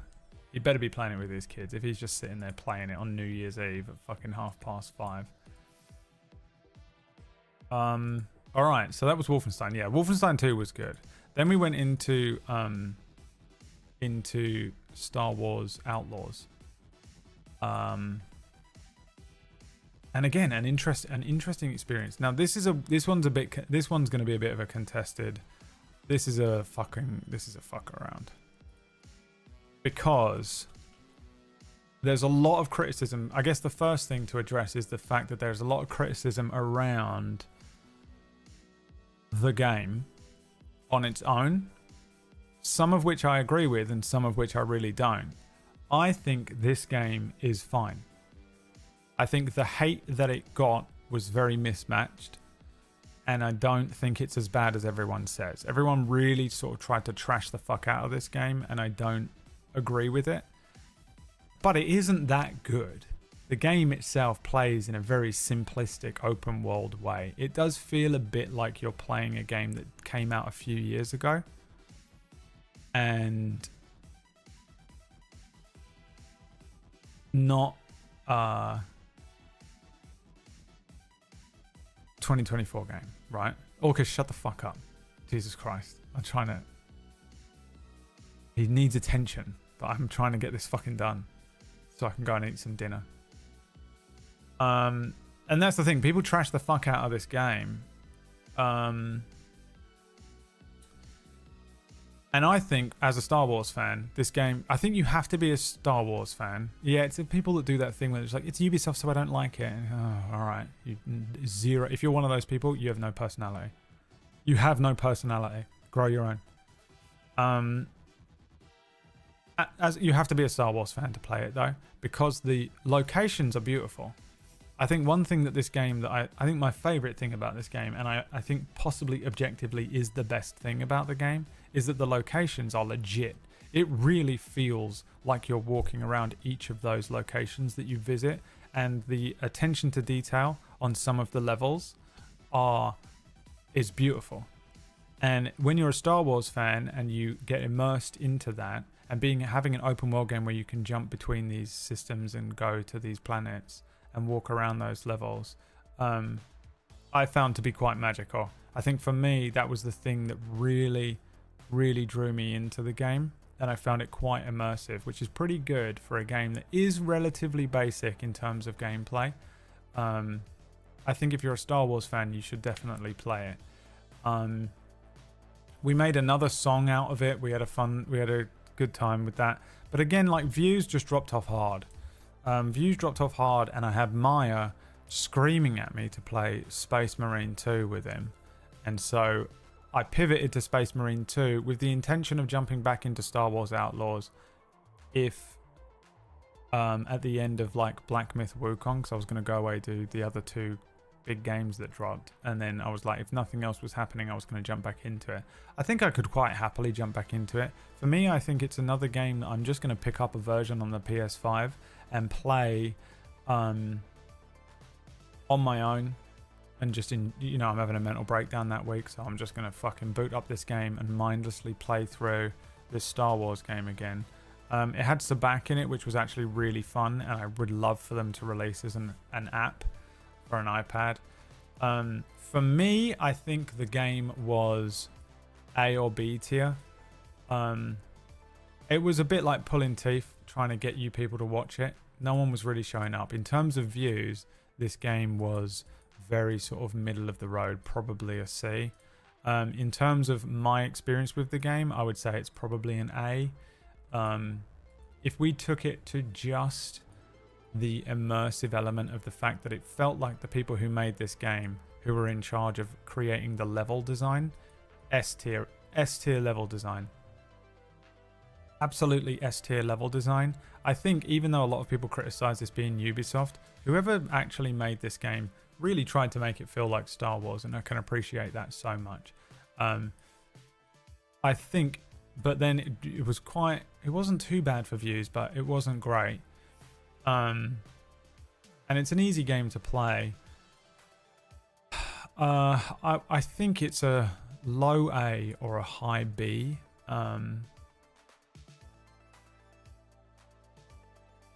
But the decision to end playing it wasn't really down to views. It was more down to the fact that we had arranged for certain days to play Space Marine, I think, or something. Maybe it wasn't. Maybe I pushed them to play Space Marine and it ended up being that way around. But I think I'm happy to leave it in A, and I'm really just going to leave that down to the fact that most of you voted for it. But it's definitely like kind of here. It's in between the two. Let's go with Space Marine 2 was next. This is another weird one because it's a really fucking good game. But no one watched it. It's a really good game. I really enjoyed this. Someone in chat ruined everything about this for the way I wanted to play it. Who was that? Where I said I want to just do the single player stuff and then do the multiplayer stuff with Leah and Maya. And then someone just lied to me about that. And then I ended up doing the whole thing with Leah and Maya. So I didn't quite get to play it the way I wanted to. I wanted to sort of walk around. I was like so blown away by a lot of it's another game that is just so immersive in its level design. The most amazing level design at some points. It's a beautiful game. It made me want to fucking buy every Warhammer figurine and start painting it. The gameplay is very fun. And me, Maya, and Leah, I think, had a really good time with that. I really enjoyed spending. I'm glad I played it with them. I had a lot of fun with this game, but views were terrible. Why? Another fucking banger of a game. Just an incredible game. Terrible views. Fuck. Can't play anything good. Can't play anything good on this channel. No views. Yeah, I remember by the end of it just sort of dreading having to play another day of it because the views were bad. Now sometimes that's split because the channels, we had all 3 channels live and people are sort of just in another channel. You think it's A? I think just based on the fact that you only watched the first 2 days of this and then the views went down to like, I had like 50 viewers for the last stream. B. Again. No views equals good game. Yeah, that's true. Look at this. My favorite game of the year is in a B tier. Space Marine was one of my favorite games of the year. Final Fantasy 16, 7, Rebirth, and Space Marine. 3 of my favorite games of the year. Technically 16 was last year, but you know, I played it again, so fuck you. They're in B. So disappointing. Horrible. Horrible, horrible people. Mechanicus. Off the back of playing Space Marine and just desperately wanting more from that world, I decided, you know what, I'll play a game for me. The worst views ever. But on a game, really wanted more from Space Marine. Said to everyone in the channel, hey, if I play Mechanicus, will you watch it? Everyone said yes. No one turned up. Fucking lied to again. Played it for 1 day and was like, well, guess I'm going to play this one offline too. The game itself is pretty good. It's a bit of it's like an XCOM type game, whatever those are called. Like a strategy, third person, fucking isometric thing, tactical thing. And you play as the little mechanical boys. Views suck the fun out. Yeah, views will ruin a game that's your favorite game, and it's always horrible. The game is pretty fun. Oh yeah, the fishing game we played this year as well. I forgot about it entirely, Zoidberg. Because I don't think I saved any of the VODs, because it's like, why would I? So it doesn't. If it's not saved in my VOD collection, that's kind of what I pull from every year to remind me what we played. Interesting. Who voted 1? Deciduous, why did you vote 1? Max, why did you vote 1? Chicklet, why did you vote 1? What the fuck? I mean, it can only be neurodivergence. This is my favorite game. It's like the only... It's Factorio. Factorio. Level of dedication. It has to be. It's the only thing that can be... It just has to be the only answer. Yeah, no way, dude. This is okay. So as a game, I would say a B game. It's fine. It's nowhere near as good as XCOM. XCOM is an S tier game. I've never played another game that was an XCOM type game that was at the same level as XCOM. Nowhere near XCOM 2. Viewership was trash tier. I'd say this game is probably a B level game, so it's going in C. The game isn't good enough. It's not an S tier game, so it isn't good enough to drag it up a couple of ranks. Oh, I've not got it on the screen. I'm so sorry. It's not good enough to go up.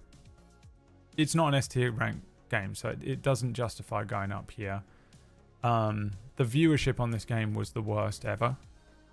So it's a C. It's the only place it can go. Then we had Black Myth Wukong.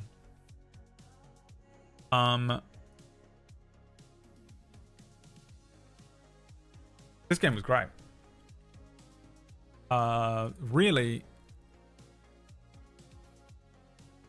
I don't know why I stopped playing it. It must have been views. You guys must have stopped watching. It's the only reason I would have stopped playing this and suddenly started playing Silent Hill 2.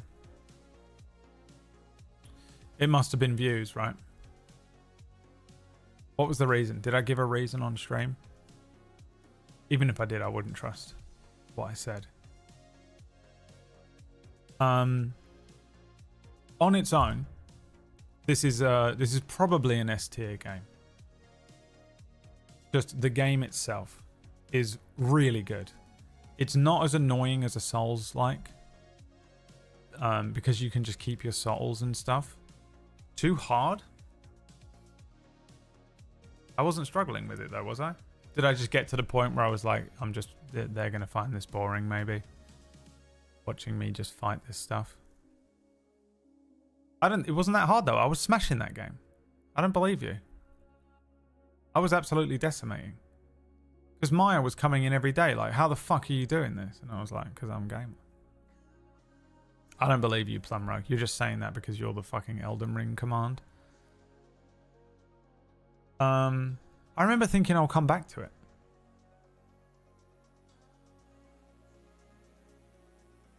I don't remember the last boss I did, to be fair. It must have been views. Views must have been dropping off. Views must have been dropping off at this point. Perfect split between S, A, and B. Yeah, it's tough for me to place, really.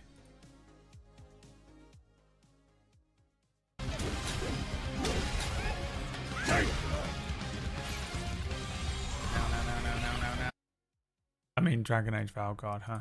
What's happening? My internet.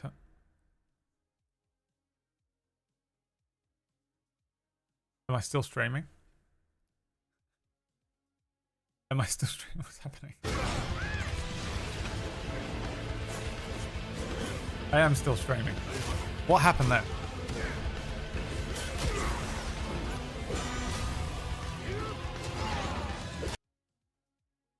Alright, great clip. You watch this clip. It's got to be views. It has to have been views. So for me, as a game, S tier. I think that's a great game. It's not as annoying as Elden Ring and Dark Souls. It actually has a story. The lore and stuff was really intriguing. The little animations and stuff that are in there each time you beat one of the levels is fucking beautiful. It's fun to play. It's more like Sekiro, which is... I really enjoy the style of Sekiro. I prefer Sekiro and Bloodborne to Dark Souls and Elden Ring. Where you're just given a class and told to play it, kinda. But it has a bit more of that almost feel to it. You guys think S, A, or B? I think for me it's an A. I think it was doing better views-wise than Space Marine. The only thing that drags it down possibly into the B tier for me is that clearly I turned it off because you guys were not watching it anymore, which would happen with any Souls-like game. I think A is fine for it there. I'm happy to leave it there. Then we had Silent Hill 2. We did Silent Hill 2 afterwards.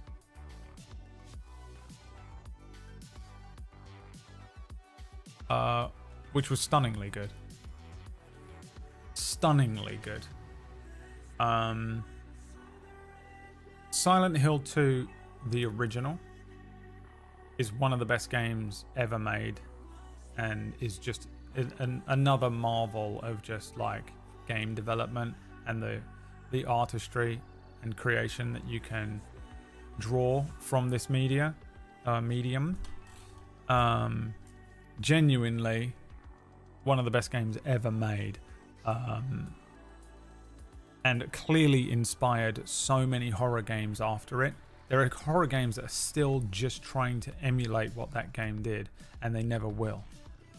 I mean, even the other Silent Hill games are trying to emulate it. Leah's back for Silent Hill. She wants to play Silent Hill 2 so badly. And then you come into this place where they're remaking stuff, and so we have these remakes, and we have it in Hollywood and movies and stuff with these reboots and things too, and they are one of two things. They're either incredibly well done, like the Final Fantasy VII remake, or they're just a horrible nostalgia bait, sort of just cheap knockoff, and it's just horrible. It's horrible, and it makes you hate them for ruining and spoiling a thing that you love, and just treading across their dirty boots across this sacred ground. And this falls into the former, in that it is a fucking perfect remake. They took everything from the original and just remade it 1-1, and then anything that they added in, or anything that they justified putting random things into it for, nourished and elevated the original game, which is incredible. How do you do that? I think they absolutely fucking smashed so hard with the remake. It's one of the best games I've ever played, but I think they just did it so much justice. And I felt much like I felt when I played Final Fantasy VII remake for the first time, where I was just so happy that they had given it the care and attention that they did, because it deserves it, and it's just brilliant, man. I loved Silent Hill 2 the first time I played it, and I was late to this boat. It is an S tier game.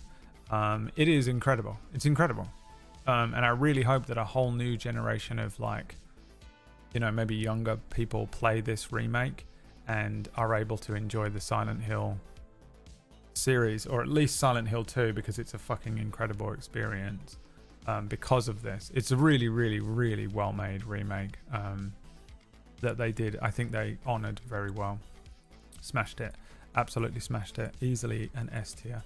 Then we have World of Warcraft, which I played with Orcish. It was my first time ever playing World of Warcraft, apart from 30 minutes of Panda Mists of Pandaria. We did one stream of this, but you know, it's in there. It's a game we played this year. I mean, I don't get it. World of Warcraft, this should be interesting in the channel.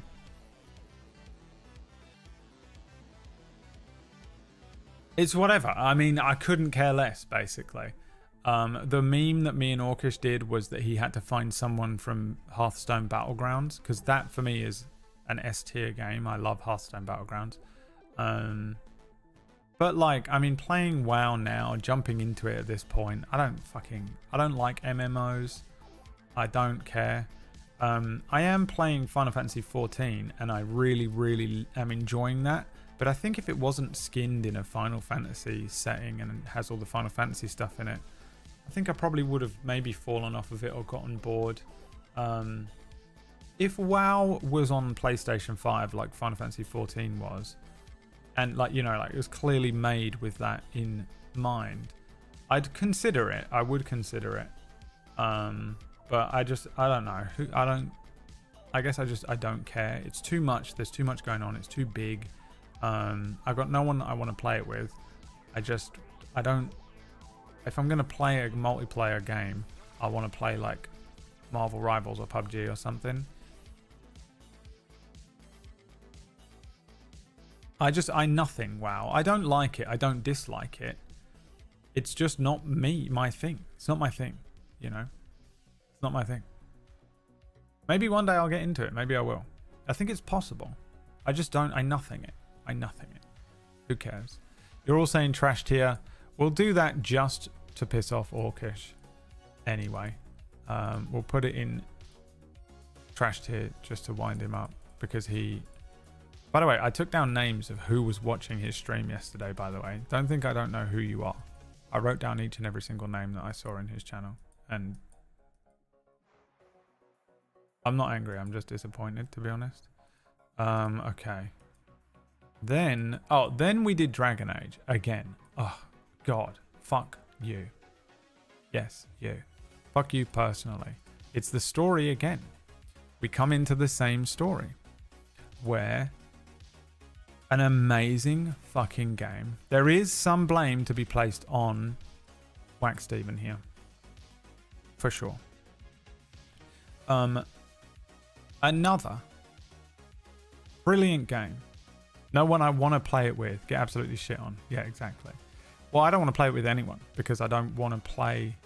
I want to play my MMO like a single player game, which is how I'm playing 14. And you probably can do that with WoW. I just don't want to do it at this computer. I want to do it from my PlayStation. Yeah, Dragon Age. In terms of a game, maybe an A tier, strong A. I have to finish it. I have to go away and just, I guess, buy it on PlayStation and play it on my own. Maybe it's an S tier. I'm not sure. I think not, probably, from what I did play of it. I think it's probably an A tier game. Really fun. Really enjoyed it. I was having a great time with it. I really love that setting. I love that kind of story. I love that world. I like what we were seeing from this one where there was like 2 dragons and you have to go and deal with them. It's got that, what are they, BioWare or whatever? That thing where the Mass Effect thing where you just go and collect a gang and then go and fight the big bad. I'm so sad you quit playing it. Well, maybe you should have brought a friend to watch the stream. Because no one fucking showed up and watched this. Big game. Everyone telling me they're so excited to watch it. Oh, it's going to be so good. I loved your other Dragon Age playthroughs. Oh, it's going to be so great. We get into it. Day 1, some views. Day 2, no one shows up. And it's a big, long game. No one shows up on day fucking 2. I can't fucking play this to the end then. And I knew it in my soul. And I pushed it as much as I could. No one's fucking, viewers are just dropping off. And I get it. Like there's a lot of people who want to experience it themselves. They don't want to get spoiled on the story. They don't want to see anything they don't. I'm that viewer as well. I wouldn't watch one of my friends playing it. If Leah was like, I'm playing Dragon Age Valgard, I would be like, well, I'm not watching that. But the thing is, I probably wouldn't lie to her and say that I'm gonna and then not show up. Oh, I'll definitely watch it, Leah. I'll definitely be there and then just not show up. I think the other thing that killed this for me was that Wack told me to play it on hard mode. He was like, play it on hard mode. Like, I know that you play stuff on normal mode. Play it on hard mode because it is stupidly boringly easy. And I was like, okay. I've played games like that before where really hard mode is normal mode. You just wouldn't know it until you got into it. So I was like, okay, he's just basically telling me that hard mode is normal mode in this game. So I put it on hard mode, turned the game into fucking Elden Ring. And it's not hard, but by after the first week, the enemies have got too much health. And so I can't just casually talk and chat shit about, oh, I'm watching this TV show. I started watching Tower of God season 2. It's weird how the animation style's changed. I can't do that because I'm having to lock in and fucking fight this fucking basic NPC.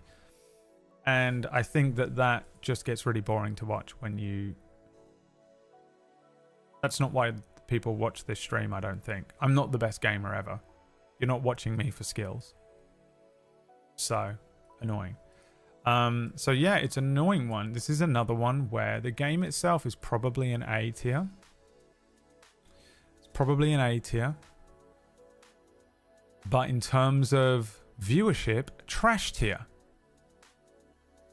Another game. Final Fantasy 16. Final Fantasy 7 Rebirth. Space Marine 2. Where the viewers ruined it. And it's got to go in B, I guess. This could almost go in C. I don't know if there was even that many memes that we drew out of this. Nothing that really elevated it. It wasn't exactly a fun time. But the game itself is good enough, I think, to drag it up into B tier. If the game wasn't as good and wasn't made with as much quality as it was, that could easily have been a C tier problem. Could have been a C tier problem. Yeah, ruined by low viewership when I was lied to, you know.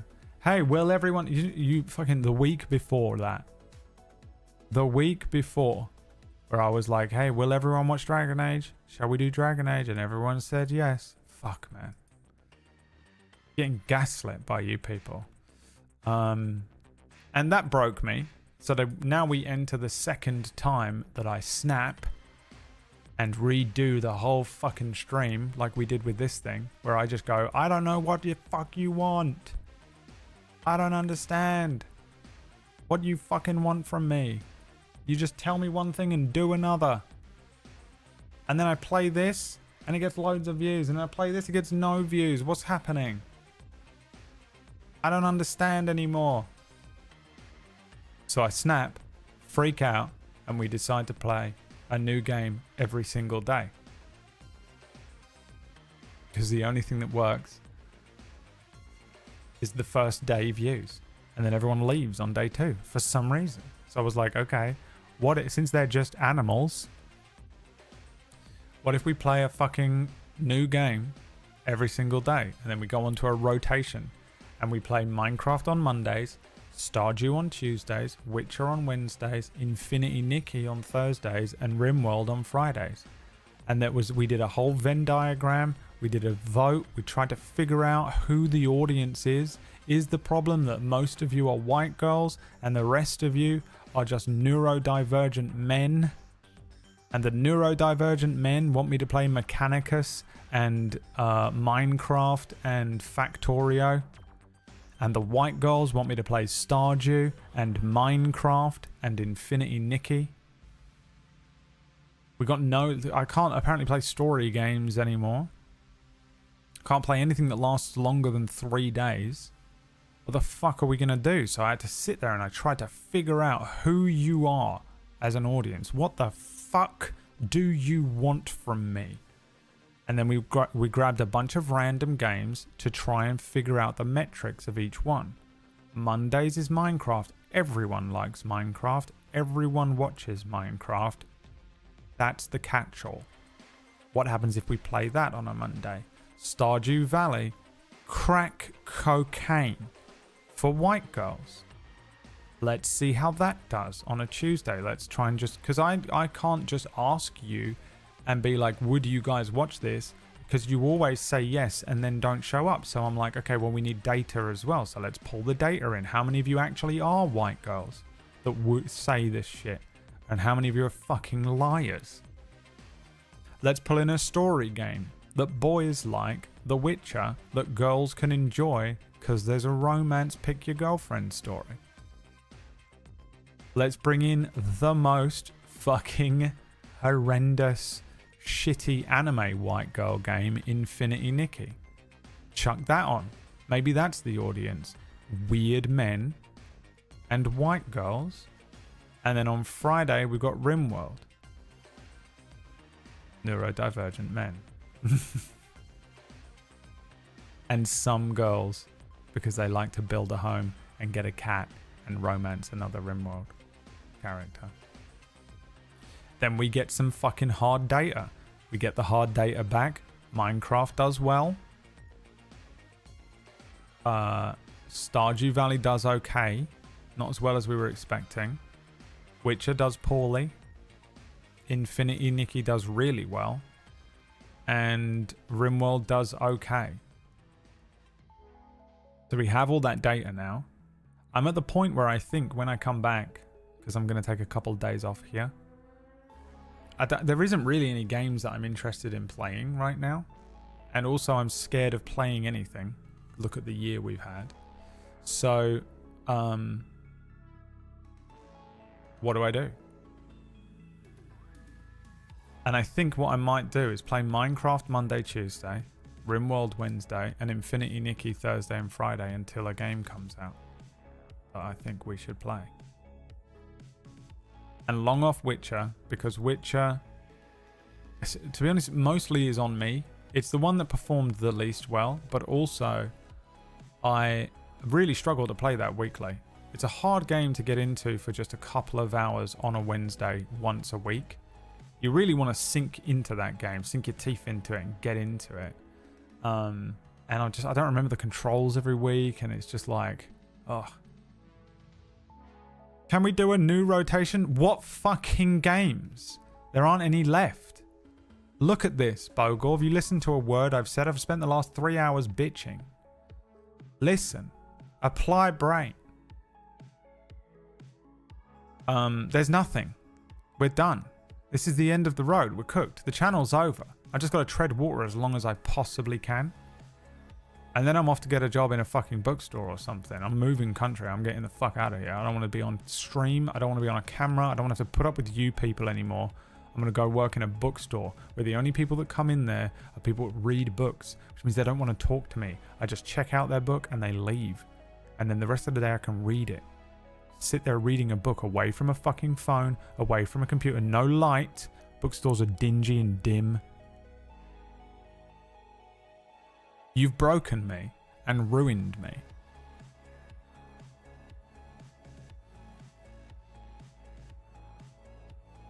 No. I was considering doing a day where we do Gaggle. I almost put Gaggle on this, but it was kind of just a weird thing to do. We could do a Gaggle day, but Gaggle streams are crazy as well. Sometimes everyone really enjoys them and really fucking shows up for it, and sometimes they're the worst performing day ever. Can't figure it out. You guys don't make sense to me. The worst girlfriend I've ever had, you guys. So confusing. Say one thing, do another. Do one thing, say another.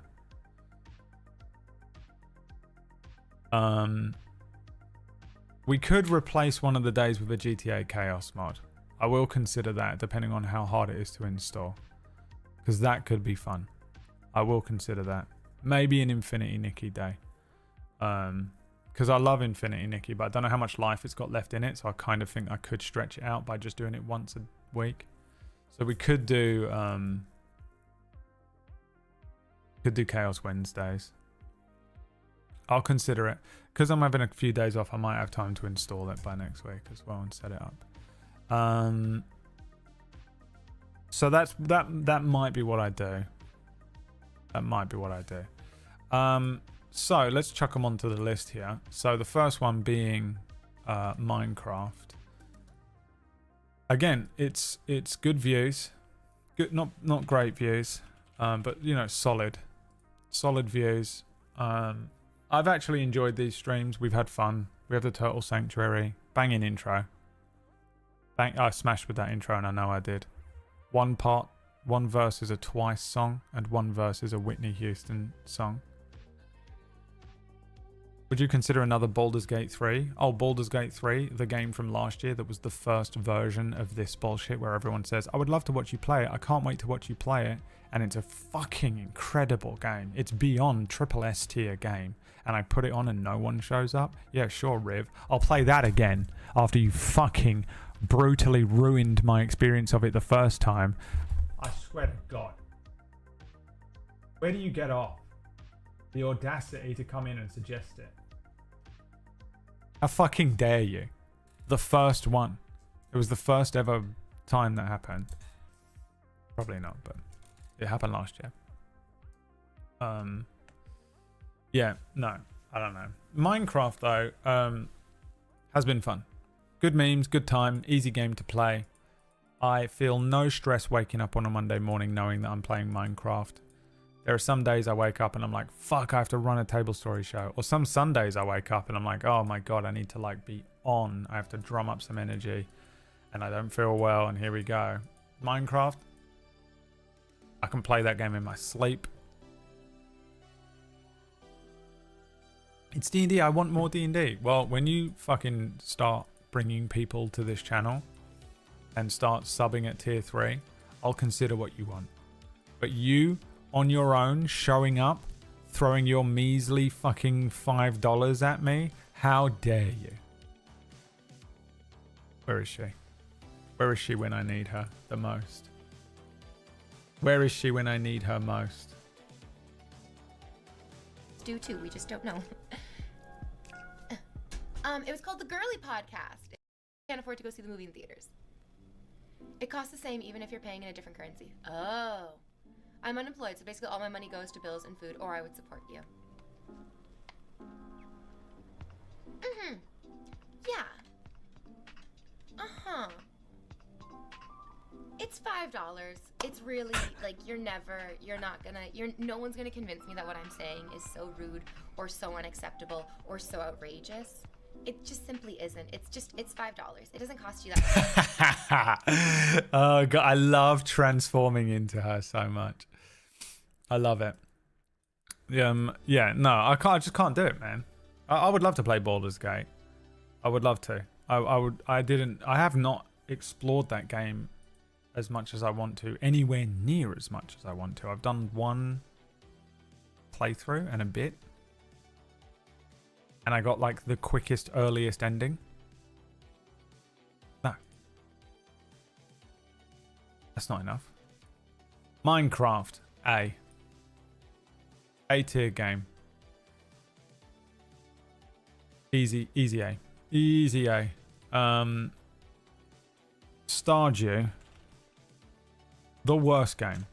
I cannot believe how it stuns me how many people can play this game for as long as they have. It is so incredibly boring. It is so incredibly boring. And then it has the time limit thing. The part of my brain that is neurodivergent and wants to be proficient and be like, well, it takes exactly 9 days to grow a pumpkin, but the season ends in 8 days. I can't handle that. It just stresses me out. It's like having a fucking pressure. The pressure of that time limit kills me. It is so boring. The gameplay loop is so boring. It's astonishing. And I mean, it's just not for me, man. I don't know what it is. The building shit. You just fucking rake a fucking another thing in. You walk around and pick up a fucking spring onion. You fucking romance Hector. Who cares? There's nothing to do in it. Oh, you can go to the mines and fight. It's shit. The whole game is shit. I find it so... I literally think it's one of the worst games ever. And everyone loves it so much. I'm an alien. I'm Mr. House. I'm an alien. I know I'm wrong. I must be. I understand. I'm in the extreme minority here. I believe that I must be wrong about it. But I don't vibe with it at all. For me, I find it incredibly boring. When I'm playing it, I'm just like, even if I'm playing a game that I find boring, but like I'm running around doing something, or like even in like Minecraft when I'm not even like actively building something, I'm just kind of wandering about and I'm talking over it. It's like 70% me talking and 30% gameplay, one of those streams. That's fine. Stardew's fucking shit for that. I just find it so boring. I start to like zone out because the game is not holding my attention enough and I'm just bored. I wish I was playing Pressure Washer Simulator or whatever it's called. Unbelievably boring game. Everyone thinks it's amazing. I'm definitely wrong, but we are where we're at. In terms of views, at one point was the best game I've ever streamed on this channel. This year, middle of the road. B, for me, trash tier. The views would bring it up to a C.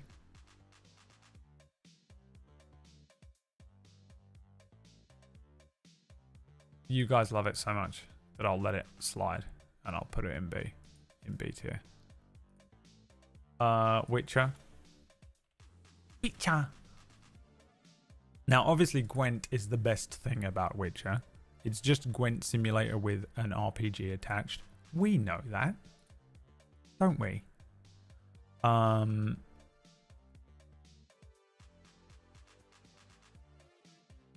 Great game on its own.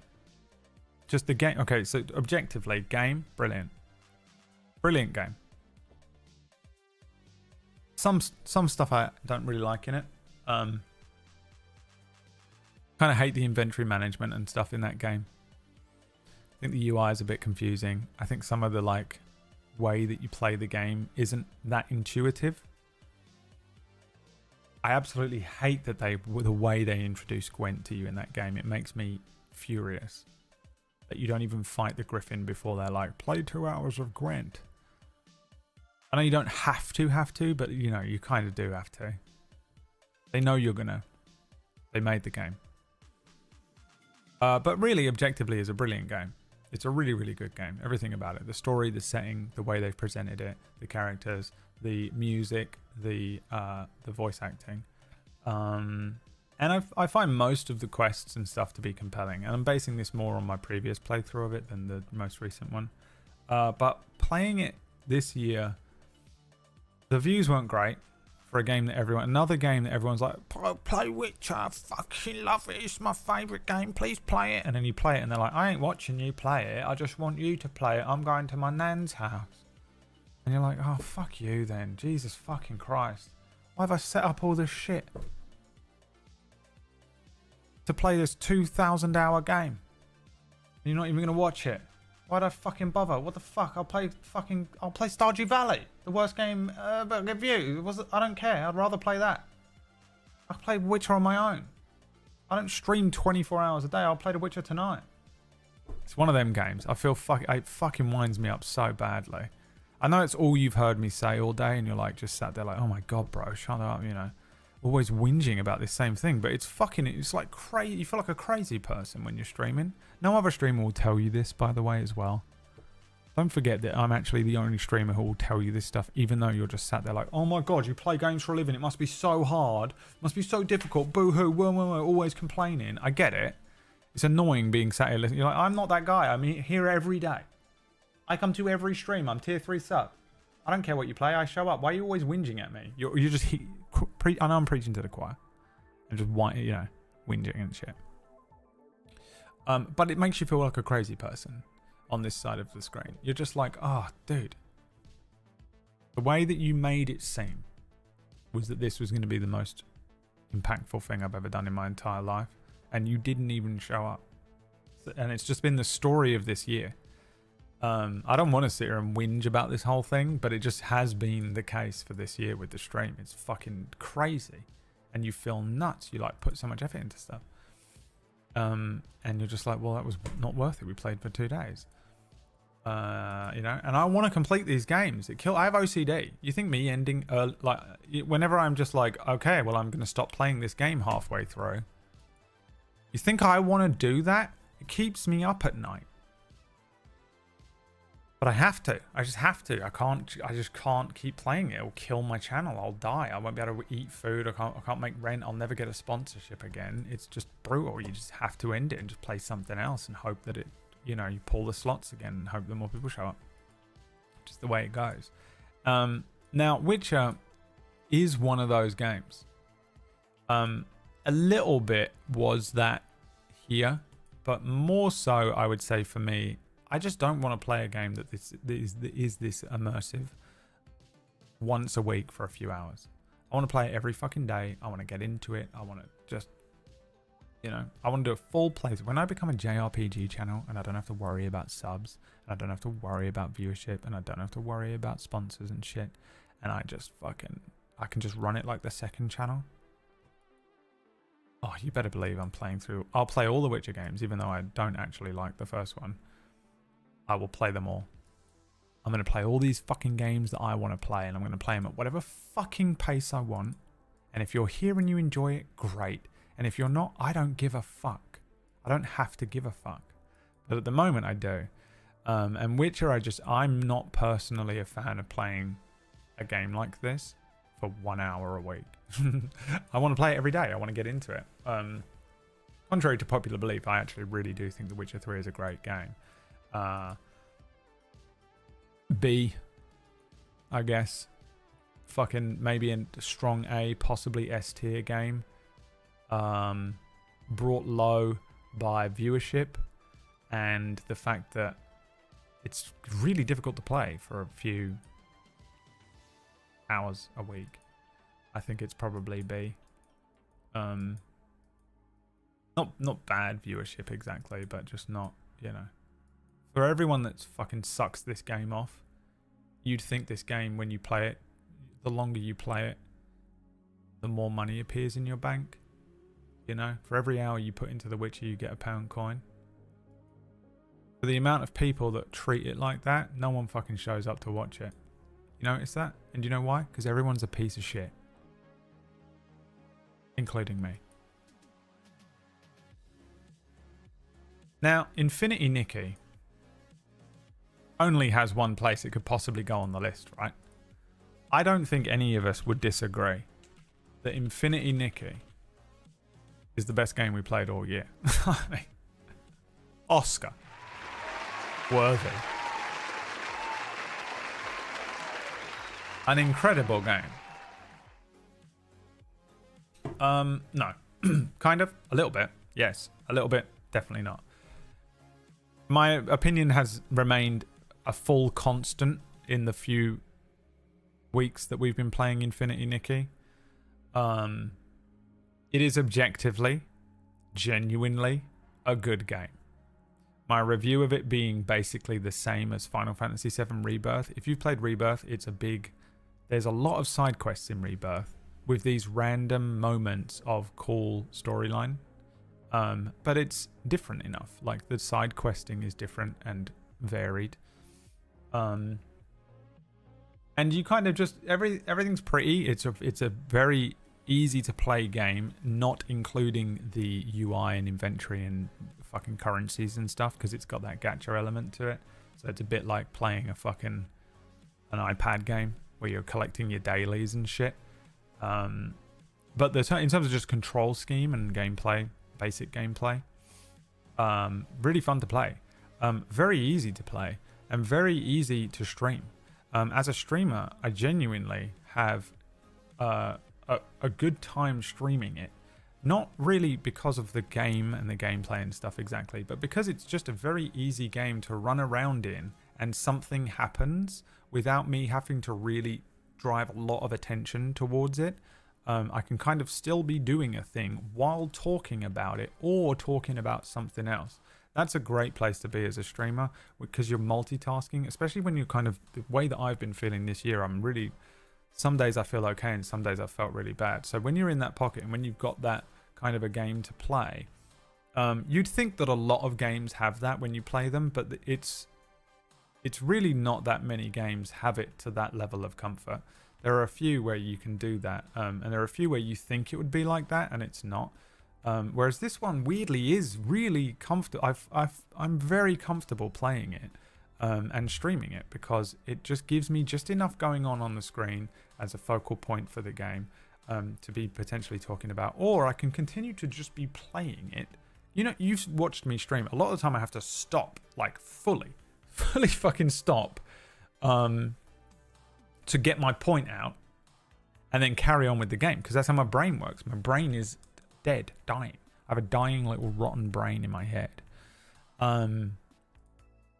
This game weirdly is very, very good at just being a game that you can comfortably play and multitask something else. Now obviously if you're, you know, playing two games or whatever, it's not going to work, or you're doing work on one screen or whatever. But for me as a streamer, I've actually found it to be a very comfortable to play video game. That's my objective opinion of it. The story's interesting. I don't know what's going on. It's really weird. The you know, the gacha element will ruffle a few feathers, but honestly, I haven't spent a penny on it, and I've got loads of stuff, and it's been really fun. I've never really agreed with those people fully, because it's like, well, just don't buy the skins then.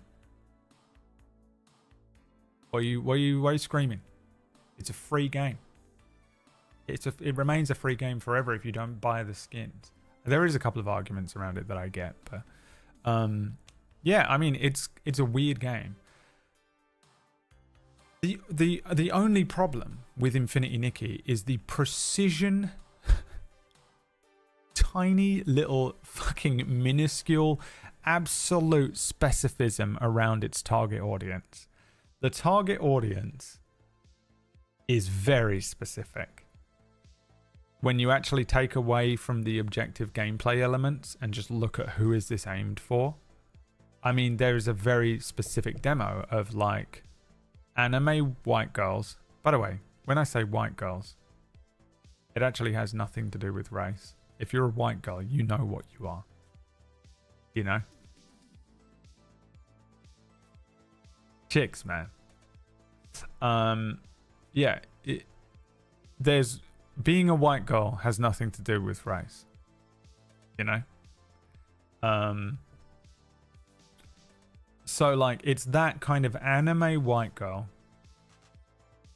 who wants to do dress up stuff like that. Then there's those kind of weird men as well who want to dress up little girl.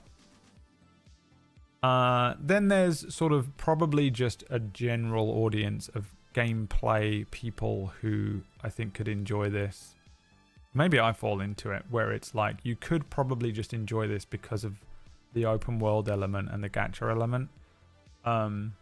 You could maybe enjoy it if you were like into fashion as well, I think. Even if you don't care about anime or you don't understand the story or the gameplay, if you kind of just like putting outfits together, you get a lot. And putting outfits together in this game I find to be fun, weirdly enough. I can enjoy that. I don't think it's made for me, personally. I think I'm close. There's enough crossover stuff that I can enjoy. But I don't think I would play this by myself. Offline, exactly. The way that I think about it is, would it have gotten me through the summer when I was playing Rebirth, when I was playing 16, when I've been playing Final Fantasy 14?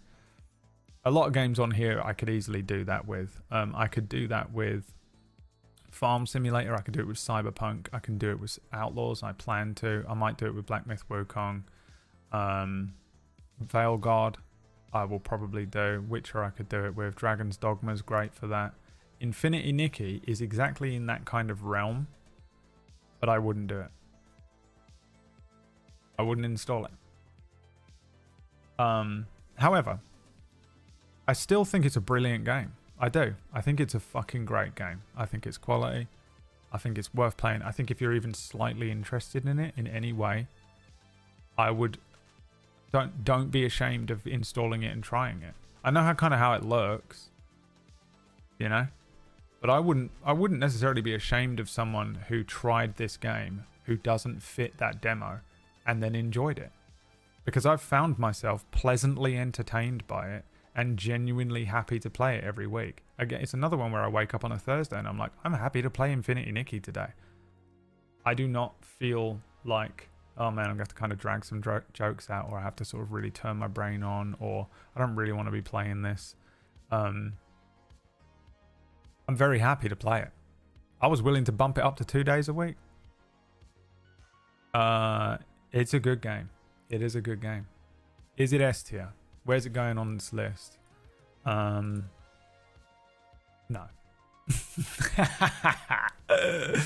The thing is, I feel like a lot of people would look at Infinity Nikki and write it off instantly because it's exactly what I did.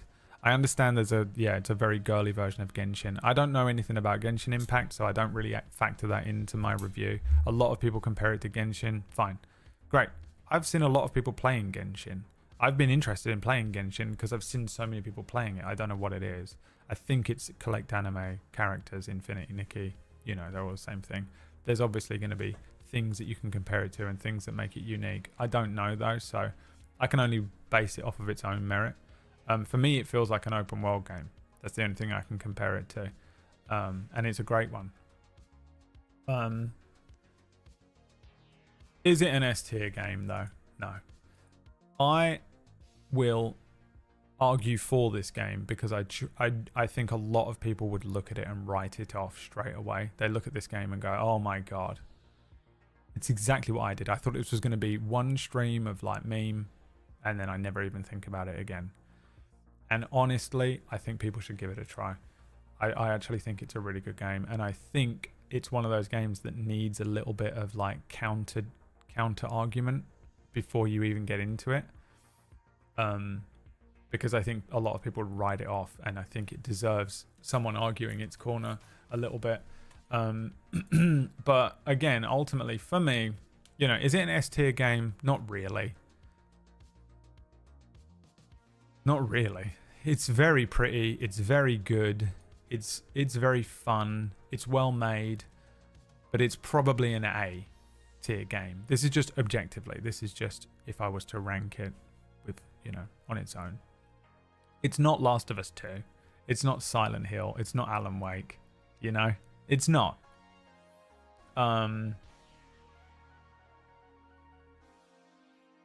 It's not even Final Fantasy VII Rebirth. They're actually very similar, genuinely, in a lot of ways in the side questing, but the main story elements of Final Fantasy VII Rebirth are just much better. The cutscenes and stuff are much better. Infinity Nick is a lot of people standing around with very, very padded dialogue talking to you about the most insane thing that you've ever heard in your entire life. It doesn't have that same kind of attention to cutscene detail that something like this has. I think it's a good solid A tier game. I wouldn't play it on my own, but I will argue its case. In terms of a stream, Infinity Nikki is almost an S tier in terms of stream game. I think the first day of that was I really, really enjoyed, because I was just so surprised. Just to be so surprised and so charmed by a game that I really went into ready to rip the piss out of. I geared up to be Roast Master Brad that day. I was ready. I was fucking ready to go into that and just absolutely rip the living piss out of Lux and anyone who played this game. And it fucking done me. It just did me. It tripped me up immediately. I walked in like, and now it's time for the roast of Infinity. And I looked down and Infinity Nikki's tripped me up, and I look up and there was sparkles in my eyes. And it's actually very charming. It's adorable, and it's very fun to play. It's very, as a stream game, I've found it to be very strong. But I just don't think it's on this level. I don't think I can justify it. Maybe if I'd got like 800 views every time I streamed it, that would push it up. But it's been fine for views. It's doing well, but not like the best stream ever. We're hitting a kind of average. I think Infinity Nikki, objectively, an A. But because there is no other choice, S tier. We have to put it S tier. It's got to go S tier. Because the meme is that it's an S tier game.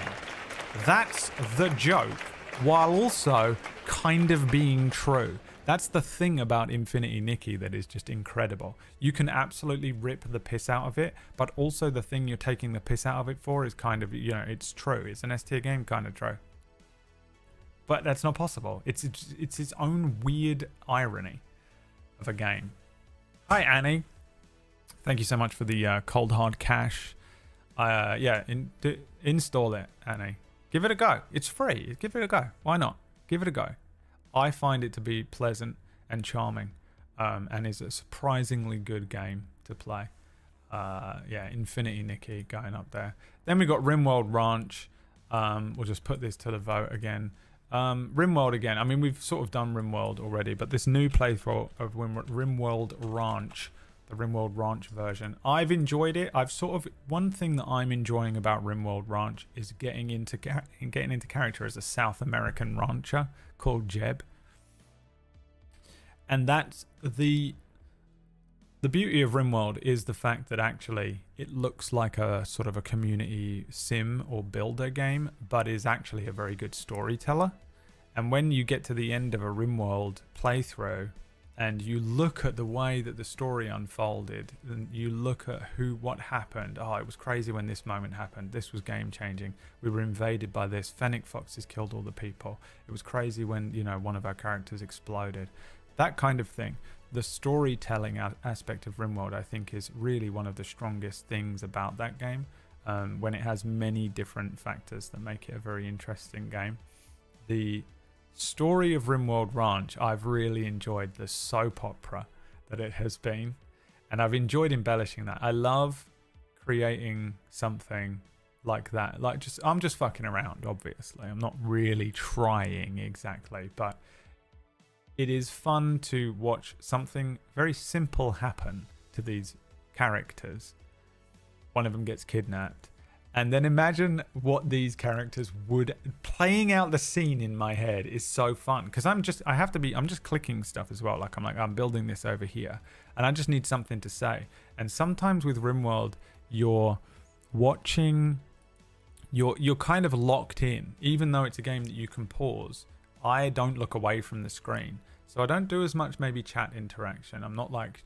With Infinity Nikki, it's very easy for me to be running forward, holding down W, and looking up at the chat room. With RimWorld, you sort of have to lock in because you're multitasking a lot of random little things in the game.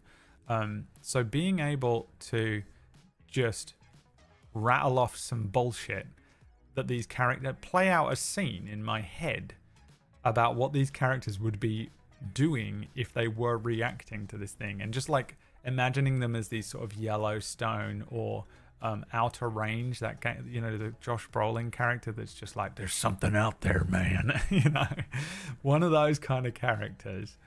These sort of like borderline Republican, probably Republican Christian, South American ranch, toxic masculinity, you know, traditional men, and the wife, and just existing in that space, and just how would they react to this, and then imagining how that scene would play out is very fun for me. It's very much a child playing with his little fucking figurines in the garden, and I'm literally playing it, and I'm spouting off this shit because I'm actually really just thinking about what I need to do. I'm like, oh, I need to fucking get this stockpile going, you know? But what's coming out of my mouth is a totally different part of my brain, like a dolphin when it sleeps. There is one part of my brain that is like, I must get the stockpile to have, I must make this a preferred stockpile for 45 pieces of hay, you know? There's one part of my brain that is exclusively focused on that. But even I tune into my own ears. I'm like, what am I saying? And I realized that I've been doing a 25-minute scene between Jeb and Honey where he's going, you don't understand, Honey. They took her. And we gotta get her back. And I'm like, what am I... Have I been doing that for this long? Like, I don't know either. It's fully just auto procedurally generating a scene. And I've gotten years of fucking... I mean, I've had an overactive imagination since I was a child. I was doing this when I was a baby.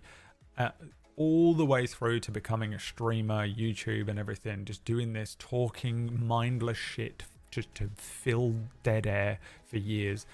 Running D&D games, generating in real time scenes and stuff. Somehow I've developed a muscle where I can do that while I'm actually thinking, well, what I need to do is actually get 3 people to form a caravan and trade off that silver, because too much silver and we're gonna run into a trouble with raiders soon.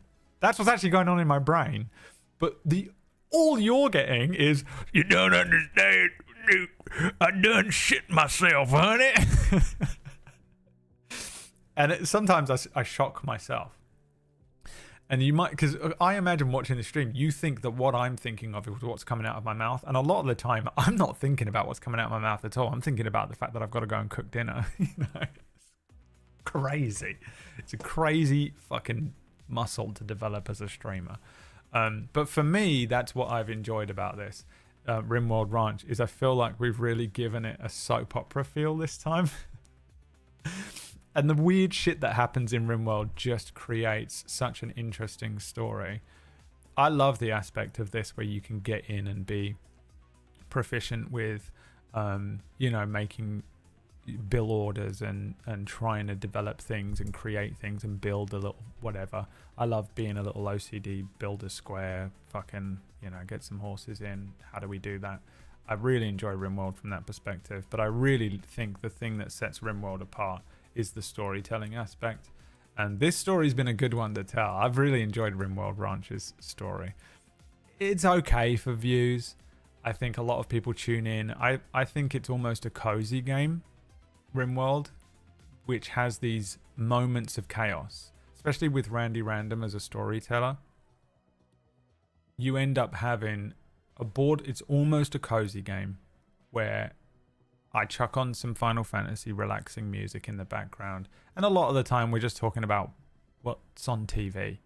It's one of those streams. And these are all like that. Minecraft, even Infinity Nikki, RimWorld, there's a lot of downtime to just be chatting, and Stardew, just to be chatting about, whatever. I'm just sitting there like, yeah, I started watching this anime and I'm just talking about it and we're having a conversation. You'll be like, oh yeah, I saw 2 episodes of it, and it becomes a conversation between me and you guys in the chat and other people or whatever.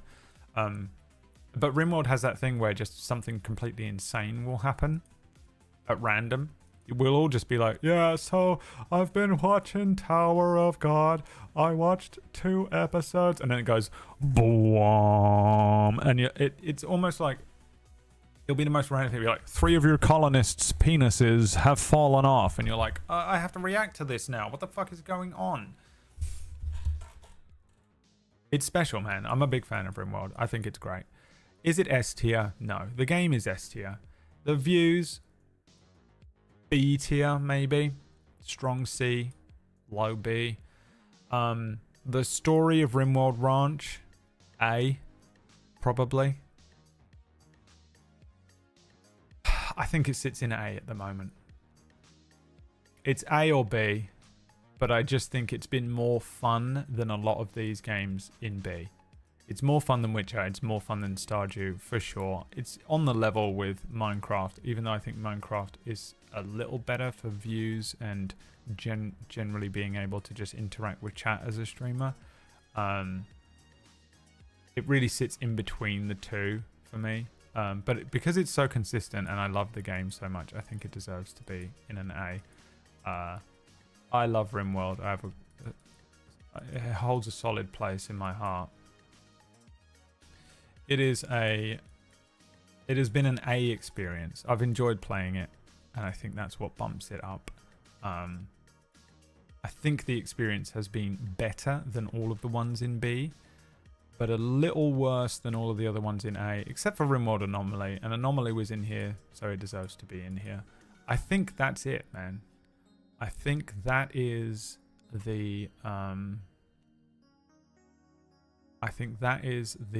tier list this year. I think that's how it looks. And I think it's correct. Oh, my computer just crashed. My computer just crashed. Oh no, this crashed.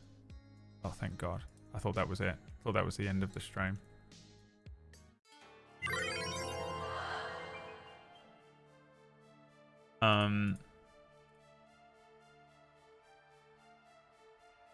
There he is. Get Phantom Liberty at S. Yeah, it is an S tier game, but that's not what this list is. What you think this list is at first glance is not what this list is. This is the list of the year. It takes into account viewership, metrics, memes per minute, as well as what the game is. So it's not just like how I rate the game. Were I to rate the games, this list would probably look a little different. You know what? Let's do it real quick. I do want to go. I'm going to save this list.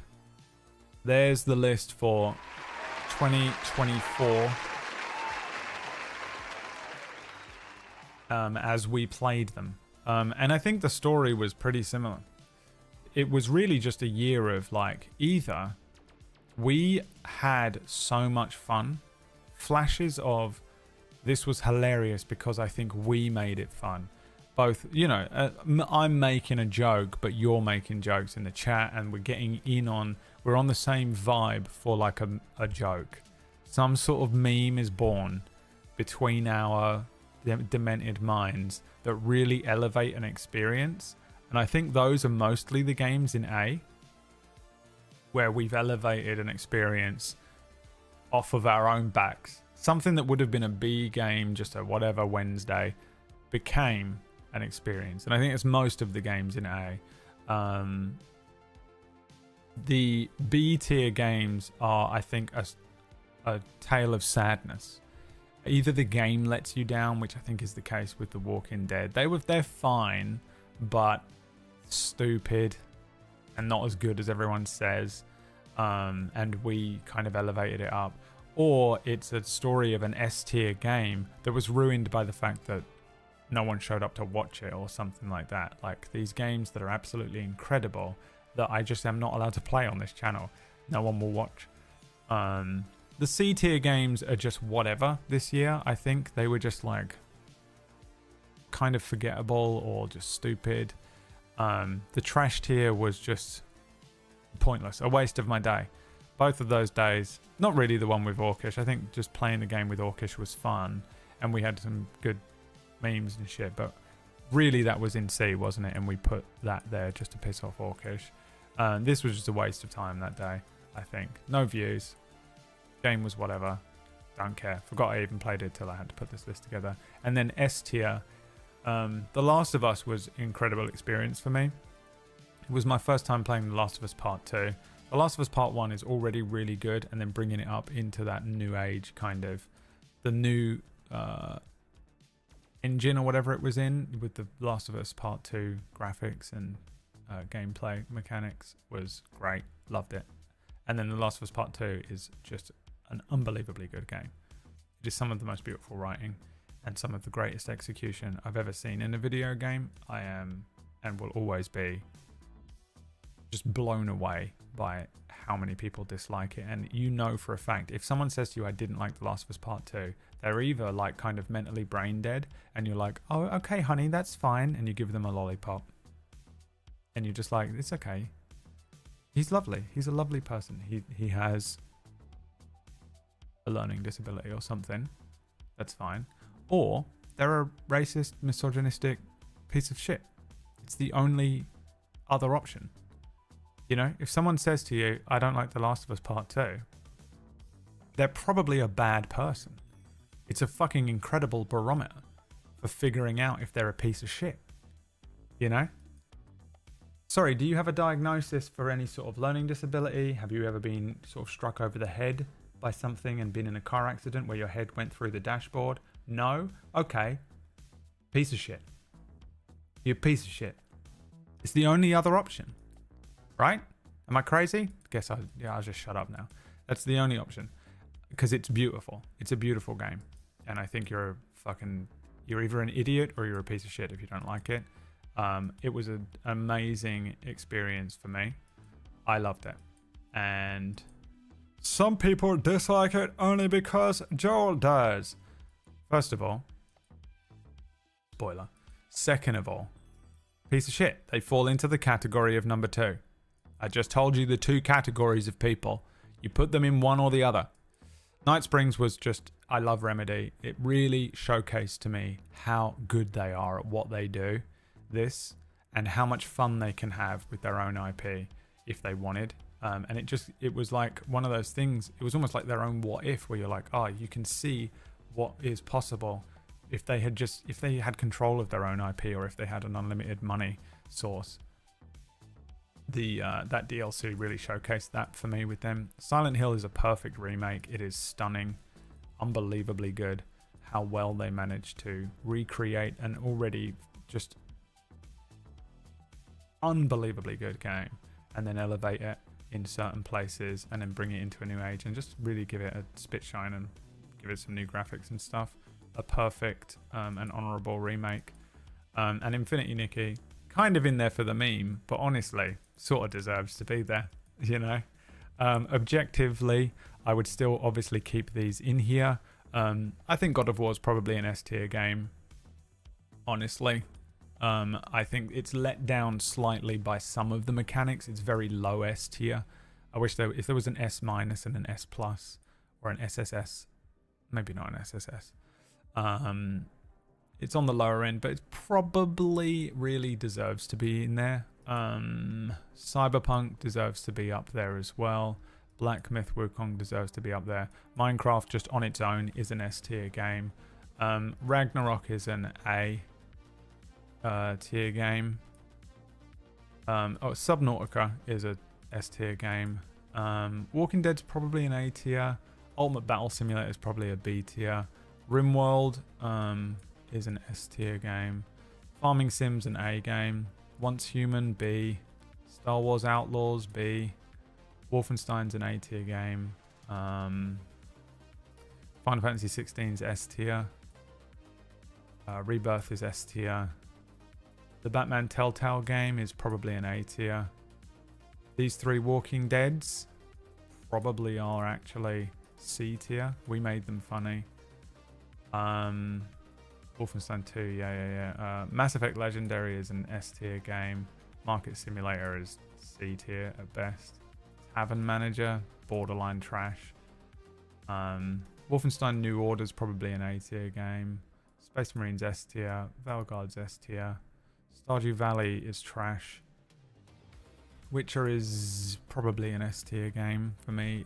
I would maybe put it in A because there are some aspects about it that I don't like that much. But Witcher 3 is pretty fucking unbelievably solid. Dragon's Dogma was good. Probably B, maybe an A. Old Blood was trash. This is just objectively where they belong for me. Mechanicus is probably a B. And then World of Warcraft is probably an S tier game, to be honest. Objectively. Of course it is. It's one of the biggest games ever. So probably my actual list would look like that. Objectively throughout the year of the games that we played, just on their own merit, I would probably put them there like that. There's some wiggle room. I could possibly put Outlaws in A, but generally that's what I think for the year. So that's my objective list of how it looks. Yeah. That's it, man. That's it. That's the year, baby. We've done it. Congratulations. We made it through the year. Again, for me, an absolutely horrible year. I've really hated it. I can't wait to see the back of it. I did not enjoy a fucking huge portion of this year. It started very horribly because I ran immediately into tax problems and money problems. Not like I owed money to a guy that was going to cut my hands off. Hi Replicant, thanks for the 15 months, my friend. Happy New Year. But I paid, I had so much stuff to pay off from the year before, like things with the dog dying, and it cost me so much money. And then I paid my tax bill, and I ran out of money. And you guys bailed me out. A lot of you guys in here bailed me out, and you've saved me a couple times this year, and I very much appreciate it. I know I've spent a lot of this stream bitching about viewership and how people didn't show up and stuff, but yeah, again, I know I'm preaching to the choir, and when I'm talking, I'm like, you guys this and you guys that. I think a lot of you, and hopefully a lot of you know, that arrow is flying way above your head and fucking hitting some guy in the background who we're really talking about. Those of you that have come through and watch the stream every day, I know who you are. I'll give a lot of you shit, but I know really I know who the real ones are, secretly. But I got a persona to hold up, okay? So let me just but yeah, it's just been a horrible year for me. No one's fault exactly. Just started off in a horrible place because I had to move house and I didn't have any money, and it's just a rough place to be. Everyone's been there. Well, a lot of people have been there. Some people haven't. And then and then I just got unwell. I fell sick. I got I think I thought one thing was going on, and now I'm starting to wonder whether there's another underlying issue with me that I'm gonna get tested for in January. Maybe it could just be anxiety. I don't know what's going on exactly, but I still have so many symptoms that are affecting me. Nowhere near as badly. I was going through a very rough withdrawal thing. The doctors were just like, yeah, your body just cannot handle this, and that's what's happening. Some people just they smash this in 2 weeks, and some people it takes them a year.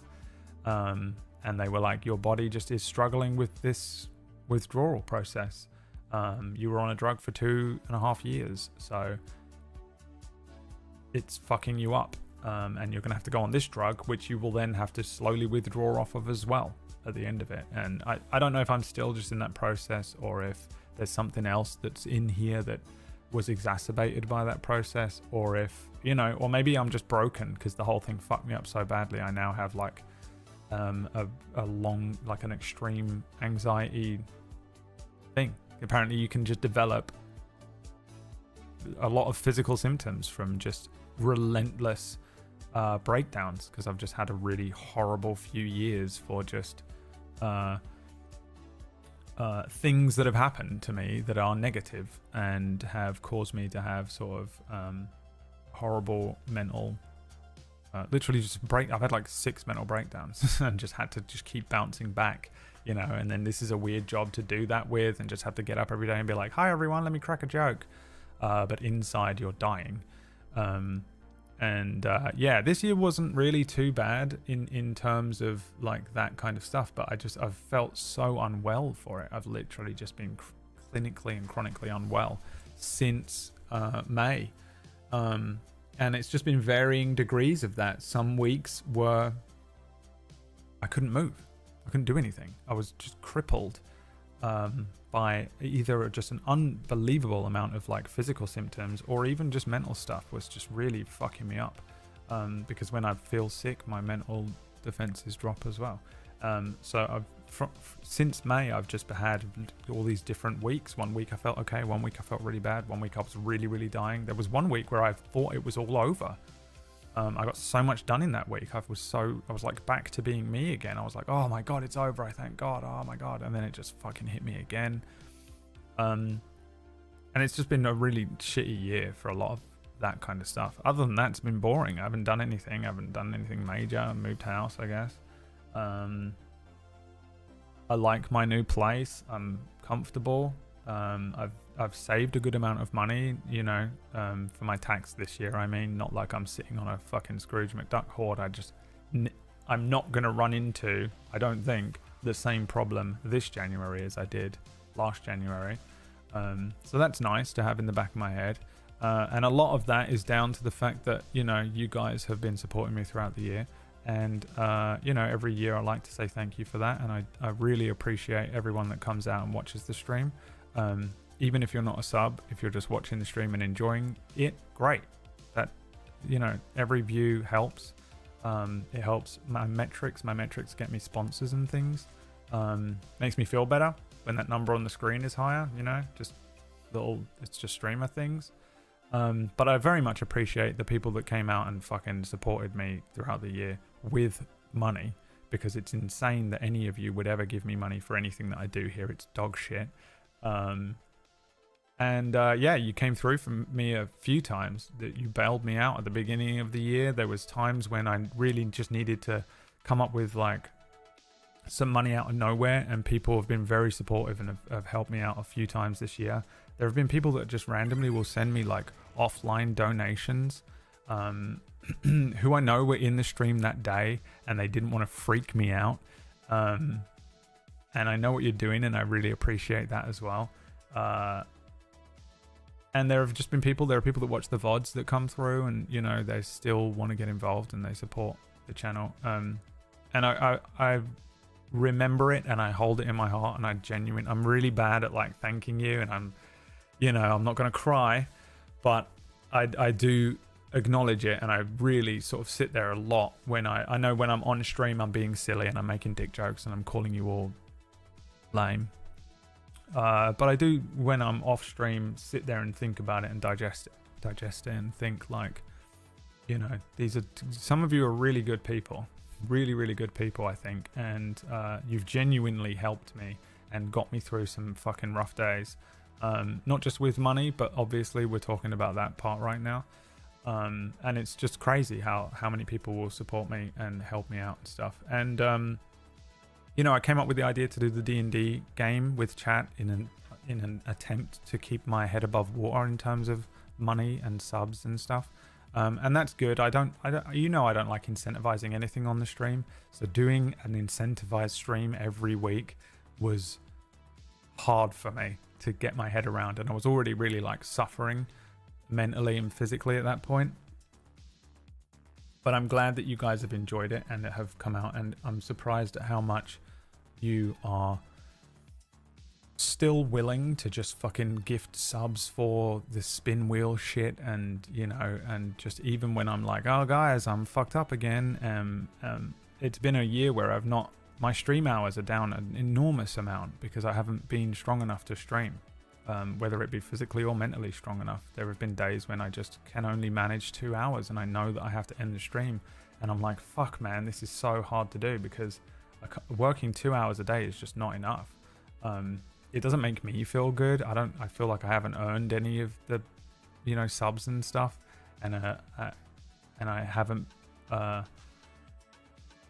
you know, I'm like, I should just fucking pack it all in and, you know, freak out. But yeah, I haven't been able to stream very much, and it's horrible. It's a horrible place to be when you just want to be you want to stream 6 hours a day, but you can only manage an hour and a half before you're really gassing out.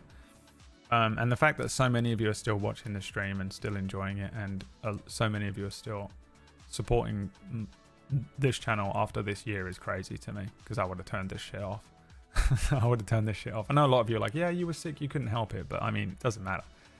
There was a lot of just dog shit streams in there where I was barely, like, I had so many streams I was just sat here like this because I was just comatose. I was exhausted, and I'm still not at 100%. I know it, I can feel it. I don't know what's going on, but I feel much better over the last, you know, few weeks. The last couple months have been increasingly kind of getting better. I feel like, again, it went up a little bit and then kind of came down again, but there was a lot of this year, a huge portion of this year, where I was just barely conscious, barely holding on, barely holding it together. I don't really know how I made it through some of these weeks. I genuinely don't remember them. Just really struggling because I felt so unwell, and because of that it was impacting my mental health. Yeah, I'm just surprised that any of you fucking would ever subscribe to this. And I know that some of it is just, you know, we did the D&D streams and stuff, and I really dragged myself to the computer for some of those streams. I've been really trying to make sure that I show up on a Sunday, because I think it genuinely is the only thing that helped me get through paying my rent. I think I was almost homeless a couple of times this year. I say homeless, but I would have like just fucking had to go and sleep on Liam's floor or my mum's, you know, sleep in my mum's kitchen or some shit, you know, something I don't want to do. Yeah, I really appreciate everyone that has come out and supported the stream through this shit, because it has been horrible. But also, there really is nothing. I don't know if it was worth subscribing for any of it, you know. I know that we joke, and it's $5 is not enough, or it's not too much, but like it is a lot. That's the thing that she doesn't understand. It is a lot of money. I've worked horrendous jobs for like $5 an hour. I want that hour back. If I spend $5 on something that I don't want, I would rather have my hour at that fucking job back. It's brutal. Obviously some people have more money than others and stuff, but it is it's hard to earn that money. And if I feel like I'm not doing something that is worth it on this channel, even if I come away and I've made a couple of good jokes in that stream, I feel better about the fact that I've earned that money. But if I can just at least make the few hours a day that you tune into this, or you jump in and something's happening, you know, something, then I feel much better about it. And I don't know if I've delivered on that this year, because I've just felt so sick. I really hoped that the games carried me. I was hoping the games would carry me through them. And I don't know. So, yeah, I mean, it's a long-winded and really shitty way to say thank you, but I do appreciate all of you that come out and watch the stream. And I very much appreciate anyone that has been, you know, subscribing or gift subbing or throwing me tips and stuff. It honestly is unbelievable that you did it. It's like, I can't handle it because I'm just like, this doesn't make any sense. It's not worth it. But if you did think it was worth it, then great. But from the bottom of my heart, thank you very much. I deeply appreciate you. And hopefully it was worth it, and hopefully you've enjoyed the streams. I do mostly try my best. Obviously, there are days when streamers have to phone it in, but I've had to phone in a lot this year because I just have had such a rough go of it. Yeah, I'm really grateful that you got something out of it if you did. If you didn't and it was a waste of your money, you're not getting it back. And I'm sorry. But I really think, like, you know, I really think 2025 is going to be better. Famous last words. Because if nothing else, I shouldn't hopefully feel as bad as I felt this year. So at least I'll have my brain on. I hate nothing more than sort of having brain fog and having to do a stream. So being able to at least crack jokes or fuck around or whatever it is the minimum that I try to apply to here. And also we're doing a lot of stuff on Table Story. I know a lot of you really enjoy Table Story. Some of you don't, that's all good. But I also run a D&D channel called Table Story with Wax Steven and Pumpkinberry. And we're working on some we're doing a lot of stuff. It's really a lot of work that we put into that channel, and we're working for the next few days on some stuff to set us up for 2025. So the next few days there'll be no stream. Hi Shaz, there's another one who I owe an immense amount of gratitude to. Shazalenko. I was like, there's a few people who I think I should shout out, but I don't know if you want to be shouted out. But Shaz, you're on my list. There's a list of people that have genuinely gone out of their way to support me this year that I'm just like, I definitely do not deserve this much support from you. I think you probably know who you are. I love you, fully love you, and if you ever needed anything from me, I would literally just appear in your life. And whatever it was, you know, you're like, I need someone dead, Brad. I'll do it. I'll kill him. What do you need from me? You ever see that TikTok of the girl who walks into her friend's room and he's a guy? I think he's gay, but I'm not sure. But he's a guy either way. They're like best friends. And he goes to her, he's secretly filming her. And he goes, oh man, I'm really horny. And she goes, do you want me to suck your dick? I'll do it if you want. You're my bro. And he's like, I'm just filming you. And she's like, oh shit. And it's just like, it's so that energy, you know, just, I owe you. You're my friend. I love you. A few of you. The rest of you can get fucked. But yeah, there's a handful of people that have really showed up for me this year, and I really appreciate you for doing that. And have really saved my ass a couple times. But yeah, we're going to be doing some stuff on Table Story. The next few days I'm taking off to work on Table Story things. We're going to be setting up a bunch of shit, and I just wanted to be able to focus on that fully so that we can get Table Story sort of sorted and structured for 2025 properly, because it's a business and it's fucking hard to run a business and also do like a stream. So we're doing that for the next couple of days. So the next stream will be Sunday. We're going to do a D&D stream, and then we go in and I'm probably going to do what we said, where we just carry on playing some of these games, a couple of different games here and there. 2024, man, done. Not a great one. I've had worse,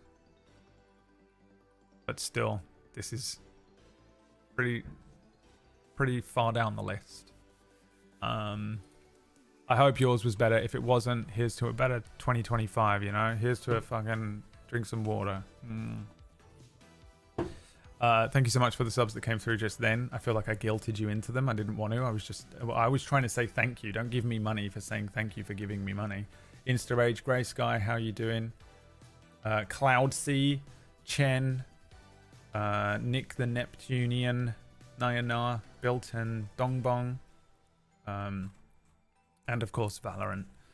I'm not even streaming on my birthday. Well, you'll get more viewers, won't you? Go and watch Kip Kip on his birthday. Don't know when it is. Don't care. Frankly, don't give a shit. Yeah, we're gonna have some stuff going 2025, I think. Plus table story things that we're working on. That's gonna be pretty fun. Yeah, man. Thank you again, everyone. I really hope that this year has been better for you than it was for me. And if it wasn't, we're in it together, I guess. Sucks. And we'll do something.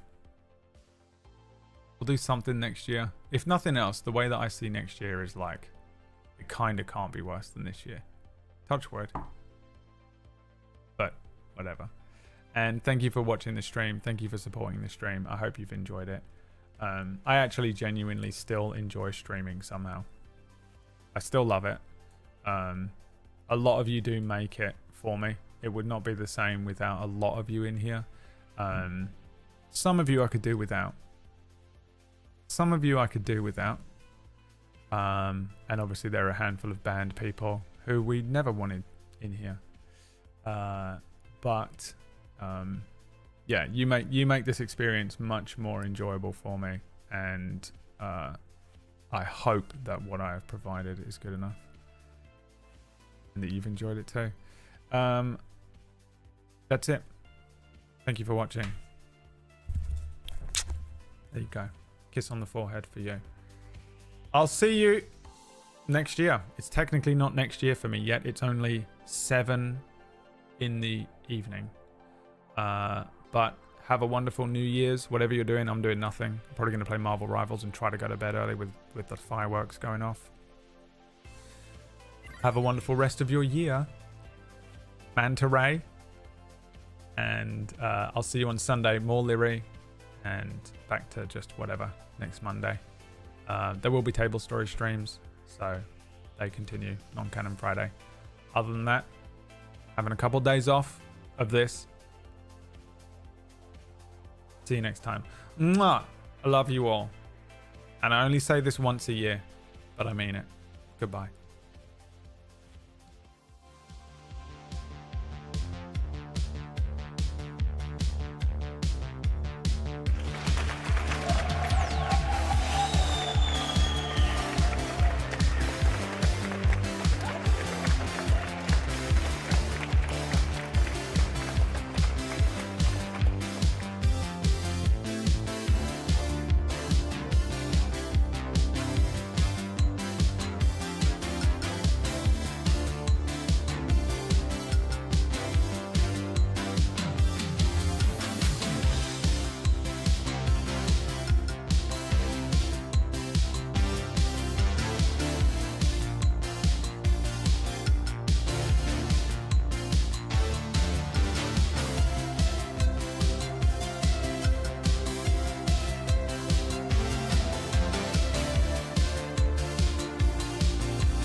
And it was another great day of saving the bees.